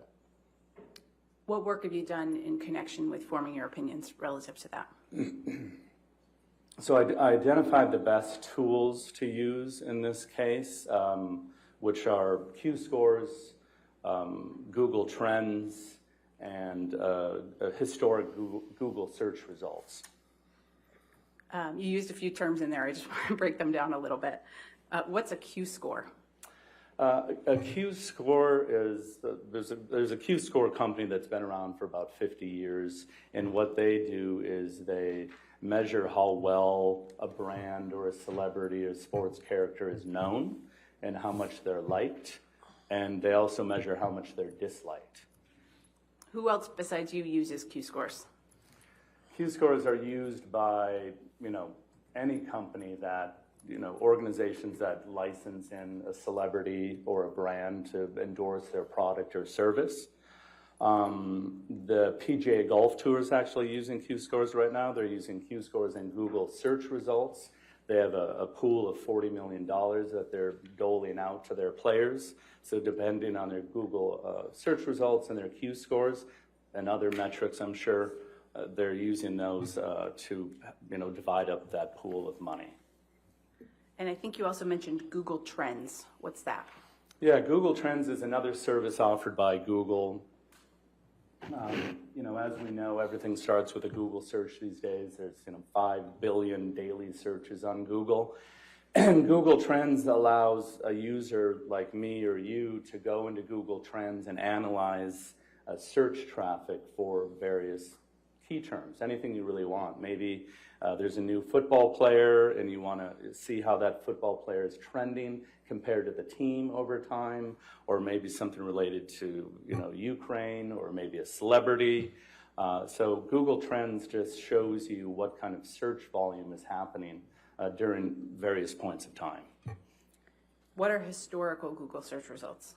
So historical Google search results are using Google. There's actually an area where you can go back in time and see what was showing up in Google during that time.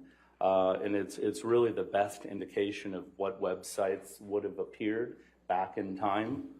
Oftentimes, working with my monetization clients, we want to know, hey, how were you ranking years ago for your branded service or your branded company? It will go back in time and look, and then in litigation, we're always going back in time, so we want to figure out what was most likely happening, what websites were served back then.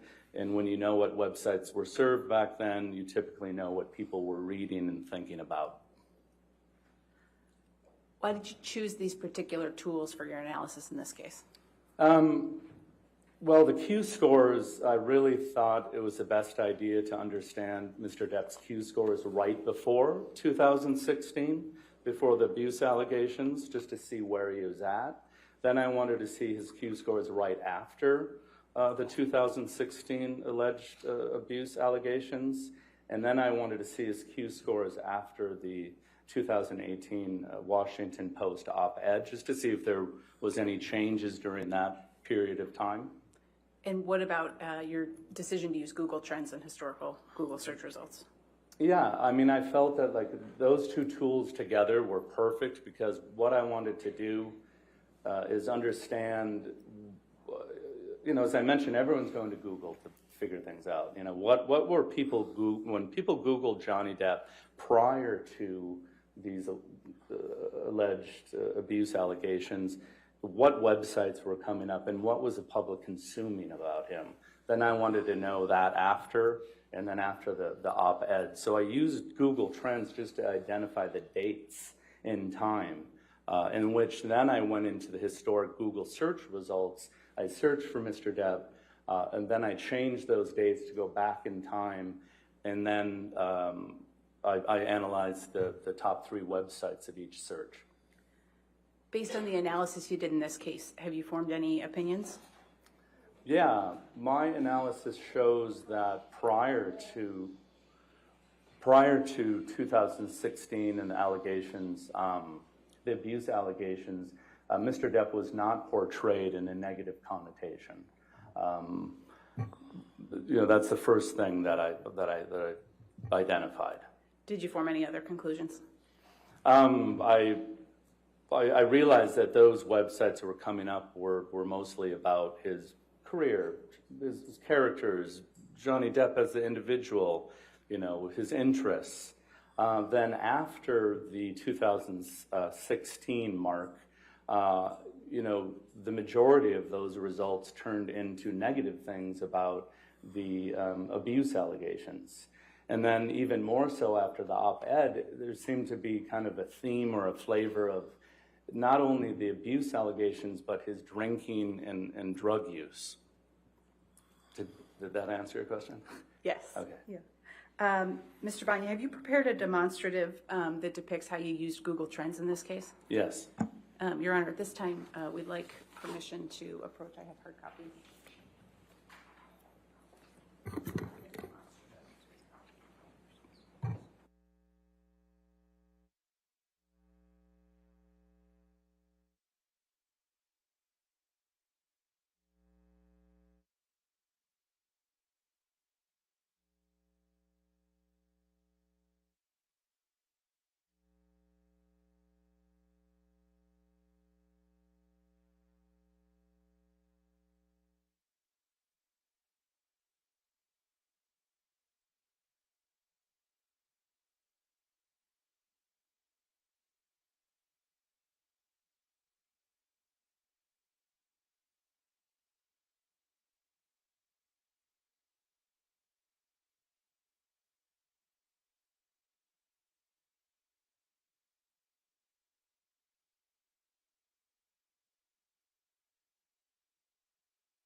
Banya demonstrative A.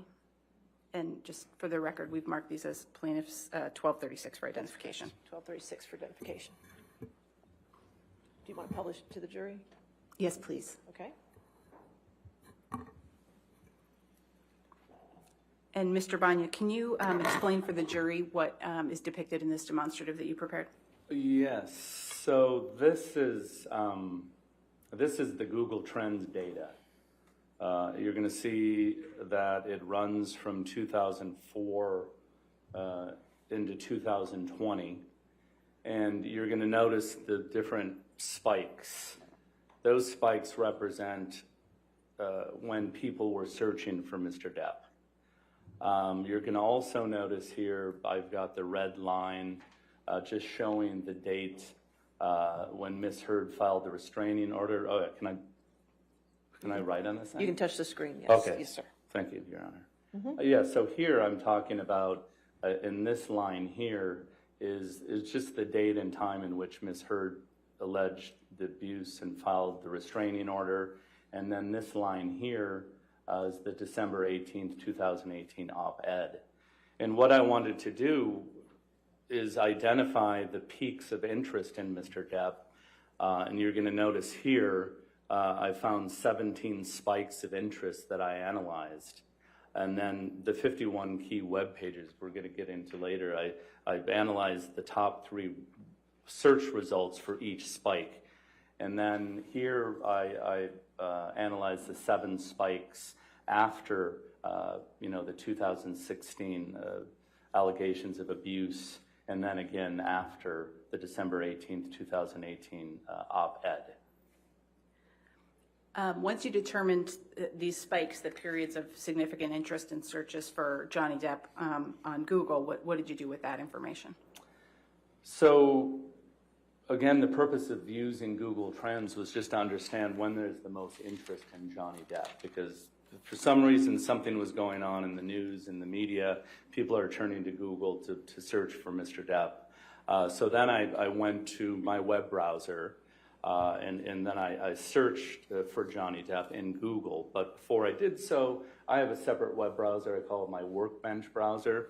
I don't log into anything. It's important to be logged out of Google because Google keeps a profile on you, and your search results could be biased based on that profile. Then also when you go into a web browser, you have to clear your cache, you have to clear your history, clear all your data, and make sure you can get the most unbiased search results as possible.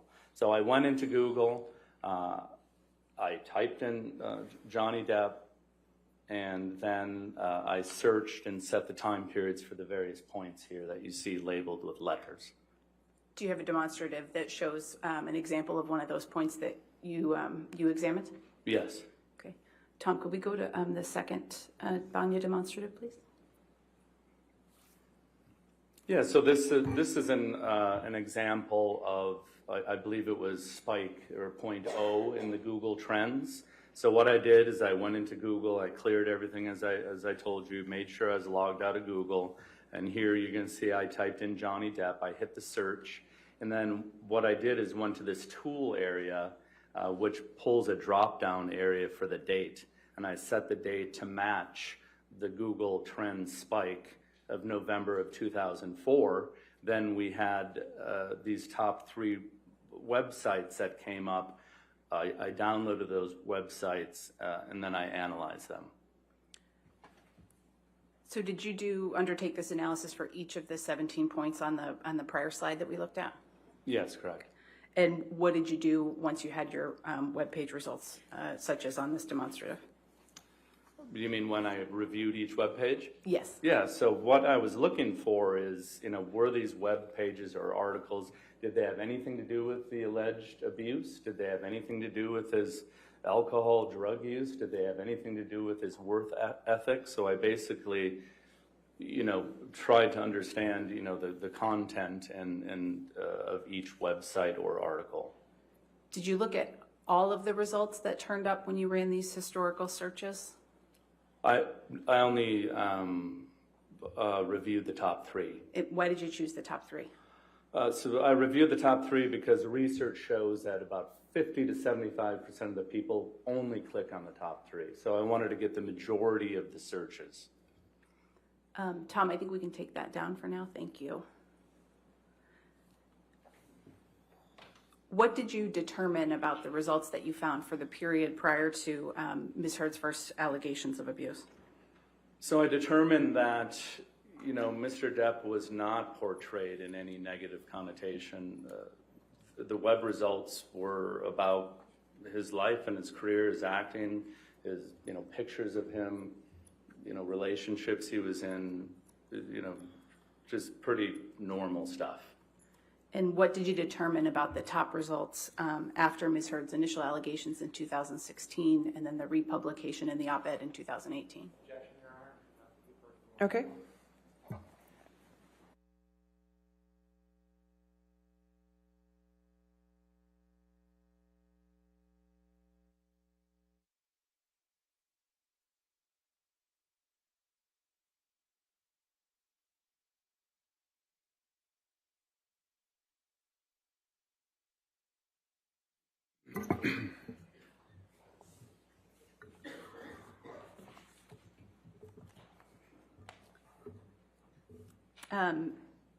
Mr. Banya, what did you find about the results of the top web pages that you determined after Ms. Heard's initial allegations and then again after the publication of the op-ed? Yeah, so after the initial allegations in 2016, I found that the majority of them had to do with the alleged abuse. And then after I realized that the web pages that were dealing with the alleged abuse then started talking about is drinking and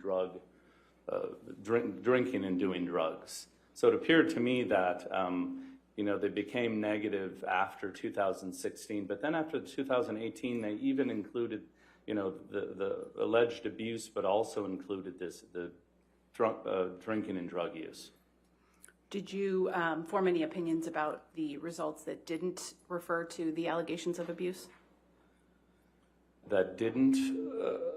I formed an opinion that, I'm not following your question, I'm sorry. That's all right, we can move on. Did any of the results that you analyzed refer to Mr. Depp's work ethic? No. Did you form any overall opinions about the results in the web pages that you looked at following Ms. Heard's accusations of abuse? Yes, as I stated,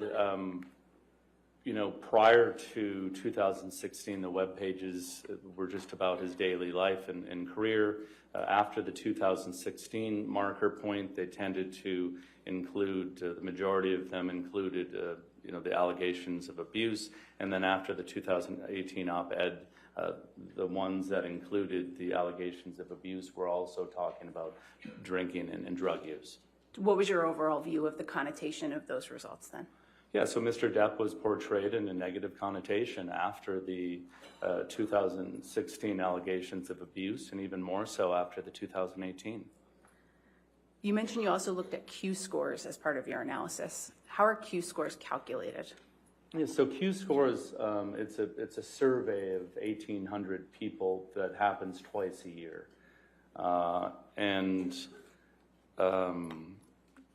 What they do is it's internet-based, and they measure how well a celebrity or a brand is known, how much they're liked, and how much they're disliked.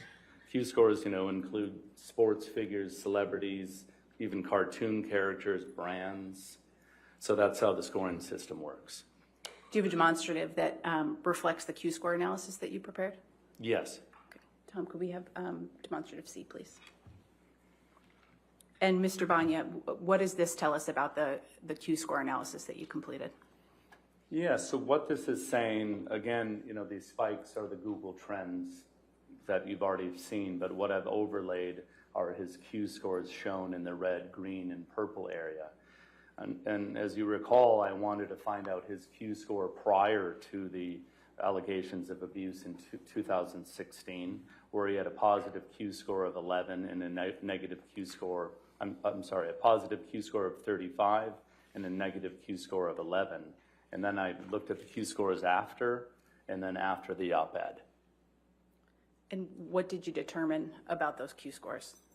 Yeah, so what you can see here, his positive Q score, which is represented in red, was a 35, and that was prior to the alleged abuse and the restraining order. And then after that, his Q score, positive Q score, dropped to a 31. And what that's saying is less people liked him after the date of the 2016 alleged abuse. And then his negative Q score went up from an 11 to a 16, which is telling you that more people disliked him during that time frame. And what did you find about the final Q scores that you looked at for Mr. Depp? Yeah, then you can see the Q score C that I have there in purple. His positive Q score went from a 31 to a 29. His negative Q score went from a 16 to a 15. So now his positive Q score dropped again from a 31 to a 29, meaning less people had a positive impression of Mr. Depp. And then his negative Q score did go from a 16 to a 15, so not as many people disliked Johnny during that time frame. What are your overall opinions about the Q scores that you analyzed? So my overall opinions are, as I mentioned earlier, I wanted to analyze the Q scores during this snapshot of time. I wanted to understand what they were before, during, and after the op-ed. And what this tells me is his positive Q score went from a 35 to a 29, and then his negative went from an 11 to a 15. So what the Q scores is telling me is the public perception of Mr. Depp has been damaged. They like him less and they dislike him more. Based on all of the analyses that you completed in this case, what are your final opinions about Mr. Depp's reputation over this period of time? Yeah, so my opinions are that, Mr. Depp was not portrayed in a negative connotation prior to the 2016 allegations of abuse.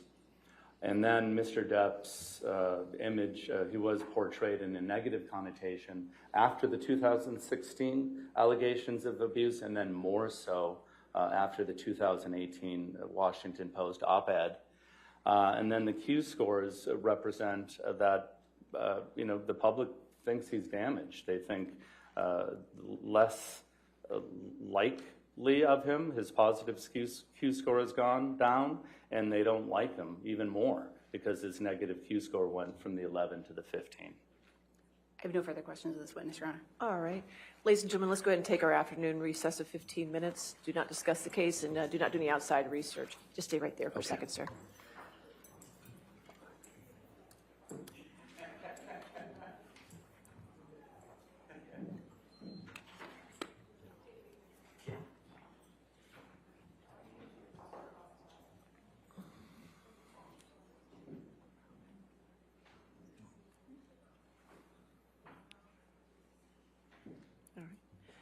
And sir, since you're in the middle of your testimony, do not discuss your case even with the attorneys at this point or your testimony. Okay, sir? Okay, All thank right, you. but you can step down. We'll be back in about 15 minutes, okay? All right, so let's come back then at 3:35. All right, does it work? Okay. Thank you, Your Honor.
we ready for the jury?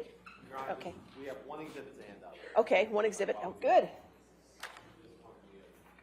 That means you're only down one, right? That's right. Okay, perfect. This is 1639. All right, thank you. All right. Go ahead and get the jury. 1639.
All right, please be seated. All right, cross-examination. Good afternoon, Mr. Banya. Good afternoon. Mr. Banya, you understand that this case is about the op-ed in December of 2018, correct? I understand this case to be about the allegations of domestic abuse, both as it relates to the 2016 and the republication of that, and the 2018 Washington Post op-ed. You understand that Mr. Depp is only suing Amber about the op-ed from December 2018, correct? My understanding is, I can base my understanding on my analysis, which includes the 2016 allegations of That's abuse. your analysis, but do you understand what Mr. Depp is suing Amber for in this case? Objection, Your Honor, to the extent it calls for a legal conclusion. All right, I'll sustain the objection. Next question. Did you read the complaint in this case? Yes. Did you understand that Mr. Depp was only suing for the op-ed, about the op-ed? Yes. Okay. And Mr. Depp was not suing Amber in this case from his complaint about the accusation she made in 2016, correct? That is my understanding. And you're not able to separate out how Mr. Depp's reputation was impacted from the op-ed in 2018 versus how it was impacted when Ms. Heard filed for divorce in 2016, correct? That is not correct. Okay.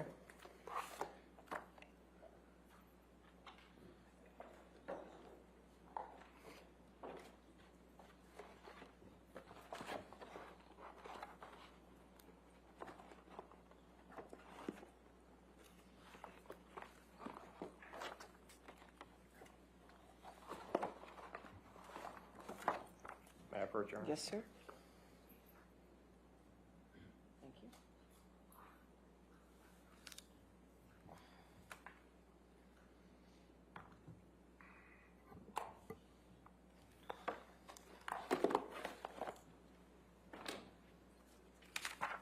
Mr. Banya, you took a deposition in this case, Yes, I did. and I was asking you the questions in that case. Is that right? That's correct. Okay. And you took that deposition on March 21st, 2022? That is correct. Okay. And you were under oath at the time, correct? Yes. Okay. And you're under oath to tell the truth, correct? Correct. Okay. Can you turn to page 83 of your transcript, which is on the 21st page of the... I'm here? Okay, and you see line 9? Yes. And I ask you, are you able to separate out how Mr. Depp's reputation was impacted from the op-ed versus how it was impacted by when Ms. Heard filed for divorce? And your answer was no, correct? Correct. Okay. And you're not able to separate out how Mr. Depp's reputation was impacted from the op-ed in 2018 versus the publicity surrounding when Mr. Depp sued the Sun newspaper in the United Kingdom when a Sun writer called Mr. Depp a wife beater, correct? Are you still reading from my deposition? No, I'm asking you a question now. Please repeat that. You're not able to separate out how Mr. Depp's reputation was impacted from the op-ed in 2018 versus the publicity surrounding when Mr. Depp sued the Sun newspaper in the United Kingdom when a Sun writer called Mr. Depp a wife beater. Objection, compound, Your Honor. Sustained. You're not able to separate out how Mr. Depp's reputation was impacted from the op-ed in 2018 versus the publicity surrounding when Mr. Depp sued the Sun newspaper in the United Kingdom, correct? My analysis shows that the web documents that I reviewed after the 2018 allegations. Respectfully, this is a yes or no. worse. This is a yes or no question. Please repeat the question. You're not able to separate out how Mr. Depp's reputation was impacted from the op-ed in 2018 versus the publicity surrounding when Mr. Depp sued the Sun newspaper in the United Kingdom. That was not part of my analysis to carve that out. And you didn't.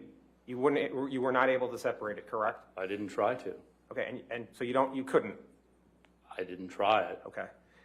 And you understand that the article Mr. Depp sued the Sun over had the headline that said, "How can J.K. Rowling be genuinely happy casting wife beater Johnny Depp in the new Fantastic Beasts film," correct? I don't recall if that's one of the articles I reviewed. Do you know if that article came out before Ms. Heard's op-ed? I don't know. Okay. Now, you're not offering an opinion as to how the op-ed from Ms. Heard in December 2018 impacted Mr. Depp's career, correct? Repeat that, please. You're not offering an opinion as to how the op-ed from Ms. Heard in December 2018 impacted Mr. Depp's career. Correct. Okay.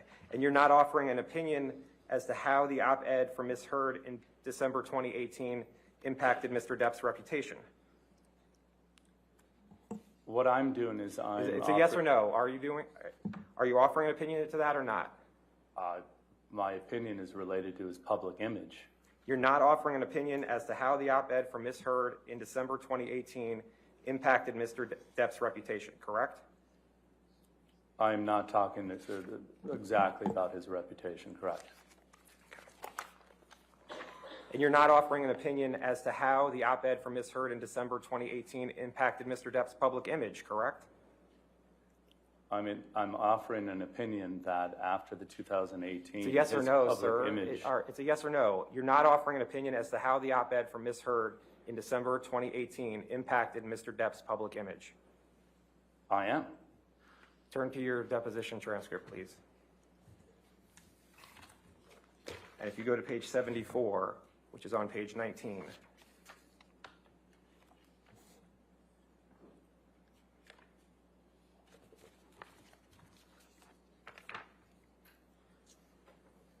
And you see line, are you there? Yes. You see line 1, starting on line 1. I asked you, and you're not going to testify how the December 2018 op-ed impacted Mr. Depp's public image. Answer, that's correct. That was your testimony at the time, Okay. correct? Well, that was Johnny your answer Depp's at the time, correct? perception is Sir, a that was negative your answer at the perception. time, correct? Okay. Yes.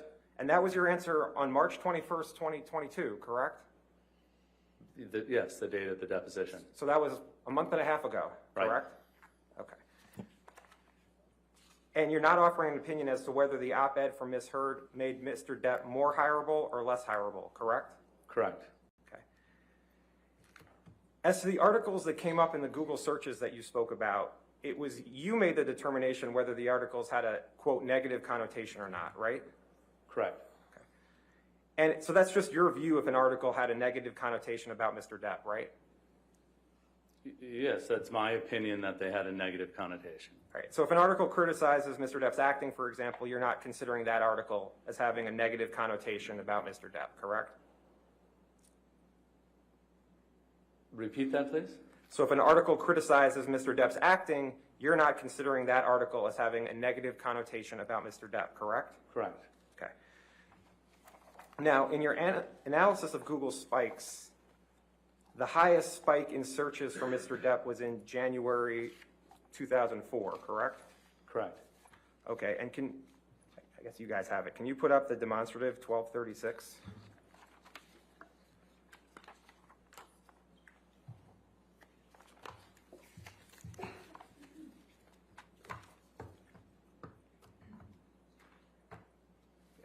It's published. And can you see that, Mr. Yes. Van? Can we make it just a little bit bigger?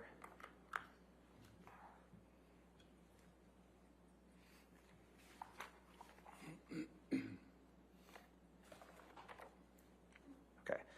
So if I'm understanding you correctly, A is where the most searches were conducted for Johnny Depp, correct? Correct. And that's from January 2004, correct? Correct. So that was 18 years ago? Correct. Okay. And that was when Ms. Heard was 18 years old? I don't know. Okay. The top spike you mark as 100, correct? I did not mark that, but Google Trends identified that spike as 100. And where it says 100, you don't know how many people actually searched for Johnny Depp at that point, correct? Well, the Google Trends algorithm marks the highest point of search as 100, and then everything is compared to that as a ratio or a percent. So if you notice that A is 100, everything else is lower than that because everything is being compared to that highest point. Right, so you don't know how many people actually did the search for Johnny Depp in January 2004, correct? Correct. It could be 100 or it could be 1 million, right? I don't know. And you don't know if it's actually human beings doing these searches, correct? As opposed to? As opposed to bots or something like that. I did not do an analysis to determine if there's a bot or a human being, but Google Trends is a tool that's going to show you during a time frame the highest point of search interest as 100. Okay. But you don't know if it's humans, bots, my cat doing the searches, correct? Objection asked and answered, Your Honor. Sustained. Next question. Now,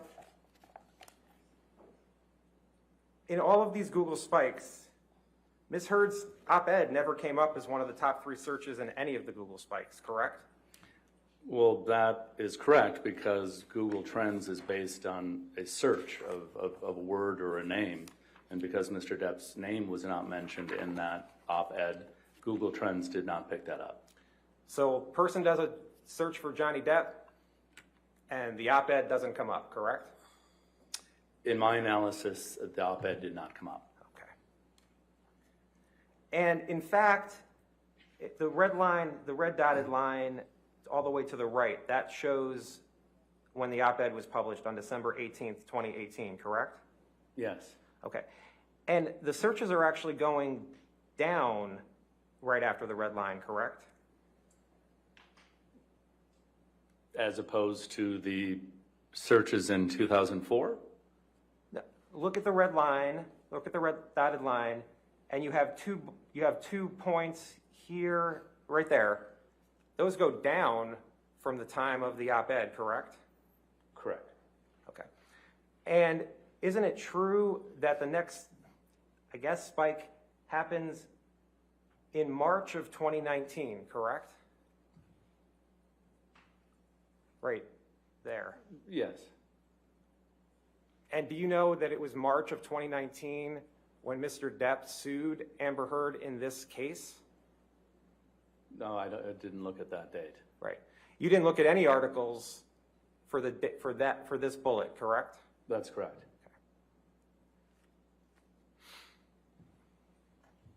And since Ms. Heard's op-ed came out on December 18th, 2018, you would agree with me that by definition, all the spikes you analyzed before December 18, 2018 could not have been caused by the op-ed, right? Correct. So articles about Mr. Depp's drug use before December 2018 could not have been caused by the op-ed, correct? Correct. Okay. And you, in this chart, analyze only 2 spikes after the op-ed, isn't that right? That is correct. Okay. And the first spike you analyzed after December 2018 is V, correct? Yes. And is that January 2020?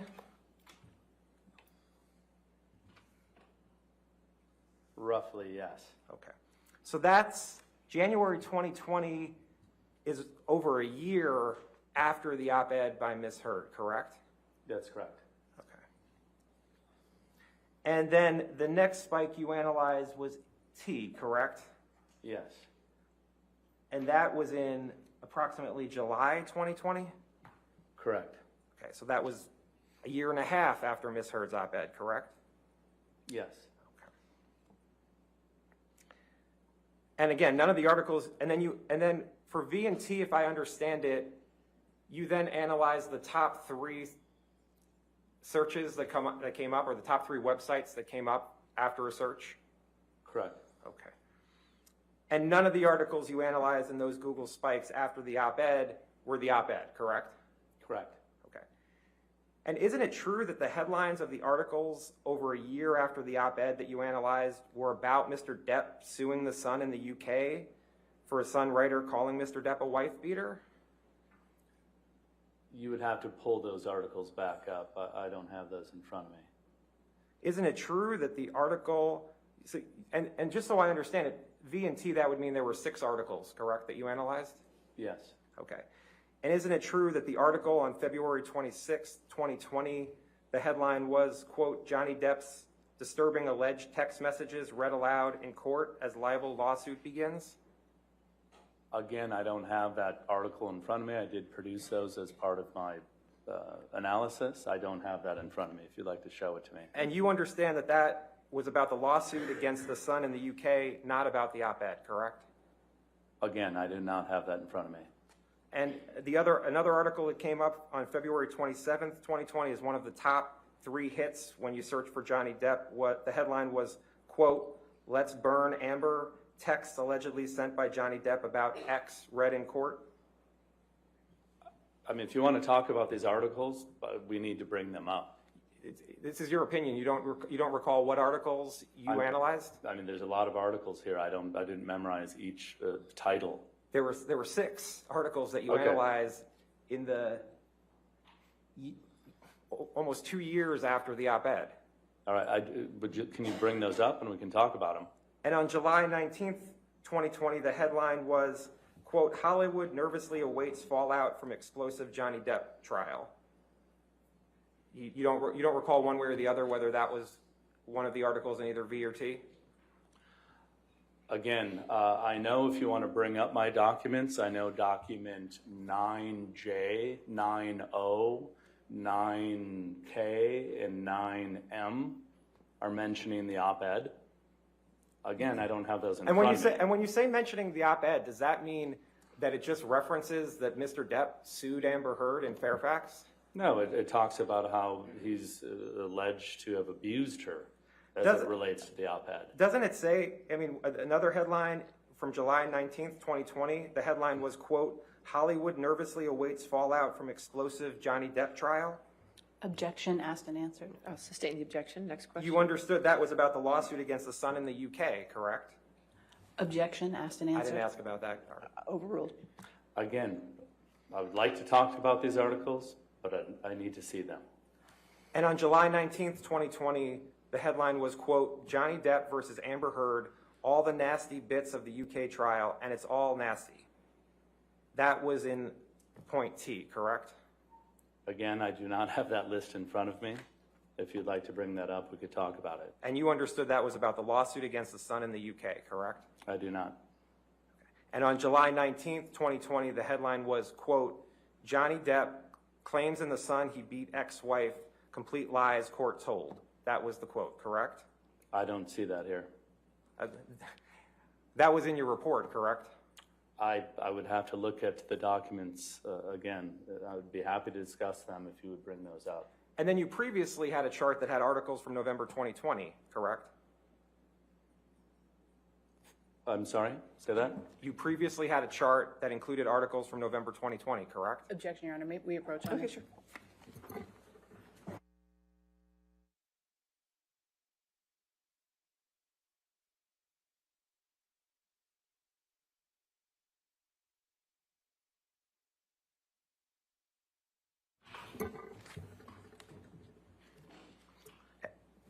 You understood it was Mr. Depp's decision to sue the Sun, correct? I don't know. That's not part of my analysis. Now, you talked about Q scores in your direct testimony, correct? Correct. And you testified about 3 particular Q scores for Mr. Depp, right? 3 periods of time are the Q scores that I analyzed. And you're not offering an opinion as to why Mr. Depp's Q scores changed, correct? That's correct. And Q scores can go up and down for actors for any sort of reason, correct?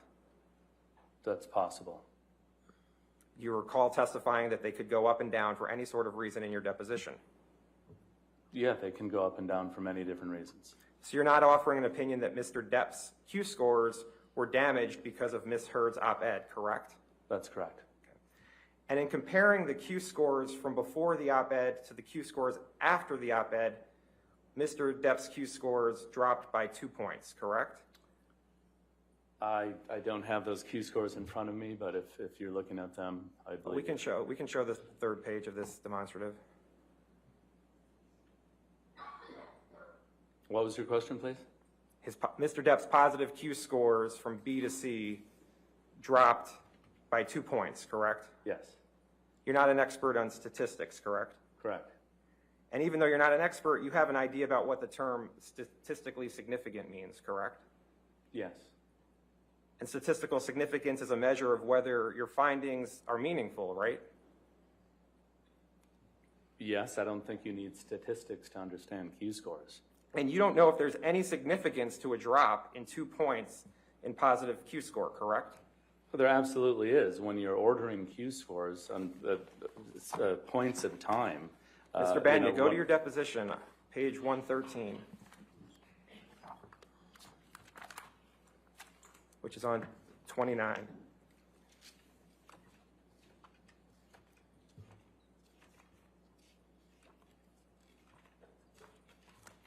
Okay. At page 113, line 10, it says, so you're not offering an opinion as to the significance of a change in Q score, correct? Answer, correct. Well, you're talking about statistically a difference. What I'm talking about is how we use Q scores in the industry. When you see a Q score dropping from a 31 to a 29, there's an issue.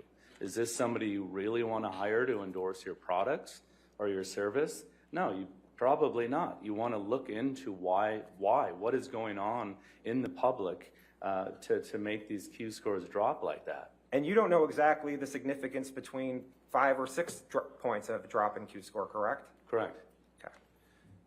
Okay. Now, and it shows here that Mr. Depp's negative Q score actually got better from point B to point C, correct? Correct. So that's actually better for Mr. Depp, correct? Correct. Okay. And you understand that Dr. Alan Jacobs reviewed your opinions in this case? Yes. And you understand that Dr. Jacobs reviewed additional Q score data, correct? Yes. Okay. Can we please put up Plaintiff's Exhibit 889 at 117?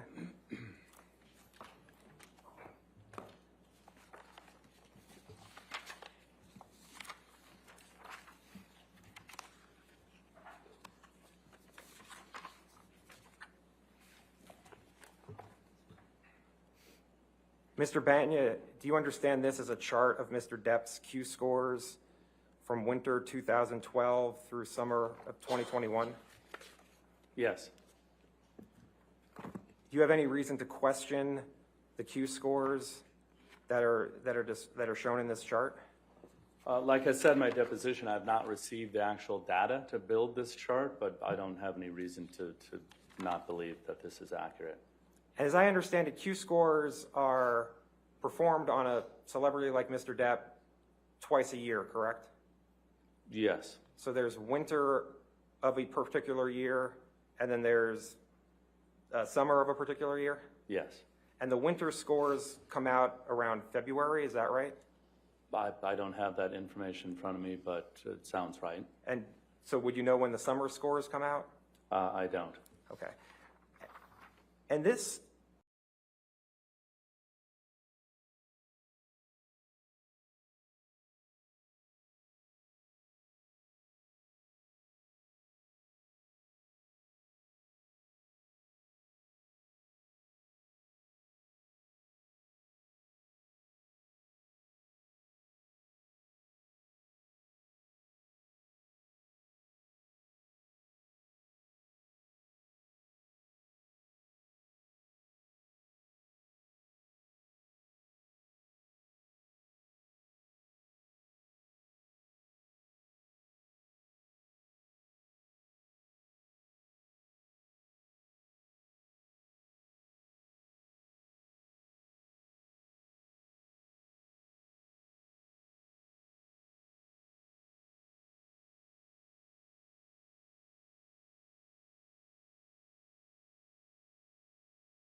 Yes. And you wrote RN has been hired to provide private nursing care for client Amber Heard, right? Correct. Right. And RN refers to you, correct? And an RN means registered nurse, correct? Correct. And throughout the notes, and you say this here, Amber Heard would be referred to as client or AH, correct? That's correct. All right. And Johnny Depp would be referred to as JD? That's correct. Would you agree that Mr. Depp and Amber would get into verbal arguments? I recall a general sense of discord in the relationship. And what do you mean by general sense of discord? I just recall there being disagreements, reconciliation, and kind of that repeating pattern. And would you be at times taking care of Amber because of this, the disagreements between Mr. Depp and Amber? I provided emotional support. I was not present with her often, but was available over the phone, via text, and sometimes in person. Do you recall that in March 2015, Amber went to Australia to be with Mr. Depp? Yes, I remember she went to Australia. As to the dates, I would have to look through documentation to ascertain the exact dates. Okay.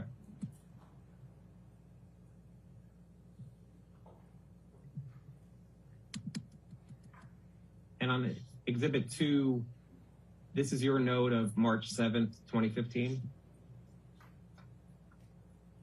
That's correct. And you wrote, client notifies RN via text of increasing anxiety? Yes, I wrote that. And then on 3/8/15, you wrote, RN received report from Debbie RN. Debbie being Debbie Lloyd, correct? That's correct. Do you recall what the report you received was on March 8th, 2015 from Debbie? I mean, I'm just reading my notes. Sure.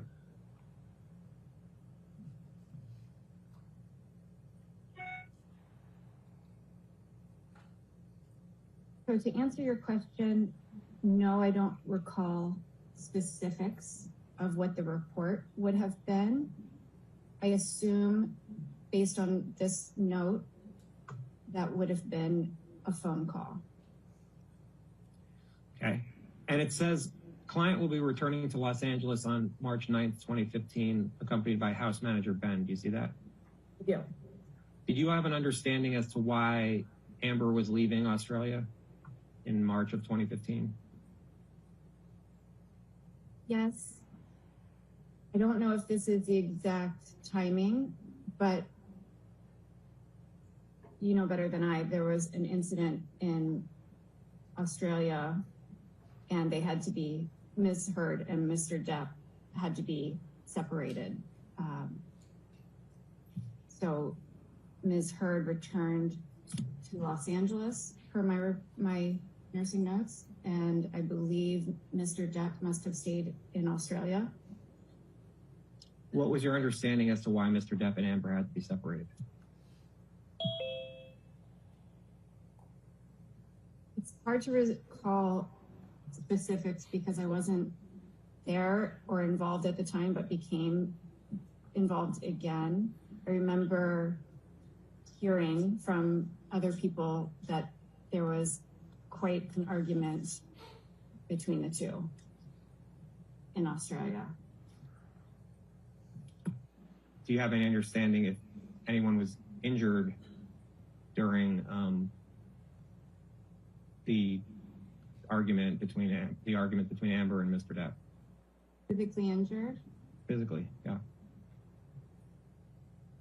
Again, I wasn't present, so I'm only speaking as to what I recall during that time period and what I sort of remember hearing from others, and also I just remember Mr. Depp's finger was injured. I can't tell you specifically which one, but I remember there was an injury to his finger. Do you have any understanding as to how his finger was injured? No. And then, Aaron, you wrote the next note on March 9th, 2015 that says RN and CT in touch via text and phone calls after client arrived at 1500. Yes, I wrote that. Okay. And 1500, you're using military time, correct? That's correct. So that would be 3 p.m.?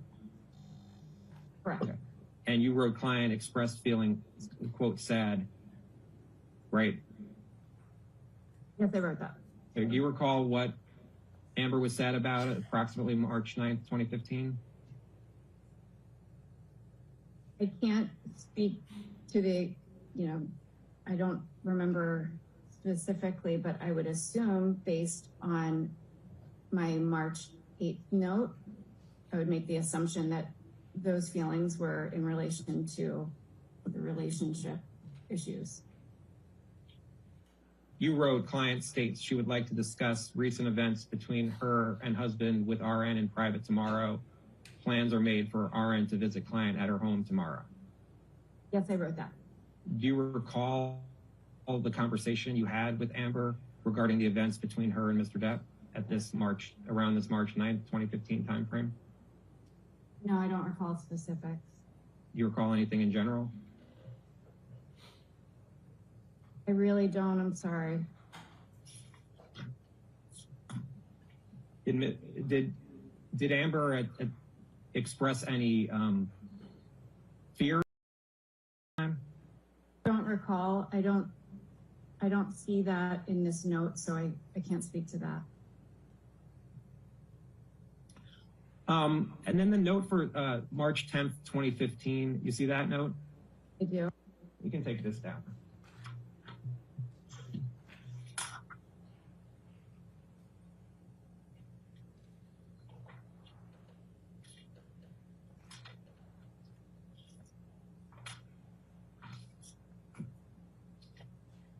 We put up attachment 25, please. Stand by.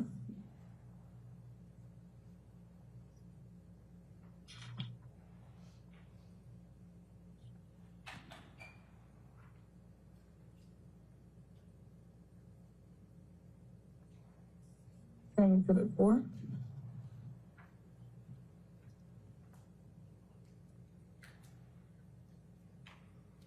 Ms. Velati, I'm showing you a text chain between you and Whitney Hurd on March 23rd, 2015. Do you see that? Yes, I do.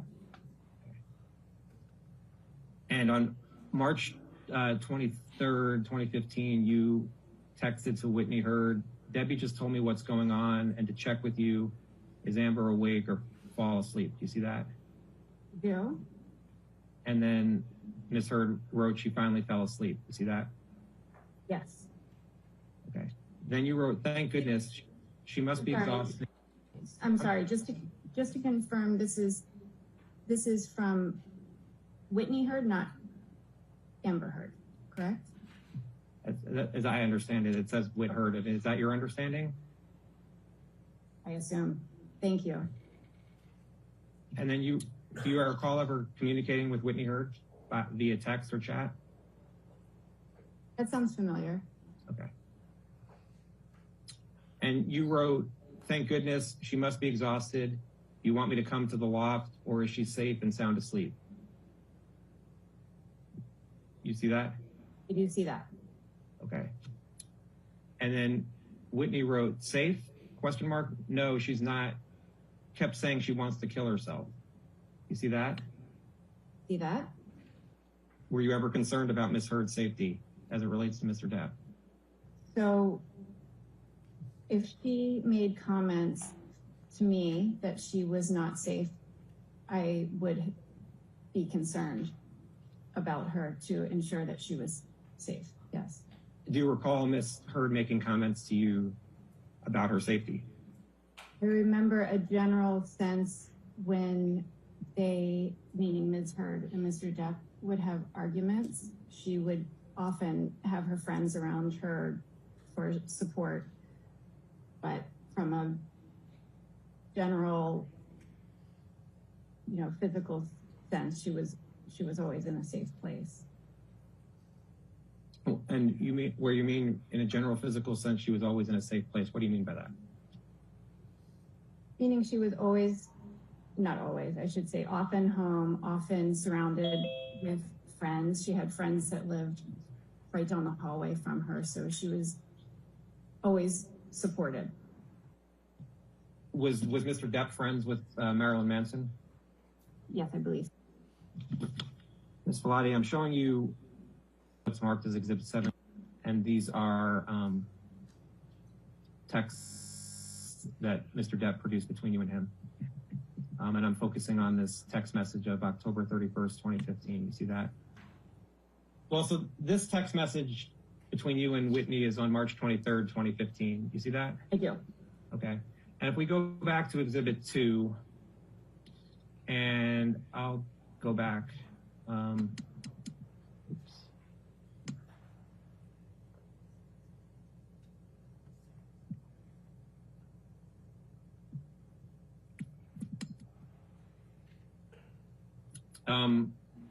There's no entry for March 23rd, 2015. Yeah. You see that? Not everything you did for Ms. Heard as a nurse is reflected in these notes, correct? And the next notes we have are November 25th, 2015. Do you know why there's a long period where there's no notes? Yes. Perhaps I can shed some light for you and everyone on the relationship. When I was first hired to care for Ms. Heard, I worked full-time. I was assigned 24/7 basically. And after a period of time, I became more part-time and on call. And I was working with different clients at the time. So I would,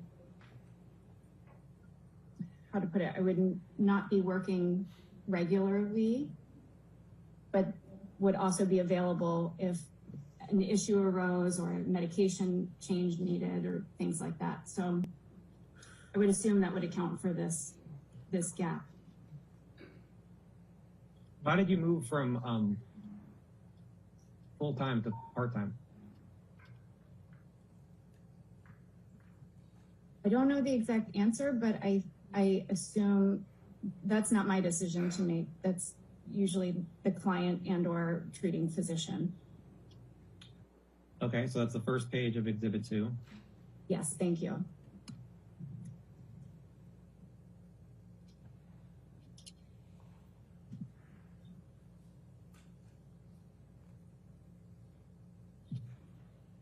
So if you can you go down to, it's about the third paragraph, a little bit, yes.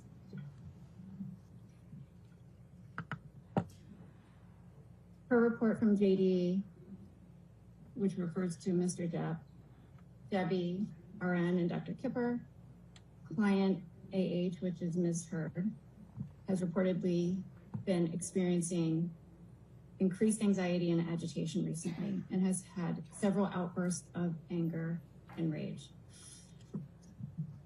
From what I remember, when I was involved in the case, it was to help assist Ms. Heard with some emotional issues, anxiety issues, in attempts to assist, in layman's term, kind of calming things down a bit. Do you recall any examples that you knew of anger and rage showed by Amber? I do recall seeing her very angry.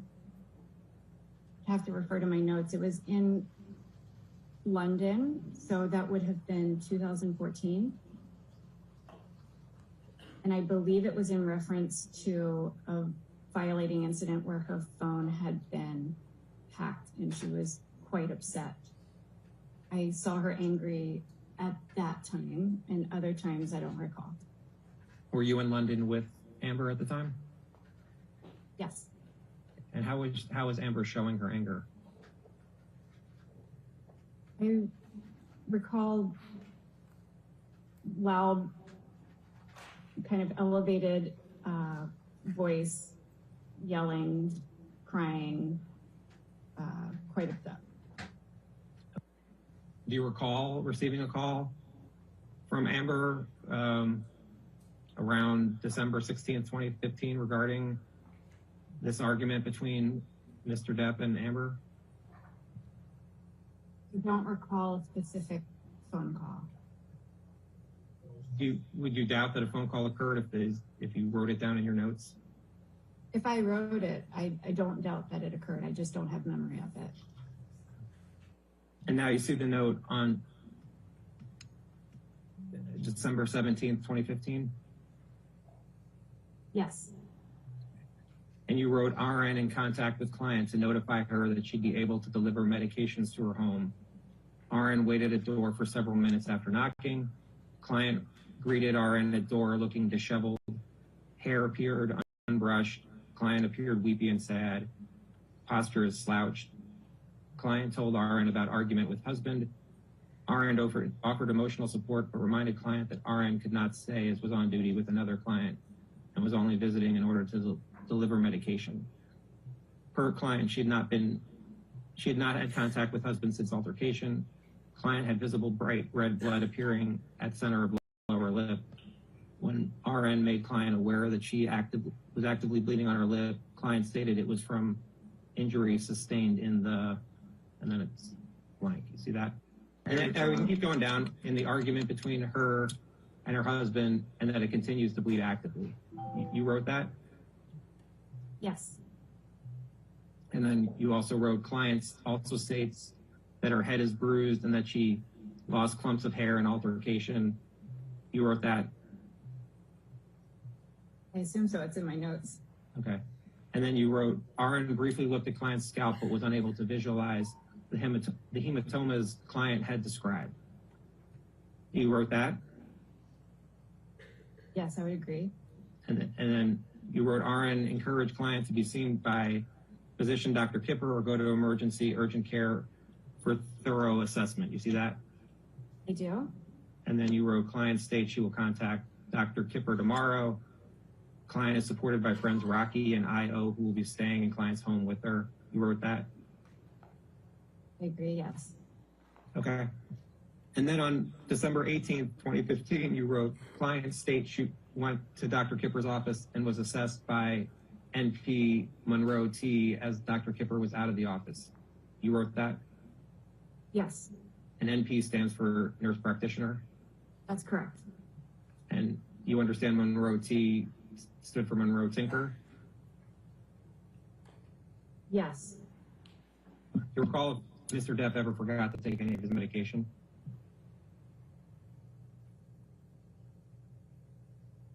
At a specific time or ever? In any time where you were working with him? I would say vaguely, yes. Ms. Bellotti, I'm showing it's been marked as Exhibit 11 to your deposition, which is Bellotti 96 through 106. You see that? Yes. You recall receiving this text message, right? I have a vague memory of this. Do you recall if you spoke to Amber after you received this text message? Or at any time after you received this text message around May 21st, May 22nd, 2016? Are you saying a phone call or just? Yeah. Phone call. I don't really recall. It could have happened, you just don't recall one way or the other? I would agree with that. And you received this picture from Amber? That's correct. What is this picture of? I was just asking if you could scroll down. Well, could you rewind it just a little? Ms. Heard. And does the picture show redness under Miss Heard's eyes? You can answer as a lay person if she has such an opinion. If you have an opinion one way or the other, you can let them know. I'm not an expert, so, I mean, there's color on her face in different areas. I don't know what's what. And you received this first picture of Amber at 12:36 a.m., correct? That's the timestamp there. And you received another picture at 12:36 a.m.? It appears so. And who do you see in that picture? Also Miss Heard. And you received a third picture of Amber at 12:36 a.m.? Yes, it appears so. And is that third picture of Amber? Yes, that's Miss Heard. And you received the fourth picture of Amber at 12:36 a.m.? Then yes. And this fourth, I think just so it's clear, the fourth picture is of Amber, correct? That's correct. And you received that at 12:36 a.m.? Yes, that's the timestamp. And these are pictures of Amber's face, correct? Yes, that's a picture of her face and neck.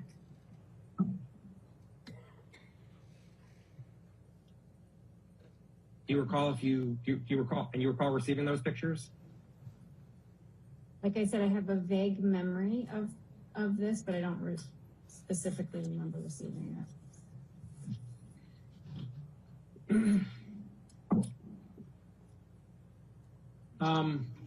Okay. Do you know if you reported these pictures or what Ms. Heard reported to you to Dr. Kipper? I would assume that if any information was presented to me, I would have contacted Dr. Kipper. And do you know how you would have contacted Dr. Kipper? No, I depending on the date, time, I would sometimes call, email, text. Do you recall if you wrote nurse notes for this incident? I don't recall. Do you want us to look at Exhibit 2? That's the nursing notes? Yeah. Why don't we do that? So there's notes for May 11th, 2016. You see that? Yeah. And then the next notes for May 26th, 2016. Yes. Okay. Do you know why you didn't include notes for May 21st, 2016? I don't know.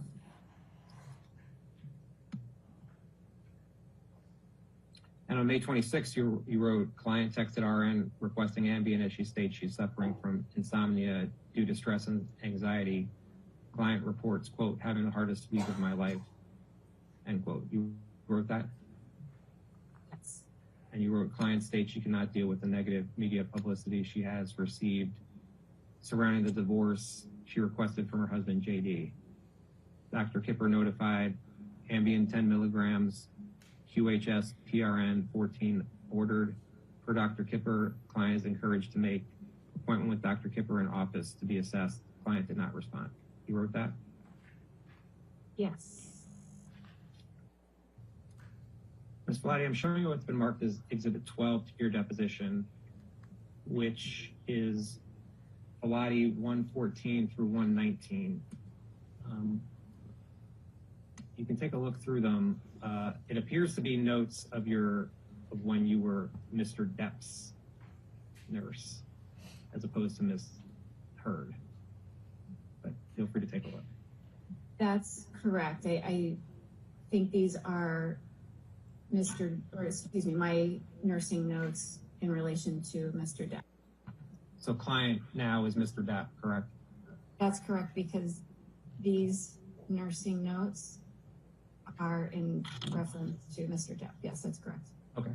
And in the nursing note for April 23rd, 2015, you wrote that Dr. Kipper will introduce Rosalind Phillip to Debbie RN and clients Amber H. and Johnny Depp. Debbie RN will assist in coordinating session appointments between clients and Ms. Phillips. Do you know if Mr. Depp and Amber ever saw Rosalind Phillip? I don't know.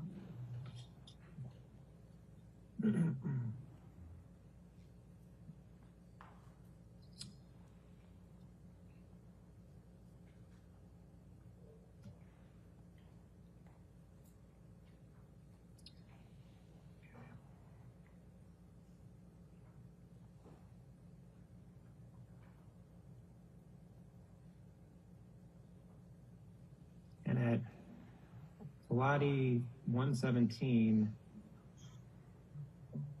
it shows notes for June 7th, 2016, correct? That is correct. You wrote, the following medications were approved per Dr. Kipper to be given to the client, and then there's a list of medications. You wrote these notes, correct? Yes, that's correct. And did you understand that Mr. Depp was taking those medications as of June 7th, 2016? Per this nursing note, it appears that he was taking these medications listed.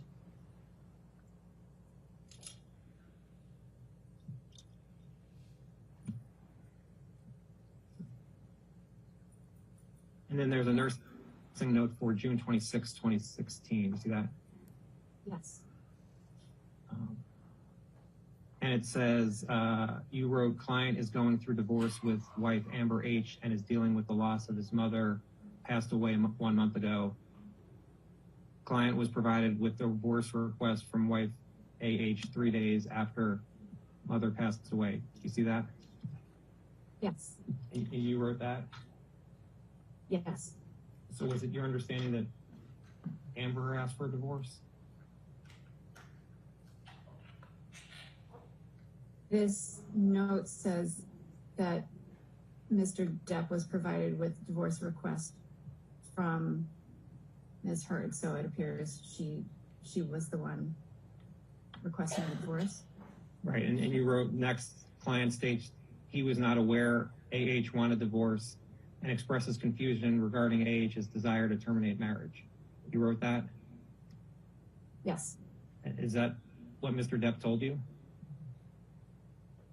I would assume if I wrote it in my notes. Then you wrote, client's divorce has been highly publicized and wife AH has been accused him of several character damaging allegations, including domestic violence. You wrote that, correct? Correct. Was this did you write this based on information Mr. Depp provided you? I don't know. I would assume that I've had discussions with him regarding this, considering that this is a nursing note for Mr. Depp.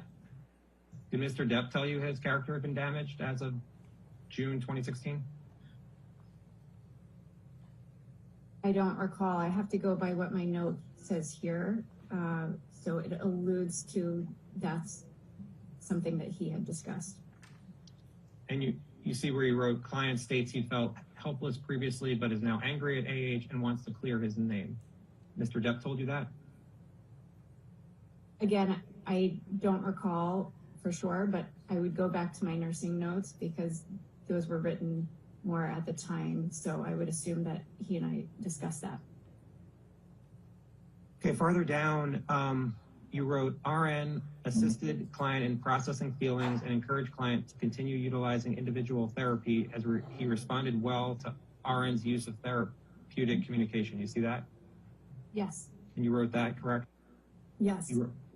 Then you wrote, client is resistant, stating, quote, I don't want anyone like Amber's wife therapist. He has only made things worse, end quote. You see that? Yes. And you wrote that? Yes. And where it's quotes, I don't want anyone like Amber's therapist. He's only made things worse. That was something that Mr. Depp told you? Again, as I have it in quotations, I assume he made that statement. A little farther down, you wrote, throughout RN's visit, client maintains attention and is actively participating in conversation. Client consumed 3 vodka drinks during RN's seven-hour visit. Client did not eat during visit and drank water only with several prompts from RN educated client on possible interactions between prescribed medication and alcohol. Client verbalized understanding but stated, quote, "Right now I need a little alcohol for all the bad things I'm going through," end quote. You wrote those lines? Yes. Say the document speaks best as to how many drinks Mr. Depp had? Correct. And that Mr. Depp drank 3 vodka drinks during your visit? That's what my note says. And then you said RN provided one-on-one emotional support and encouraged clients to limit and or abstain from alcohol and illicit drugs. You wrote that? Yes. Do you recall why you told Mr. Depp to abstain from illicit drugs? No, but I did, and not just with Mr. Depp, but in my line of nursing, provide education always with any medication clients are on and contraindications. You know if Mr. Depp ever took any illicit drugs during the 2014 to 2016 timeframe? I don't know. I didn't witness him using any illicit drugs, so I can't speak to that. Your Honor, at this point, the questioning switches over to questions for by counsel for Mr. Depp.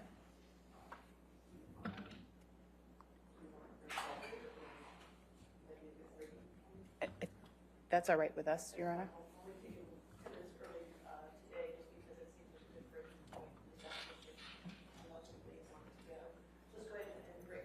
I'm sorry, let's go ahead and break for the evening. We will see you in the morning. Just do not discuss the case and do not do any outside research, all right? And we'll have the rest of this tomorrow morning, okay? Thank you.